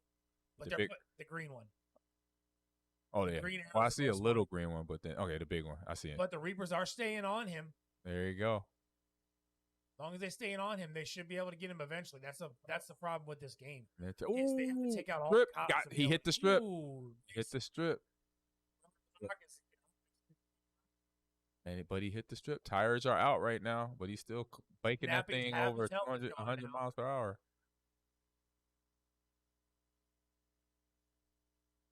I'm surprised he's still going. Oh, EMP hit. Oh, he got jammed a little bit there. So some of the same little say utilities that you can use in Most Wanted is also here in Hot Pursuit. EMP, spike strip down, and then Batarang, are roadblocks that the popos or police are trying to slow down the Most Wanted there. All right, they got pressure. Somebody's pressuring the most wanted again. But he's got 2 racers behind him. If he busts the most wanted, he's on his own right now. He's surrounded by 3 racers. Oh, and another cop comes flying in and hits the most wanted. I don't know who that is, but putting it work. Now they're trying to jam the cop. Whoa! Oh, he flips the most He wanted flipped again. him in the But they air. have to stop him. He Keep took him flight. Most Good wanted. gracious. He gets away again. No way. Stephanie gets away again. His health is down to 1 bar, though. He gets away. If he gets hit, he's done. It's over. It's a wrap. 2 cops on him. They All they gotta gotta do is do hit it. him. They gotta use their boost. They gotta They're do nice. a B-gap blitz right here. Snappy's in trouble. He's got one in B-gap front, one blitz. behind. They're probably going for a spike strip on him. Head on And the oh! it's done. Busted. Reapers win. They go up 2. They go Ooh. up 9-7 with League of Legends coming up. And that This is a so 40-minute bad. game right there. That is a 40-minute game. Well, I gotta say, Aman, It's it been was good. awesome seeing you and having you Always. on here again, man. See you soon. And, Yes, indeed. you go out there, enjoy the matchup, I am. and enjoy the hype. And Yes, sir. see you in a little bit. Oh, yeah. I'll be back. A few months. Peace out. And what a perfect time to come in. A man with the knowledge of League of Legends. You know I beat him on in RPS. But as a welcome back, I was literally calling this. I was like, if the Reapers go up 2 games and League of Legends is up, Karma's probably going to forfeit it. But the problem is, then it's going to be 10-7 Reapers. This is the worst scenario for Karma right now. It really is. And I was talking about it to everybody outside. I was like, man, if they win this Most Wanted, like if Jury would have gotten Most Wanted, well, Jury was in, right? Because I didn't get to see exactly who Most Wanted was. Yeah, so Jury, Snappy, and I think Spicy and Phoenix, maybe? Like if Jury had gotten Most Wanted, I think they would have had a chance to win because Jury is hands down their best racer. And I think they're a good cohesive unit. But the problem is the urban legend, the Catman. Him being on the team, whether he's the one making the play or not, everybody plays better when he's around. No knock on the Reapers for their own individual skills when he's not here. But when he's there, jokes aside, they're like at heightened senses. It looks like we got to spin so for. we gotta spin for the next game. Yep. Yep, As- there's the as League FF. expected, they forfeit. Let's go. This is amazing. This is unreal. If you're a Reapers fan, this is wild because now they forfeited League, and now a long game comes up. The Reapers can burn so much time. If the Reapers win RPS on this, they immediately take Survivor. You just run around the entire map. You don't have to finish a single generator the entire game because there's no time limit when you're in the fog. So it's just deal with it. So at this point, strategy matters. 53 minutes. Strategy is everything. But here's the thing: Karma can't forfeit again. They have to get RPS, get Killer, and win this. Or get Survivor because the problem is with Killer is you're playing tag against 4 different people. As Survivor, Escape quick. exactly, or draw the game out. Because the thing is, they can never touch a generator and hide and stay hidden and make this an hour-long game of DBD. So Reapers won RPS. They should be going Survivor with this. If they were smart, they would go Survivor for time, because then they can really drag it out. Even if they don't win, they can drag it out. All right, so if I was the Reapers, this is gonna be the last bit of tech I'll give you this season because DBD's leaving the will. So full strategy, all 4 survivors, everybody runs Claudette, and then you pick her darker outfit, and you have everybody run Blood Mist. Then you run the perk that gives you reduced noise when you're injured. You also run Spine Chill, and then 2 other perks of choice based on what the team wants to do. And you literally just give them the worst time of their life. You all look the same. You all had the same outfit. Mist is up. Claudette's a black character, and you have the fog causing vision issues. Yeah. Good luck finding them. Yeah.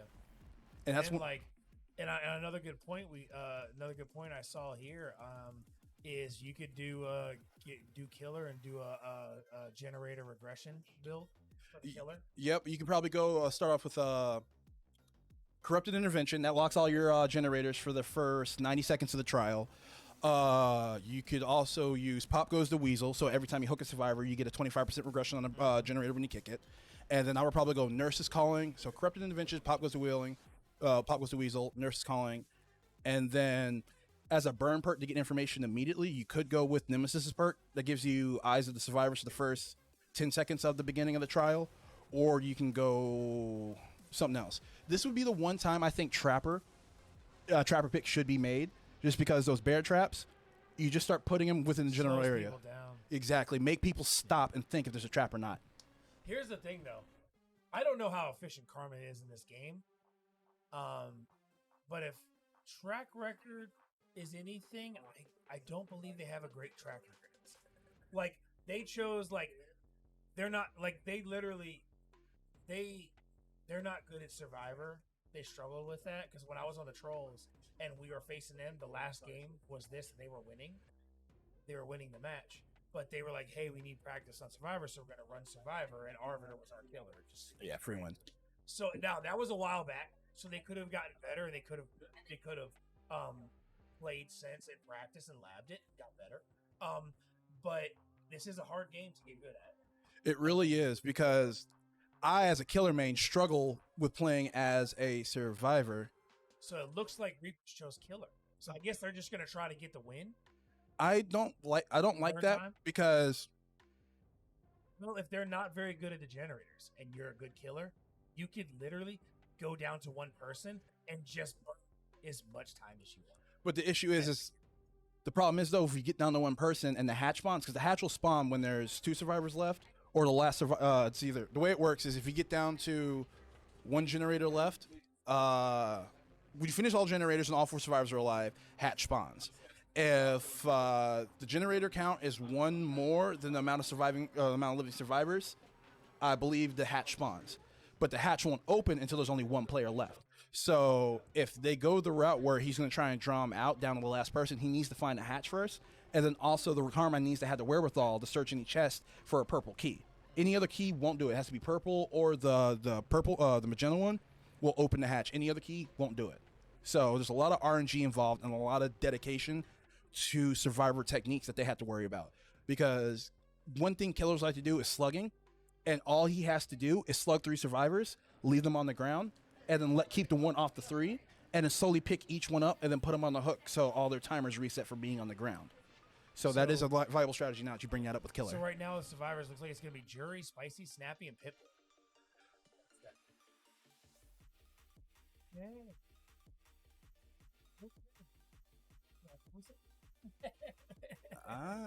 I got work.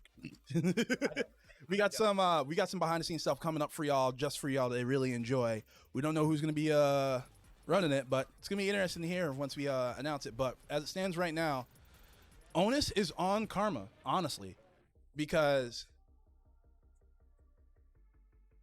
if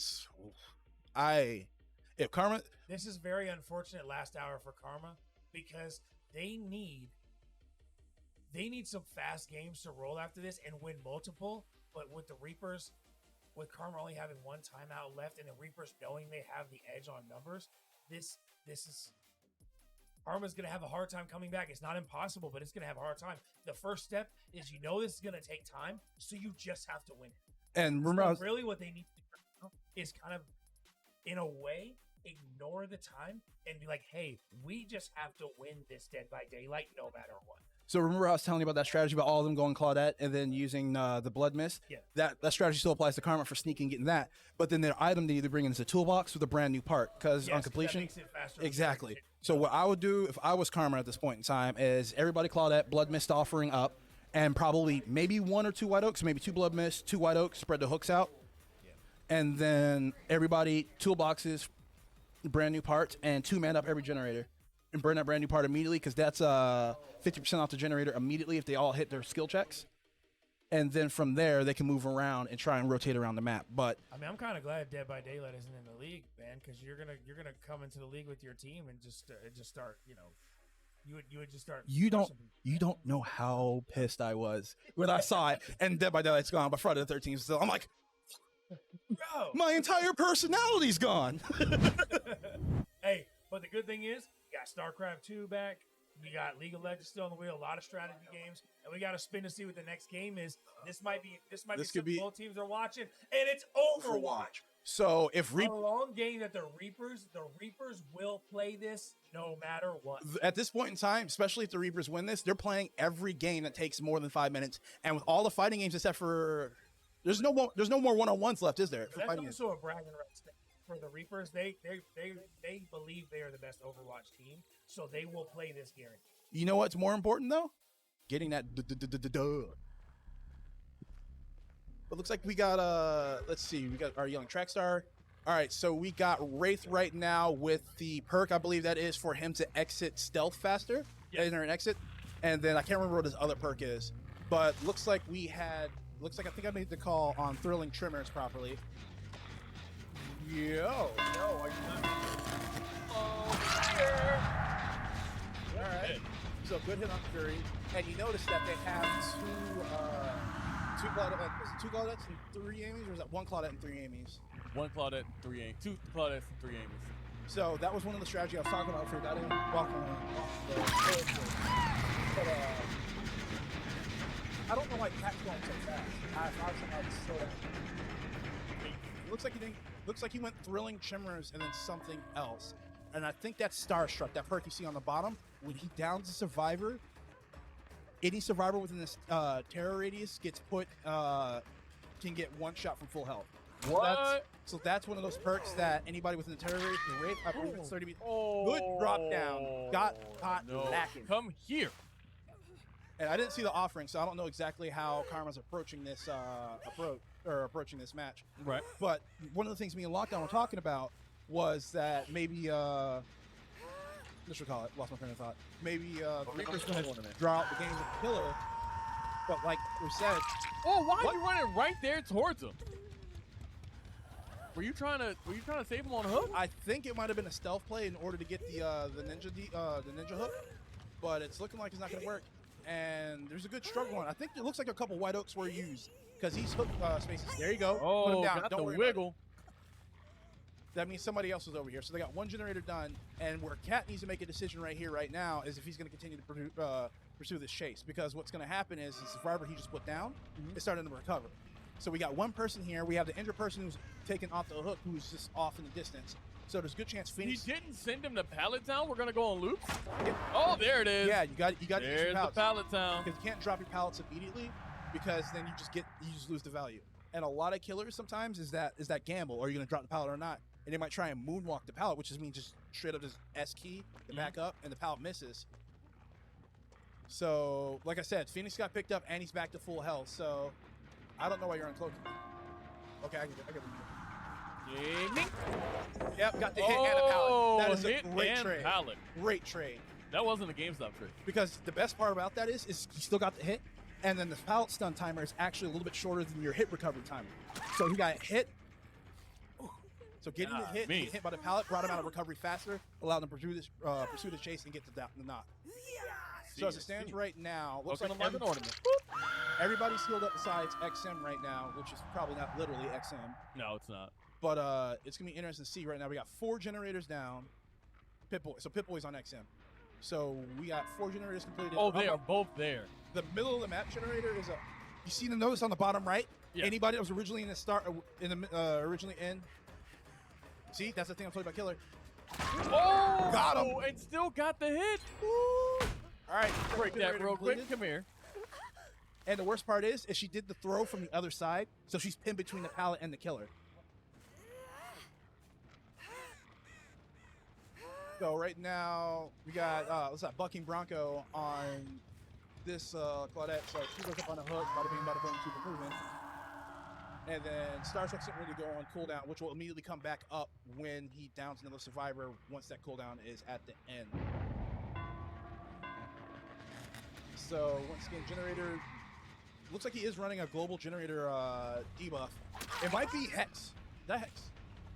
Or the Hex Ruin I think it's Ruin. I could be wrong on the name, but it's a perk that whenever generators aren't getting worked on, they're constantly regressing. Yeah, that's I don't know what it's called, but that is that Hex Totem Ruin, right? Thing that we were talking about earlier. I think. Yeah, and I'm not very. I don't know a lot about that, the perks and stuff. I haven't played in a while, and that Hex Totem Ruin. It's Ruin. That perk had fallen off in a lot of online gameplay because players started building a lot of hex builds to hunt totems early, and that became a standard online. But now in the UEL, it's different. That's a good uncloak. Someone's getting caught. And you know what the biggest thing is? The biggest strategy time waster? Just win the game. And apparently that's the strategy that the Reapers are going for. Just win the game. Like, I clearly, like, they said it before the match and everything. They were like, we're going to win, so they weren't stressed about nothing. So I don't think they're worried about wasting time. I think they're just gonna come in and try to win every single game they can. And this is a strong start towards that because we don't know generator percentages. Nothing has changed in the past. They're down to 362.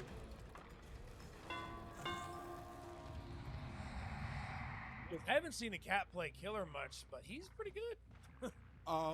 My only complaint personally is maybe his perk selection. I would have gone for something a little bit more aggressive on the time wasted side, but other than that, like, mechanical gameplay's been huge. A little bit too greedy on his swings. If you take the time to actually hold and lunge, get that homing lunge in that space where he's trying to get looped at, it's so small it favors the killer all the time. This is where people make a mistake. This isn't Friday, and people try to weave around small turns like that. No. But the killer has the edge and reach. Exactly. So that's like that may work in some games like Friday, but in this game you can't do that. You have to increase the distance quickly. You can't be ducking and weaving around small turns because the killer, especially that killer, the Wraith with having the club, has the reach advantage and is going to be able to catch you going around a turn. Exactly, not to mention Bloodlust. When chases go on for too long, what happens is they get the extra movement speed during chases. So he's able to get a larger swing from that charged up homing attack. Flashlight to burn. That's smart, but a little late. And hard read on that. And Starstruck, instant down from full health. That's unfortunate. So if you're wasting time, would it make sense to knock multiple people down the ground and just leave them on the ground? 100%. What you do is you try and get them to. It's a high level killer technique that some people have and some people don't. But you set up all your chases to go towards where people are down. If you can get survivors to do it, and you put all three in one area and force them to crawl so they can't recover and hide to recover, and then you just wait for the one person to go around. So you have it's called slugging because they crawl real slow. Down to 2 generators. Messed up on that generator. Yep, and the regression started immediately. Yep, And good perk choice by the Reapers right there. Yeah, I might have to recant my statement because Starstruck has been doing work, which is a huge thing, with inexperienced players trying to be greedy with saves or trying to hook save right behind your survivors getting hooked. Because that terror radius, which is where the survivors hear the heartbeat, is the entire range of Starstruck. Each killer has a different. Oh man!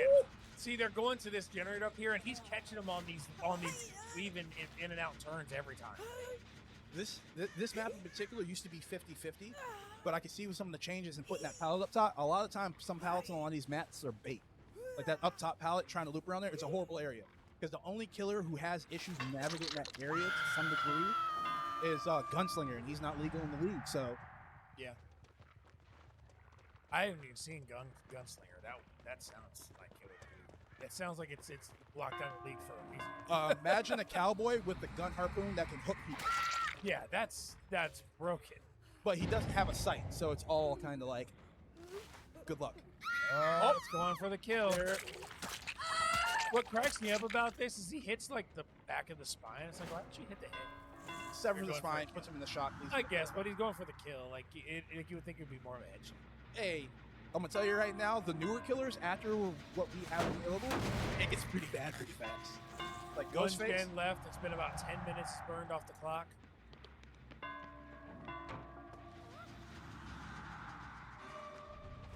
I think the Mori might set him back a little bit on points, but the playing in general has been phenomenal. The Cat has done a great job of uncloaking. Cat's map awareness, I think, might be great. Yes. I wonder if they got map choice because he definitely is playing this map like he knows it. And the thing is, this Cat could have actually saved, quote unquote, 2 seconds. And that's another Mori kill. He gets one more, and that's game over. And I think just the way Survivor's been playing, they don't have the point advantage even if 2 of them escape. Because Cat hasn't stayed near hooks in order to cause point deductions. And the one time he did, there were other survivors there. And at this point, if he wanted, he could burn another, 20 minutes if he really wanted to? 20 minutes, not so much with the exit gates being powered up, but he can definitely burn some time. And a really hilarious thing is if he wanted to, he could just straight up open one of the exit gates and force one of the survivors out. He can just walk up, open the gate, and then chase one person and leave the other gate open. So that way it makes a decision. Do you want to try and take the hit to get them out? Or do you deal with getting only one person out, hoping that score works? Or which won't work. Good move by the survivor there. I think he lost him. Yeah, it looks like he stopped running somewhere and hit a hard corner, and that's one of the beauties of playing Claudette. She just blends into all the stuff. See what happens here. He's got two gates to worry about, and we know nobody should be over here right now, so we know they're on the other side of the map playing that. I'm excited to see Overwatch next because that'll be a really good matchup between these two teams. They're both very good at that game, so it's gonna be very good. And you know what else I want to see today? Street Fighter. And there they go. So that's 2 people. So this is gonna come down to score. They're not healing, so they went out. So 27. So they got to calculate the points to see who wins. 8,000 and that up to 19. So 28, 19, 30, 42 divided by 2, they lose. Cat wins? Cat yeah, I wins. think so. The way they just... we'll get the confirmation soon here, but... And just for y'all to know who are watching, the way we actually calculate who wins when it's not a full escape for the survivors is you take the 2-player scores, you add them together and divide it by 2, and that average is what their score is. Catman, once again, didn't have to worry about being on a hook and getting the point deduction for that because the survivor entered a space and the game reads that as him playing off the active survivor. So great map wherewithal, great perk choice because I think that room, that Hex Totem room, is what got him a lot of his generator points, and then him playing the map and having the reads on the top of the map. Yeah. Ooh, insane gameplay. Yeah, and so like playing the points is the way to go a lot of times in that too, because if you're not guaranteed to get the kills, because in a lot of scenarios is go for the points. Because I personally had 4 people escape, but I had all 4 survivors on death hook. I've been looped by them or chased them, got hits, got pallet breaks, got generator kicks, and I've come out of the games with scores like 86,000 and technically lost because all 4 survivors got out.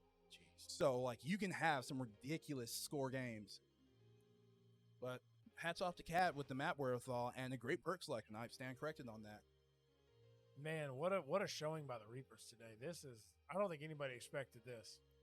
Like we expected a close game, but like maybe things reversed in like a 1 or 2 point difference going the other way, but 11-7, 44 minutes left. Historically, you would think Karma would have the lead by like 1 or 2 games and it would be the Reapers closing. But like the Reapers have shown that they're legit, man. Like they've grinded, they got so much better, they've progressed so much. And I wish I was here to see it because all I've known about the Reapers is the supervillain Hollywood, the urban legend Catman, and then our fighting game champion, Mr. Scarlet, and then everybody else just being... I love that you call Hollywood supervillain. he is yours and mine's league villain. I mean, he's a very good talker, trash talker. And you know, it's funny because he talked a lot of trash, but then once they started winning and got to the top, kind of toned it down. I think that's a little bit of humility and realization that if you talk too much, you could piss off the wrong people and get your cheeks clapped. And then next thing you know, you're looking foolish. I mean, maybe it's more of a like, he was talking trash and then now they're at the top. He's like, all right, I'm humble. It's like, I'm at where I wanted to be. So now we can chill out because you can see the respect between these two teams. There's not a lot of trash talking. They're both basically like really taking this serious and like, they're a good team where you have to buckle down and blah, blah, blah. Like you see how they are both taking each other very serious and doing a great job. And it's crazy. Like any and all the noise coming out of the arena or the fans spectating. And what makes me mad is Karma's won 4 times, right? 4 championships for Karma. Yep. Everybody out there is rooting for Karma. Who roots for the Patriots going to another Super Bowl? Who roots for the Lakers going to another final? Half, actually. That's because there's a lot of Karma's people in here, like players, coaches, things. That's fair, but like, I want to see a new champion. I don't like I said. Not personally. I get it, man. I mean, I'm like I said earlier, I'm a Washington fan, so I'm an underdog fan for life. But the problem is, after the way this is going, who's actually the underdog? You know, because I did not expect it to. Who was number 1 records wise coming into the playoffs? Reapers, actually. How weird is it that the reason that is though is because Karma did not have full lineup eligible for like the first like half of the season because of some other things that happened. That's fair. Fair. So that's why it was kind of like, even though Karma basically lost, but not with their full lineup. So they didn't actually lose. Their first actual loss with full available lineup was to the Ghosts in the last match of the season. That's fair. So That's the Ghosts were actually the first team to beat fully powered full, Karma. full All right, that makes sense. That explains a lot. But this Overwatch, and here's the thing, like you said, like Karma cannot forfeit anything, and So I can already see two drawbacks for this. AJ, LJ, and Phoenix have to go in. They're all decent. Like, I think AJ's the best out of the three, but that takes 3 spots away. So now they can only choose 2. And I think they're probably, okay, Snappy and Pit-Boy. Jury's very good, but Pit-Boy is also very good. He runs Ramatra, and he's very good with him. okay. And like he's very good with him. So they decided to go that route, I guess, to leave Jury out in case Moto comes up, because he can win that. And Or like a sports game, because AJ will be available, Spicy will be available, LJ will be available. I don't know. The only problem is if they get Street Fighter, no Pit. I mean, that's rough. And on the Reaper side of things, they get almost a full. They get a full reset coming out.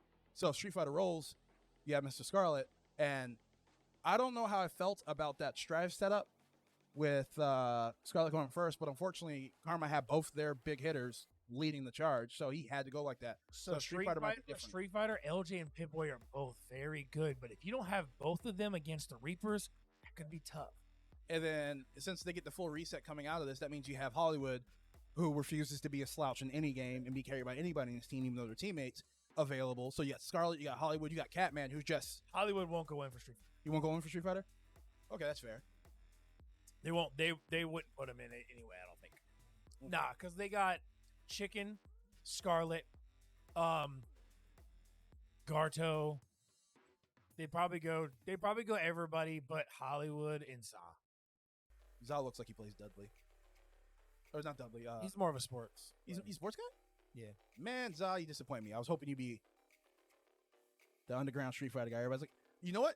It could happen. They could be like, all right, Za, this is your moment. Street Fighter's up. And he does a 1v5. He's not a fighter, but against the Bandits, they did a gentleman's agreement. It had like 5v5, and Za ran through all 5 of the Bandits with Bob in Tekken. So he's a sleeper in some areas. You know? He has the but gears for it. Like guys like in Overwatch right now, Ricky Rockham is crazy. All right, so we got the next game coming up. This could be the dagger for Street Fighter. Siege? Ooh, Siege. Yes. Oh, this is gonna be good. Yeah, Rainbow Six will be this one. So right here, now Jury's gonna be available for Rainbow, and he's gonna be a force to be reckoned with in Rainbow. So leaving out Jury's gonna give their best shooter in Rainbow for the next match. That's a huge thing, but the mindset and the team communication is huge. Listening to the Reapers. This is the Reapers map too. They always put this map. You watch what they're gonna do. When you pull back on this map, you'll see that little high area up there. Yep. So they're gonna go into the top of that path, right past the vehicle up top. That's where they always sit, and they'll put the sniper up there with Ricky or Hollywood, and they'll just sit back. I think we got Ricky Ricky's on gonna Reaper sit right up over the top. door. So let me see. All right, so Ricky is probably on the button. He's gonna sit up top and do the snipe work as the leader of the damage. Oh, the read on Ricky, but oh no, Ricky's actually here. Ricky's Reaper. Okay, so Hollywood plays Sigma, makes sense. Garto is on Sigma here. So it looks like okay, that's Dictator Chicken running the other attack. You see them sitting up top. That's what they do. The problem is this is payload, so you can't stay up top too long. And you're facing the pump. Oh, there we go. See, watch Ricky, man. Ricky's crazy. I see you. Oh my God, Ricky. Let me see, Rick. You know what? Oh, don't joke. It's like Ricky got the shotgun now. Ricky is rocking. Hey, look at this. What is happening? Pressed all the way to spawn already. So I'm saying, like, they did a shooter belt matchup, and even though Karma beat them in every other shooter, this is the one shooter Reapers beat them. Sheesh.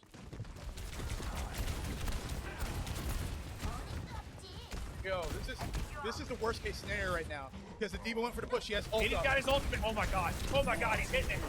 Oh no, he got hooked. Done. They waited for him to drop down, but they had to read on that. Good He on almost them. got a crazy ultimate. That would've but been Karma really was able to stop that. But the But they problem gotta is, push this they payload. still got 3 people dead, so that payload's not moving forward anymore. No. And guess who's back now? Ricky. Yeah, and some of that I think is having LJ and Phoenix, which they're not bad, but I think that wouldn't be their preferred 5 of them. I don't think. I think they would rather have in there and Jury. I think that Reinhardt there is cool crap. So Reinhardt's down. Oh my gosh, Ricky going crazy. They got to hit it. Yep, there it is. Yup, there it goes. There it is. He gets pushed out of it by the. One of them's already one shot. Oh my God. Bro. Yo, was that an ace? That was Yo, can we, all right, so since we got a team kill real quick in the pause, let's see what our KDs are. I Stand up straight. Oh, maybe not. This is crazy right now. Good showing by the Reapers. Really locking it down. Ricky's like 2-20. No exaggeration at this point. He's gotta be. Me 20 and 2. Yeah. And the crazy part is only one person hit by the Reapers, ultimate. they're getting pushed back a little bit now. Karma's grouping up. Able pushing a payload. Good push by Karma right here. And that's the only downside about burning Reaper ult when you have such an effective Reaper. Yeah. Once that ult goes, there's not that much fear anymore. Yeah.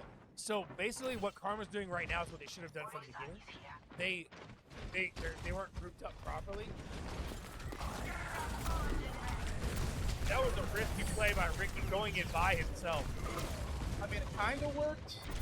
It stopped them for a second, but he should have waited for his team on that one. Now Karma's pushing this payload, and they're just pushing and pushing.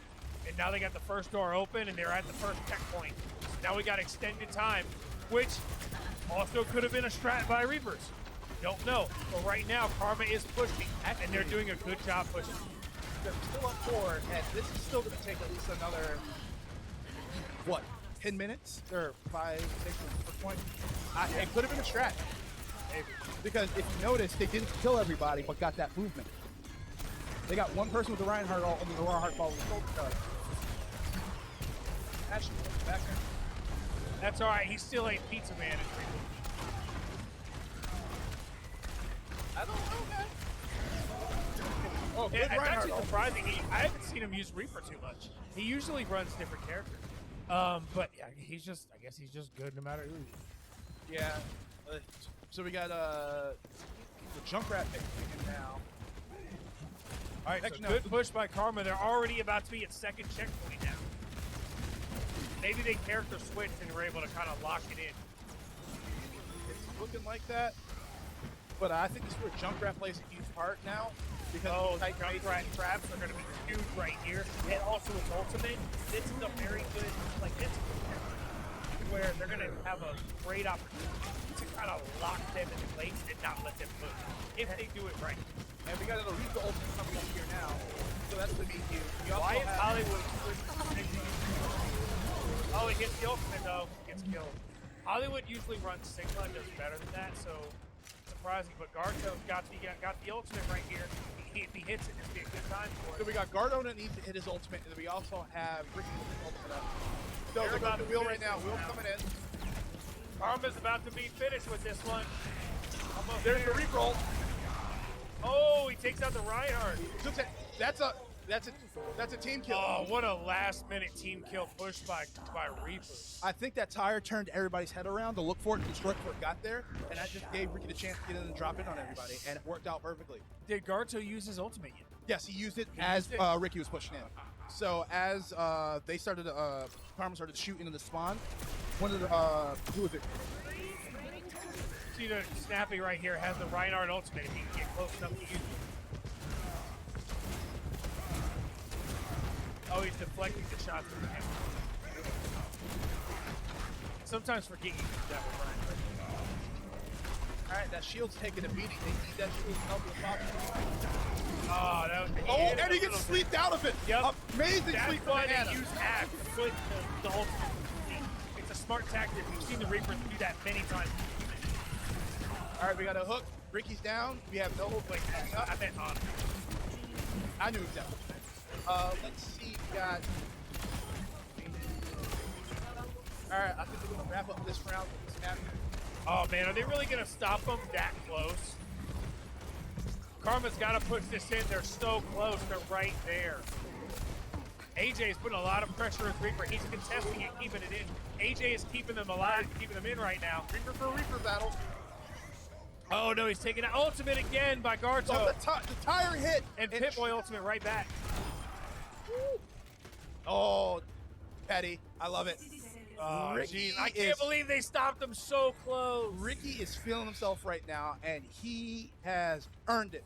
Dude played insane. They gave up the points to eat up more time. Now it's tripping back. Now it's moving backwards, little by little. 45 seconds left. Yeah, they had to beat the point total, but they have 3 more minutes. Was it 5 minutes worth of time to get around fresh to move to the next point? Oh man, they're going in bad route. They're putting themselves in danger of like grenade attacks, like special abilities, because they're locking themselves in that hallway area there. It's just gonna be a lot of combo damage. By the way, Ricky's about 2% away from the ultimate. Hollywood, oh that's Ricky. Hollywood changed everything again. All right, Ricky, teleport, or you shadow in. Hit the button.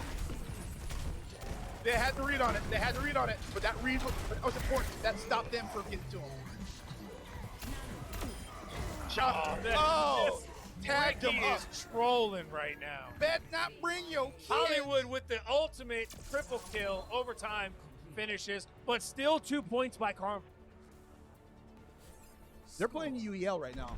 They're no longer just playing Overwatch. That game drug out to the most maximum. I know. That's why I wonder if they did it intentionally, because you notice how they got all the way up and then they just locked it in and stopped them. But it's possible. I think Karma just is good enough that they pushed it. So I don't want to put it on like Karma. I think they gave them the first point because only one person got caught out and they made that first push after Ricky's ult went off. Because that was just too smooth a transition for that bomb to get to the first point. And then after that, I think it's when Karma kind of turned things up. Yeah, they struggled at the beginning there because they're getting out of spawn area, because that is a choke point for the spawn to where it's very hard to get out of there. And then once you get that payload moving up the ramp and then down that into that square area, it's very hard to stop the payload because it's a wide open area where you can hit in different directions. And not to mention some of the counter assassin play can be made because you can get away from the team with your salters and then even some of the snipers. Unfortunately, I don't think we. I'd love to see what 80s are right now. I think we'll get a chance to see them once everything wraps up. But whew, this round, in a perfect world, if I was the Reapers, I would get the payload to the first point at as little time left as possible, and to get that reset when we capture it, and just do every point like that. Because you're up for 28 minutes left. We have which can be quick, but even a quick rainbow match, you got the 3 minutes, like you got the setup timer with the drones, and you got the 3-minute rounds. So you're still going to burn at least 10 minutes. I think if Reapers win RTX, they pick hostage because they have to extract the hostage or kill the entire enemy team. And based on how this game goes, you can have your last defender rotate off the hostage. So you can play it.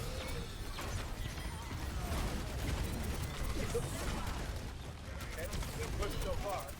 Hollywood is just packing up at this point. Origin's supposed to be a tank, right? Because this don't look like a tank plan. Hollywood just going ahead and setting up a highlight reel. He's like, yeah, I know my boy Ricky did the thing, but it's my turn. Look at me, the ultimate super villain.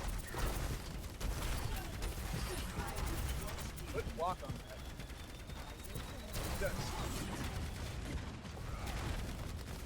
that. Here's where this mode is the hardest to stop. All you got to do is keep somebody within range of the payload. And Hammer Down has got to interrupt with the spear to the face, and that was hilarious.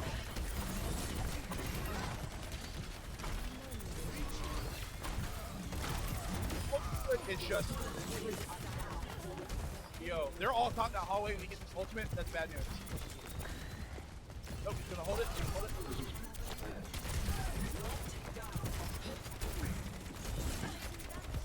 All right, Hollywood's focusing on Gila. He's gonna back up the rest of his team. Let's get the point locked up. All right, second point is confirmed and locked in. Hollywood just throwing stuff because he can. All right.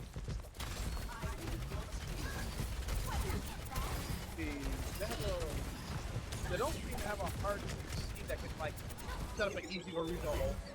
But I hear a Bastion ult. You're gonna hit, only hits one. I think that one was all they needed because now Hollywood is just dominating in from the fallout from that.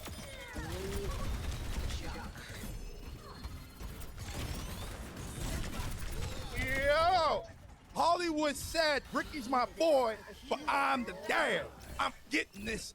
Highlight reel. That's Coach Wood right there, Coach Wood. Here comes the hard part. Getting past this second checkpoint is the hardest part of this match. If they push that door as hard as they do, ooh, Diva's in trouble. I think if they get caught out of position in this tight space, he's gonna push it and use his ultimate maybe. That's not expected. They're all they pulled back. But they're respecting the Orisa ult just because of the simple fact that it's played so and Orisa has to walk up, and every time Hollywood walks up, they have to respect it back up. And that's what I was talking about when Ricky dropped his ult at the beginning of the first round, how as soon as it's gone, they respected it. What is happening? Reaper's got to get that third point. That's how they'll guarantee the win. Oh, it'll be over. How? They win this match here, it is guaranteed no comeback. Yeah.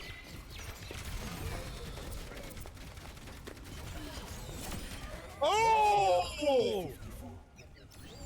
Hollywood said stick around and send her back to spawn. The healing's been on point this entire time, I might add, too. I don't think Hollywood's gone below his actual shield. Yeah. Now Hollywood pushes in, push in, and now he goes. Yep, here it is. The Diva ult gets knocked back. That was unfortunate. His ultimate took precedence because of the type of ultimate it is, I guess. Or maybe the timing. I think the knockback part of it was smack the bubble away just out of range. And that's it. Reapers win it. 12-7 Reapers. 12-7. And we see Hollywood getting hyped now. This is a game that gets Reapers hyped. I mean, my dude, Ricky. Push the button up. Hit the button up. Die. Back him up, coach. Back him up. Ooh, Get him, kid. That's a 5-player team kill by Ricky. Finish off that first. Ricky! And now we got some Rainbow with 23 minutes remaining and one timeout for Karma and a 5-game lead by the Reapers. Ooh. This is wild. Looks like it's not going to be 5-time. I'm excited. Go ahead, finish. Because it's not going to happen. I'm excited for this Rainbow matchup because I'm a big Rainbow player. I recently switched over to keyboard and mouse, though. It's so much better, It's a little bit of a struggle, but honestly, it is better. And so I'm trying to play ranked in it now, but I'm like, oh man, I'm gonna have to brush up on my keyboard and mouse skills. But the funny thing is, it's honestly it is better on PC. Siege is probably one of the only few shooters on PC I play with keyboard and mouse, and I'm not that good, but it's holding your lines and knowing and having information. But speaking of information, speaking of talking about somebody can hold an angle, let's talk to our man Hollywood, the region from last game. Let's get it. Hype. Enough said. If you are watching and have been tuned in, you familiar with what we do over here at the UEL. You already know what it is. But first of all, I'm OG Juki, and this is Mr. Wood, aka Hollywood. That's me, baby. And yeah, I'm gonna just go ahead and say it. Your new champs, season 6 champs. It's over. Hey, I hate to say it like this, and I'm not trying to be disrespectful for Karma. Good fight, 4-time champs. They've definitely made their imprint and done their thing, and this is not over for them, for sure. I'm pretty sure that they'll rise from their ashes like a phoenix. But right now, it's the Reapers' day. Yep. And the Reapers have got it out the mud and built a strong elite top team here at the UEL, 100%. and they're reaping their dedication and hard work right now. They're reaping the benefits of their dedication and hard work. Yep, we Talk to them, Wood. I'm gonna fall back. I'm gonna fall back. I said enough. I haven't seen the fives up all day. They've really only won 4 games today. Okay, I've forfeited okay. 3. They've won 4. Okay. We've won 10. You talking heavy. We've won 10. You I haven't seen talking the heavy. fives up. You talking heavy. Hey, I told Titus. I'm sorry. I take it in Cash App. I take it in Venmo, Zelle, PayPal, briefcase. It don't matter. Cash. I'm gonna take it all. Okay. On today, the 40K. We won That's everything. The Reapers. Run the bank. We won. Run it. And run it. And I don't know why, but AJ, he kept saying, I don't know why everyone think we're scared to come in there and win. Everyone knew that we was coming in here to win. They got their games, we got ours, and we just outperformed them, outplayed them.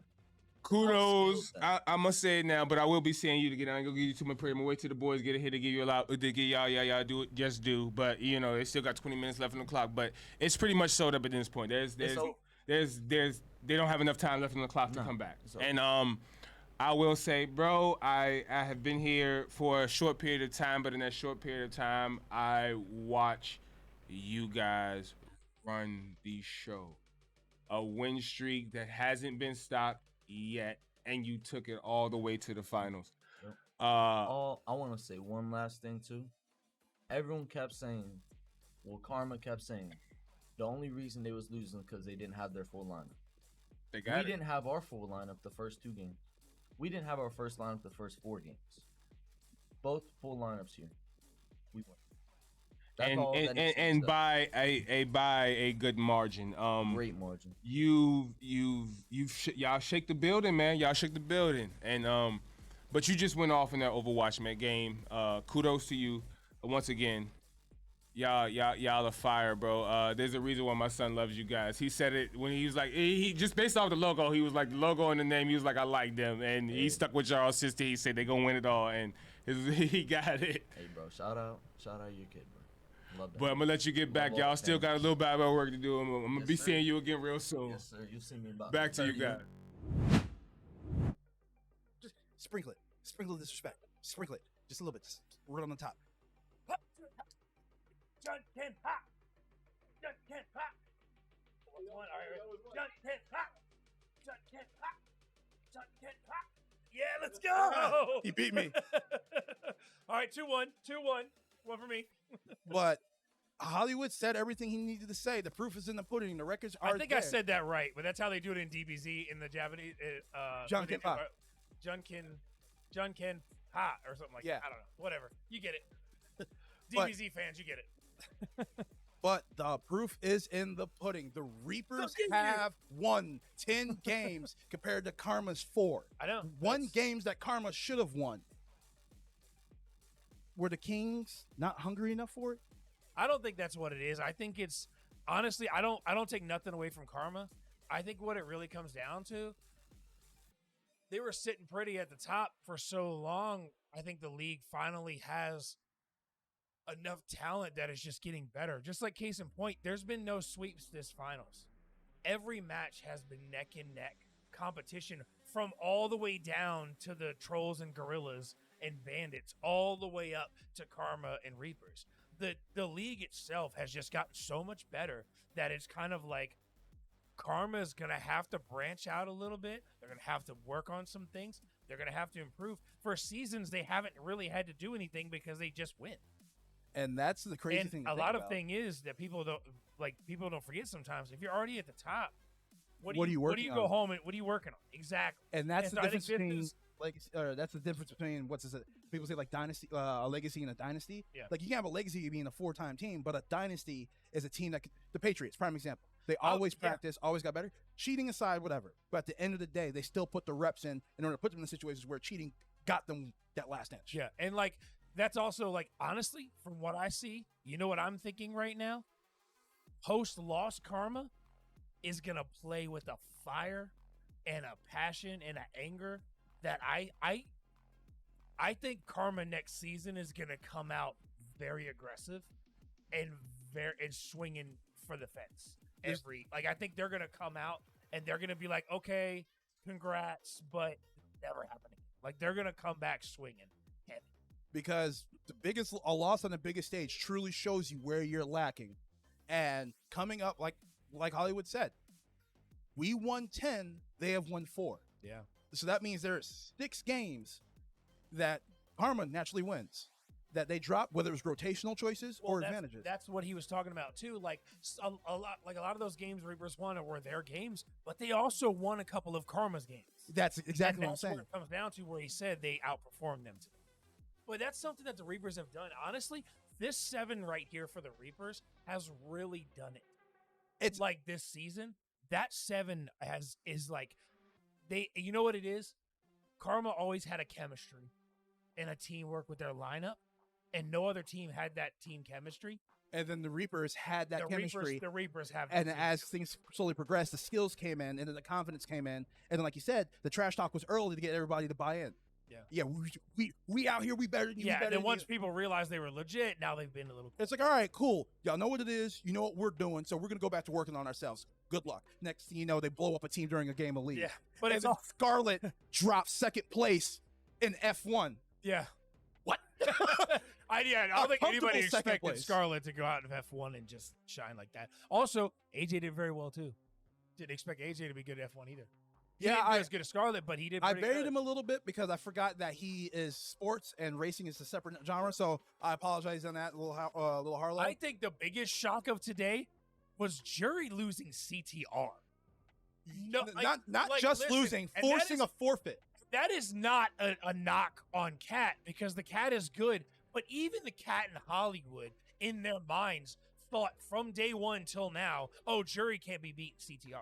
And everybody thought Jury can't be beat. And what was it? Was it Cat or Hollywood during that interview? What Cat was saying? No, it was Cat. What Cat was saying was good coaching and item usage. That's what allowed them to win. Exactly. Scarlet using the time clocks as a teammate effectively.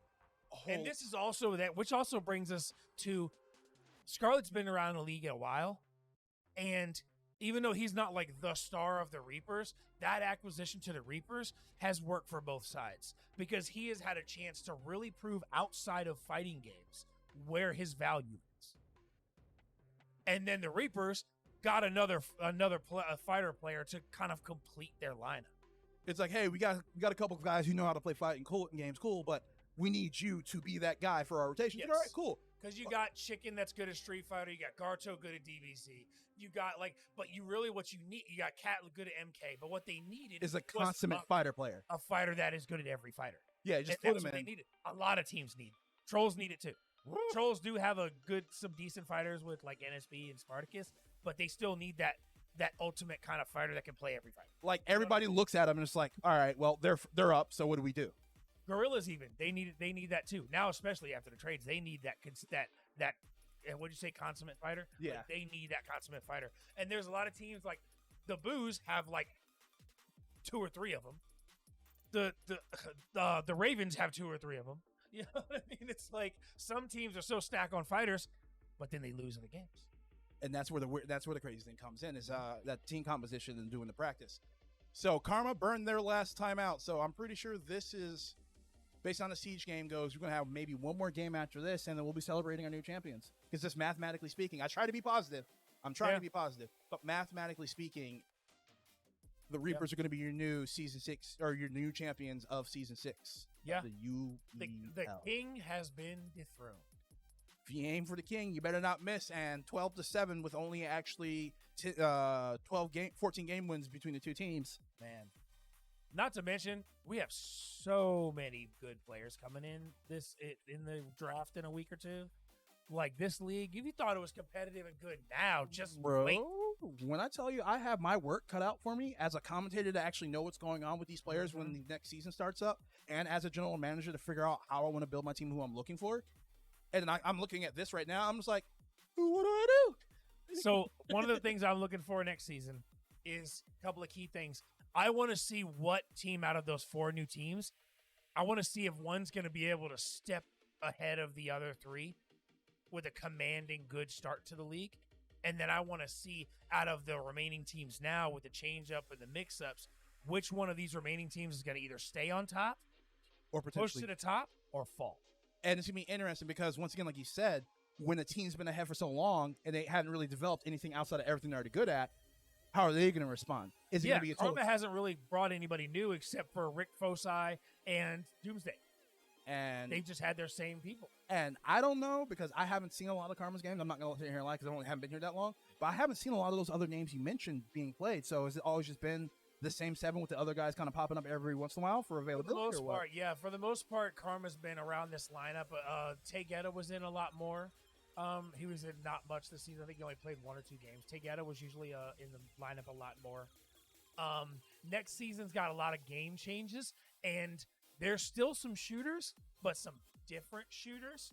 Electric is another one that's in a lot of games. So it's going to change a little bit. Like a player like Electric has a lot more value next season over some other players because Electric can play some of those like keyboard and mouse. Like, you know what I mean? Like, so it depends on like with the new season coming in and the new games, you got a lot of new strategy games, a lot of sports games, a lot of random weird games like Fall Guys and stuff like that. Whereas some of the younger kids and younger talent is going to have a little bit of an edge on some of those. Yeah. So next season's going to change a lot up. Also, you got Battlefront, got the new fighters and JoJo fighters. Even with the new fighters, are mostly going to stay around the same place. Yeah. It's definitely being interesting. And it looks like we got Oregon. I think we're going to be doing Bomb Defuse. So it looks like we got Reapers on the left and Karma on the right. We got Blackbeard, Doka Bay, the Best Bay, Sophia, Buck, and Jackal. So we got a heavy breach team with no... Hold on. They don't have a hard breacher. I need to see what their loadout is, but I don't think... So we have year one and 2, and recruit is what's available currently. And I think that opens up next season, right? We're getting... I think it's the same. But I honestly believe with Rainbow, if you're not playing it, the characters are not hard to unlock. So if you're not playing it, I feel like it's your own fault if you don't have a character. You know what I'm saying? I think... And ultimately, if you're good enough, who cares what character you use if you're good enough? I mean, opening up new strategies and seeing some of the changes and forcing the meta to adapt is what makes Rainbow Six Siege so good. Because a new operator can come out and everybody can spam it. But then everybody figures it out, and the next thing you know, a year 1 operator nobody's been playing just pops right back up. Yeah. So it looks like I believe Karma. Yeah, so Karma is on defense first. I'll be honest. I think defense is where you want to start in Rainbow Six because it's only first to win 2 rounds, which hopefully changes. I think it should be first to win 3 rounds. But if you start defense first, it swaps one round each. Correct. Each round. Defense is usually a lot easier than attack in most cases when you're doing a quick set like this. Well, it also depends on the match. In a full-size match, not as much. But True. when you're doing first to win 2 rounds, defense is huge. Yeah, because 1, it's a huge pace setter, and 2, you control the timing. But at the same time, there's a lot of aggressiveness that being an attacker is. So this particular map right now, I think they're upstairs. Yeah, defense can play the time and win by waiting out the 3 minutes. So surviving and avoiding a plan.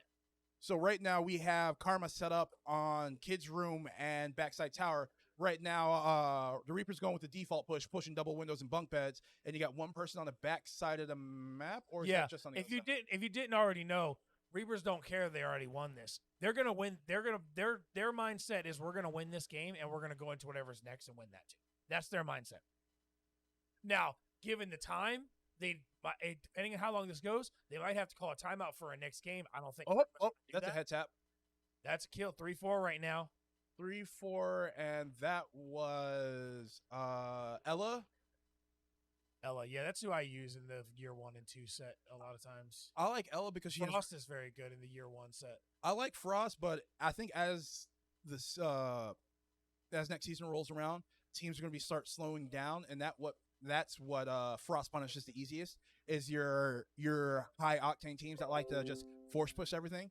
We got a drone going in this tower. Still can jump it in, but all right. So you got a mirror right there, which is very risky for him to turn his back to that. So that's why the drone is going the way it's going to see if anybody's watching it. So you got Frost and Mira right inside bunk beds. So if he repels and then times is right, I don't know why he's opening up his Jackal though. Oh, if he does not get shot there, oh no, man. What a smart play. I don't know who this is we're watching on the left, but smart play. Taking advantage of the Jekyll's abilities.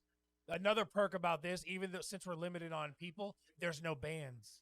Exactly. That's another perk in this as well. That's a huge thing. thing. Playing online, Jekyll's a common character that gets banned. Because nobody wants to deal with it, and at the same time, a high-level Caveira Ooh. Well, that's one remaining, and they know where he is. So they know Mira's in main bunk bed. And if they had defuse, I would just go ahead and set up the plant. 3-1. Karma wins the first set on defense. Like I said, defense is a lot easier to play. Yeah. This set. And it's a shooter. Karma barely loses shooter. Like ever. I mean, that Overwatch game. Yeah. Reapers have been saying all season they're the best Overwatch team. So we have a lot of teams would disagree. Ghost mainly would disagree. But a lot of teams disagree with that. But they have been shouting since like from the beginning that they're the best Overwatch team. All right, so we got Valk, Frost, Legion, Ella, Mira. So pretty much a mirror of what Karma did to that Mira. And Karma's probably going to go in a different attack route. Let's see who they have as their... So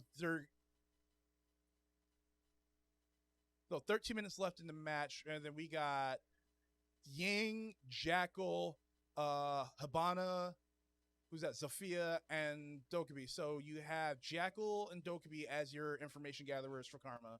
And then your hard breacher is Habana. And then Ying is going to be what you would like set up either your bomb plants or your hard pushes through space. Because for Ying flashbangs will be huge on area now. But if I was the Reapers, I probably would have gone with a Caveira pick and just spooked the Jackal. Because that's one of the cool things about... One Caveira is pretty good on defense because you can have the Caveira, especially on like a map like this, play a little bit out and like go downstairs. Take advantage of Caveira's ability to be stealth. Because one of the things I would potentially do... Actually, I'm going to keep that tech for myself. Why'd you throw your... I don't understand them throwing the C4 early, but... Okay. But one of the things Caveira can do to counter Jackal is Caveira's ability erases footsteps as long as she's not running. So what you do is you set up fake footprints in certain entry points and then use your ability to walk away. So then there's a false trail that this Jackal's looking for. Yeah. And then he'll read your print, see where you are, and if you set everything up right, you rotate out that space before they find you. I always hated on ranked matches the people that are on defense that open every single wall. Like I understand the purpose of opening some walls, but there's people that go a little gung ho with it too much, and then you're basically available to get shot from 5 different directions. And I always hate it. There's a difference between learning from the pro scene and watching the pro scene, and a lot of those people in rank, especially until you even up in plat and diamond, there's some people. Good entry over here. Not a lot of. This is a perfect side to entry because not a lot of people cover that side of this building, and so it's a very easy place to entry. And if you ever hear me talk about sieges, everybody always default pushes. Yep. They came in from bunks and from the back of tower, and we know what happened. Back of tower were soft. They got in. Oh, and Karma wins the second round too. I think. At this point, I think quick sweep and Rainbow. I think Karma did not expect that, but I think Reaper. I think Karma knew they were taking that. Reapers. I don't think they're really that worried. But that looks like a straight 2 win for Karma right there. That's because this game's over. Karma won. All right. Oh, Discord, top secret information. All right, so now we get to spin and see what's next. Street Fighter, please. Street Fighter. I want to fight on the street. DNF. Scarlet versus Inferno, and honestly, Karma. Inferno's winning this. Now they only need to get 4 more points after DNF. Well, they just won that, so it's 12-8 now. So if they win DNF, it's 12-9, you know? Because Inferno's going to win this in DNF. He uses Ranger, and he's a good Ranger, and he knows how to range effectively. Yeah, I remember because that's when Inferno beat Skater Girl LJ for the title of Realist LJ. Yeah. And that was a rough watch for Skater I LJ. like DNF, too. I'll take on him. Let's go. I needed to play it on a controller that hasn't been completely beat up. But I have reserved feelings about it. I'm not going to give a full opinion outside of only playing one set. That's because some fighters are like, it's not a real fighter. And I'm like, and Smash is like, get out of here. People who say, if you say DNF's not a real fighter and you say Smash is a fighter, just go ahead and just stop talking about video games in public. You know why I like DNF? Because since it doesn't have crazy button combo combinations, it's helped me to work on my neutral. Yeah. Now I don't have to worry about playing Tekken where I have to do 20 hit combos and stuff. I can focus more on playing my neutral, learning my spacing, getting better at my timings. So that's why I like DNF, because it's making me a better fighter. And not to mention with that, the funny thing about fighting games in general, that information you're learning in DNF legitimately transfers over to every fighting game, because you have, except for Smash, because it's not a fighting game. My struggle is quarter circles. It's a struggle for me. And so DNF doesn't have any of those I have to worry about, and that's why it's a little bit easier for me. Quarter circles is a little weird issue to have, not knocking it. Do you play charge characters at all? Is that just like, No, cool. I mean literally I do the quarter circle motion, and like 9 times out of 10 it doesn't happen. I can't explain it. That's fair. I can't That's explain fair. it. But 3 minutes left on setup, and I think. Oh yeah, Reapers had setup last time. So no, Karma had setup last time. So Reapers are setting up DNF duel, and DNF is a fast setup. They'll start it, especially with the time right now. Then again, it is kind of too far gone, but I think they'll still play it fast.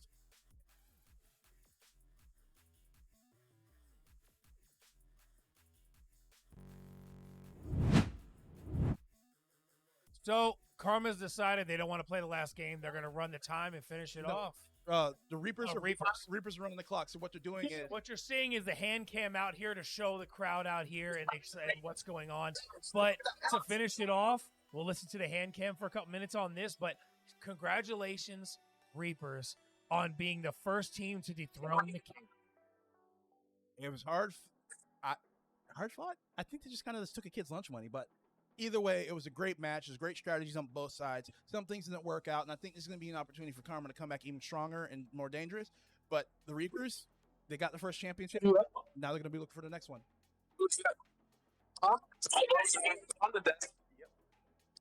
Yeah, absolutely. So audio is going to be a little wonky because it's going from the phone hand cam right now. But, yep, this is pretty exciting. I don't know what's happening right now. A lot of hype right now. After this, we'll probably get some interview. We'll get an interview with the team as well. Back over to us, LA. What is going on? Yeah, so we're gonna switch over here shortly to an interview with the Reapers. Congrats, Reapers. Stabilize it. You proved everybody wrong. You proved the league wrong. You dethroned the king. You came out this season and performed and did what you had to do. And I think everybody in the league, I'm doing this, including Karma. You know how to do it. You know how to. And we got some crowd noise right here going through. Oh. I can see you. So pretty shortly, we're gonna get an interview going on here with the new Reapers champions, the new season 6 champions, the Reapers. I can't wait for this. This interview's gonna be hilarious. It's gonna be a hype interview. Don't go nowhere. See the teams going for their after game photo, and this is the first time that the Karma is gonna have a photo without the champ.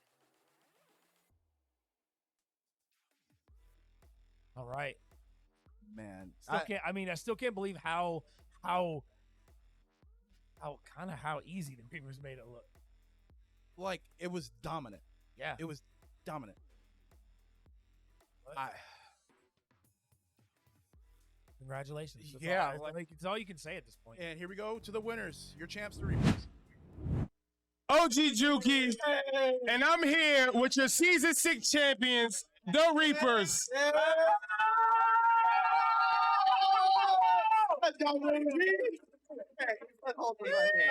Congratulations, fellas! It's been a hell of a road for you guys. Is that enough energy for you? Thank you. I appreciate it, because y'all was lame in the first one. But congratulations to you guys. You definitely earned it. Y'all put in the work. Y'all played it right, and it shows, and by a good margin at that. Yeah, it's a much tighter game than the score shows. I mean, DBZ could have gone either way. 2K could have gone either way. Tekken even could have gone either way. It sounds that way, but you know what I'm saying? You also did kind of forfeit a couple. No. But either which way, it was a good fight. It was a good match. Those matches that were played were close. But you guys happened to come out on top. Yeah, thank goodness. I can't wait. I can't wait for us to lose and the Discord blows up on us. I'm waiting for that day. World champ. Yeah, when you become the world champs and you become the man on top, everybody got reason to pick on you now. Yeah. You become the center of attention. Yeah. The show is on you guys now. Yeah. But is it a repeat next season? Talk to me now. You doing it again? Is the squad still here? What's happening? We got plans for the draft next season. What's going on? Oh, Finals MVP? Oh, I can do. Let me see, bro. I don't know. That's a tough question. You gotta let the viewers. It's gotta be Scarlet. Scarlet. Yeah. Scarlet's been here since season 1, bro. Season 1, he's finally a champion. Yo, All right, Scarlet. All right. You usually calm, cool, collect. Your face never changes, but say something to the people, man. Talk to them one time. Hey, all I'm gonna say was GG's. He's been here since season 1. Well, thank you guys at home for joining us and tuning in. That will conclude season 6 UEL. Here are your champions. Hey, bro, just to let everyone know, like I said from the beginning, we're the Reapers. We put them to sleep, baby. We're the season 6 champs. World champs. Woo! World champs, baby. And we'll catch you guys next season. Oh, I love it, man. I got a little choked up. I'm not even nothing to do with it, but yeah, I got a little choked up. You know, I'm happy for them. I'm excited for them and what they've been through. And honestly, performances aside in individual games, Scarlet was the most consistent member on the team the entire match. Yes. Ricky had a great game. Hollywood had a great game in the same game, but Scarlet won. He performed in the most games. And CTR, he was the second in CTR. So honestly, Scarlet's input in all 3 of those games, and then him just being the dude earned it. Yeah. Like, not to mention, like, he's been in the league so long. He's struggled and fought so long. And congrats to him as the MVP. Season 6 champions of Reapers. Check out on the socials. Check out all the stuff on the socials. I'm locked down, baby. And I'm the 3rd anarchist. We'll see you season 7. Peace.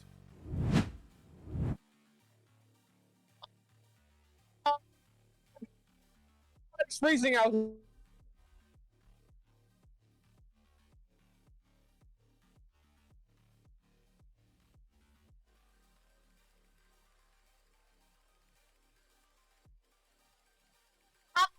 I can't go out like that, bro. It's a good fit, bro. I'm about to get. Somebody else hold it.